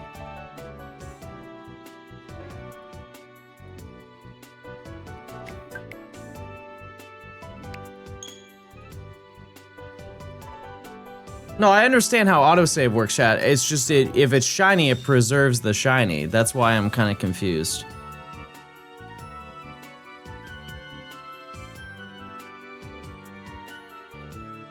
It's one of the things that I don't understand. Because like that would have definitely been something somebody would have brought up at any point that we were hunting it.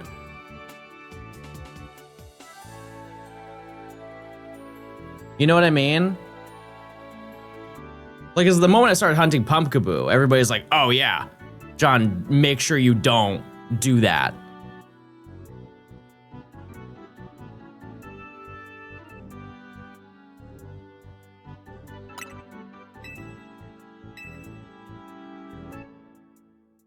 No, there's not 2.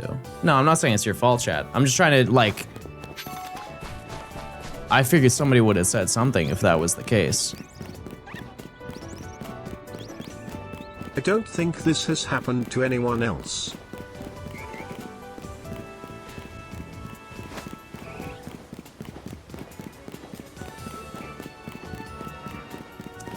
Because one thing that I am clinging to is the idea. Do you guys remember when I found Fletchling and Larry disappeared?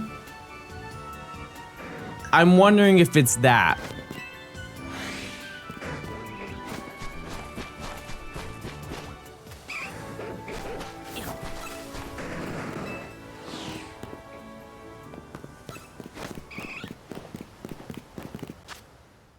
Has this happened to anybody?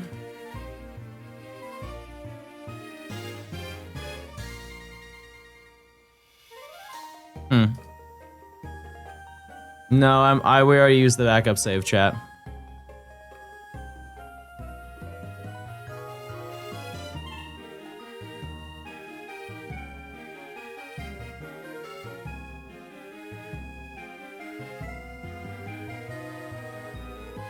I already looked.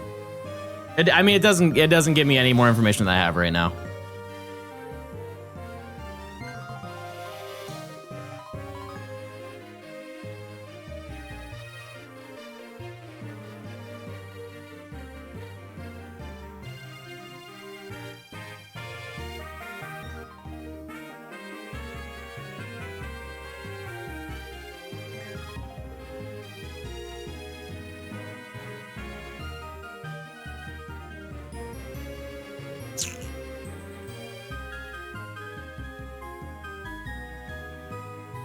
The saving thing with me having a save backup is because I fast travel to the Pokemon Center, chat. So that's why I'm spawning when I do the backup save. It spawns me. That makes sense. I understand how that works.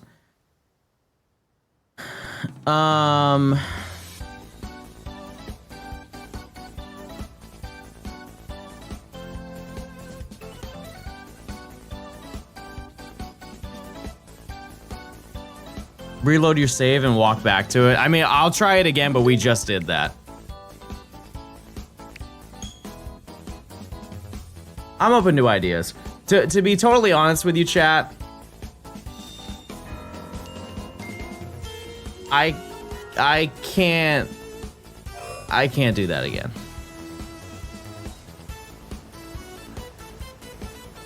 I can't. I got it.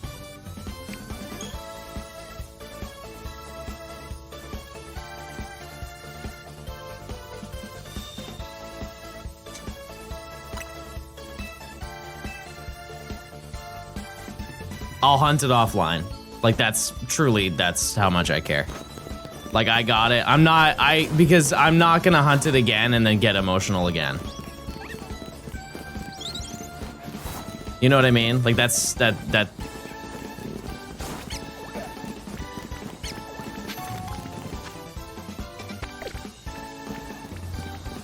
Oh, it doesn't spawn from here. That's interesting. Okay.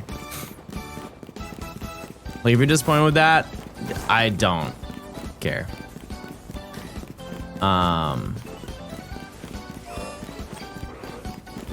Yeah, no, I think I just lost it.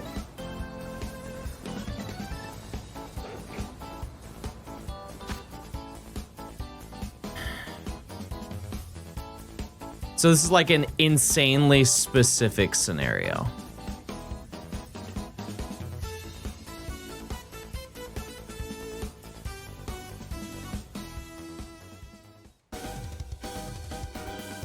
It shouldn't have despawned because you didn't spawn Furfur, which would have overwritten it.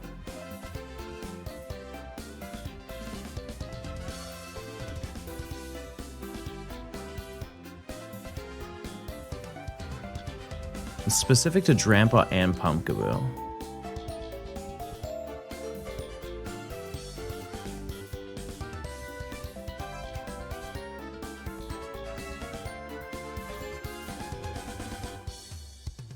You don't need to be sad, chat.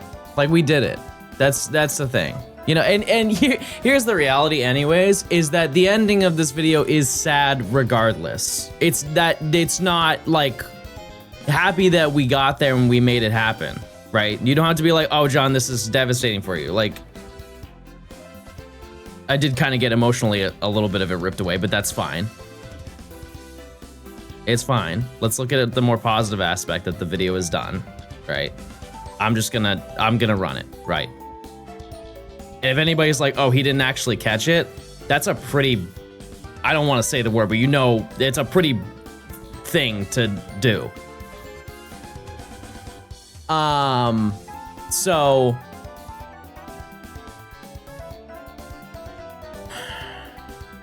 I am down to experiment right now.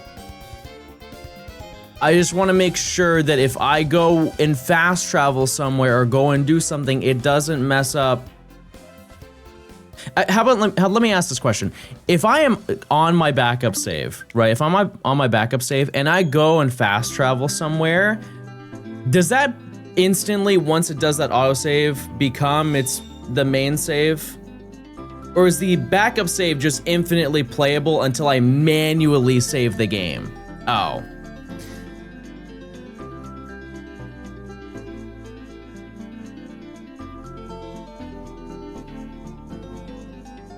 Volv, thanks for the Prime. I appreciate it. Oh, so if I change the time, because like that's the only thing hypothetically we could try.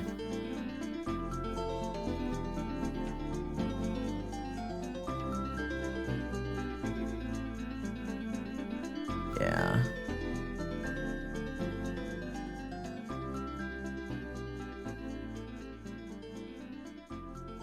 Yeah. Let time roll over naturally. I just don't think that really does anything.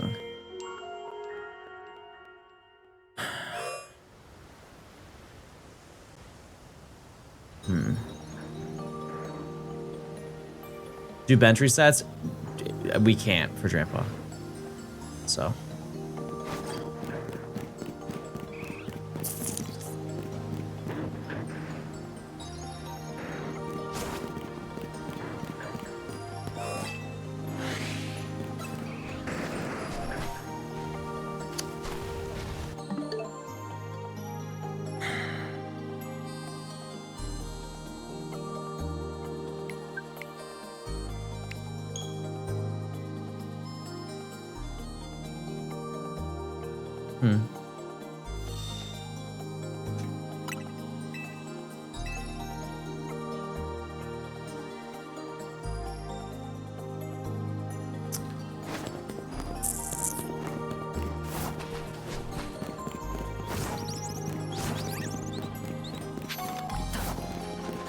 The only unfortunate thing that I can say about this is, you know, the reality that nothing is guaranteed.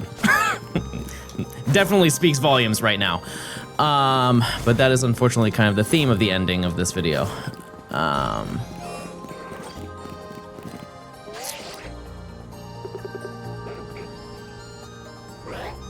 Do you have any luxury balls in your inventory? I mean, yeah, for sure. Yeah, because we already...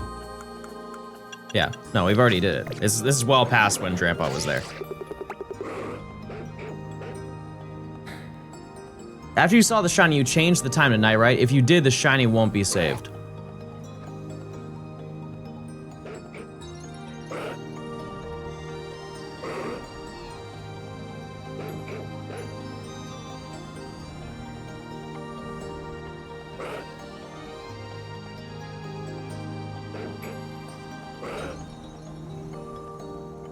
Well, if there's nothing right now that we can try, chat, the only, and this is like delusion because I already know, but like in the event, whatever. I don't think there's anything else that we can do right now in our current situation that we are at. So, what I can do is I can just re-roll the time and see what the weather was, because if it was a cloudy weather when I found it. Was it cloudy weather?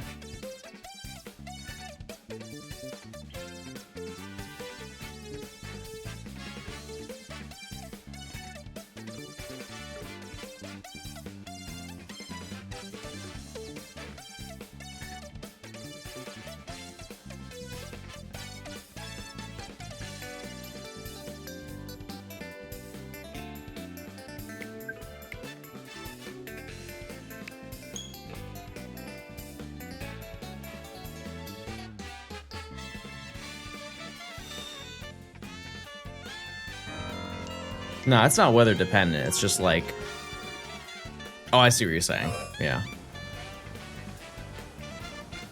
Ah, yeah, that's brutal, chat. That's real brutal. If it happened the first day that we came back to stream, it would still be pretty devastating, but I'd be like, man, I'll give it another one. I'll give it another try.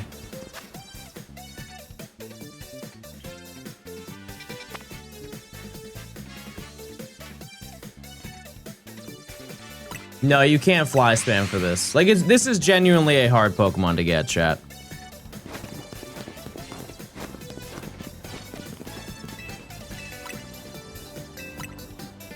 Alright, I'm running it. We'll see.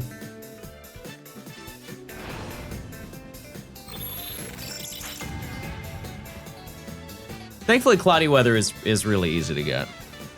No, I know it saved radio. That's why I've been kind of just stalling. I'm just going back and forth to see if, like, I wanted to do something prior to see if that would make a difference. That, like, I wanted to make sure all boxes were checked before I'm like, all right, well, now let's just overwrite the save even more. So.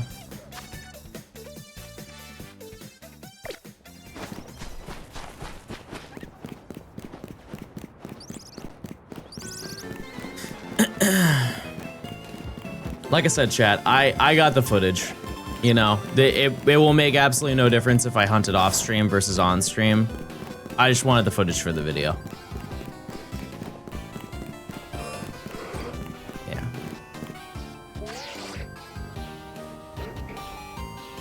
Wow. Really wish I knew that before. Obviously.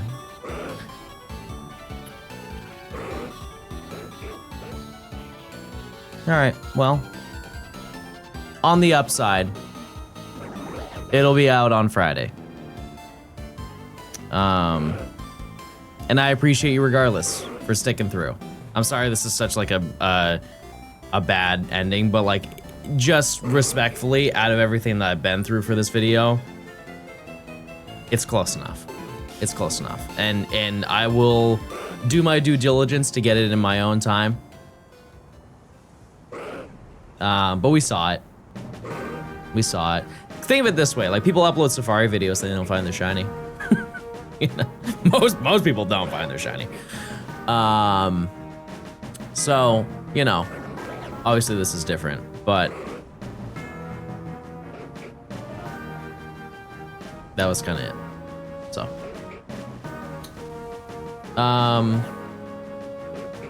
yeah, I'm just gonna end stream.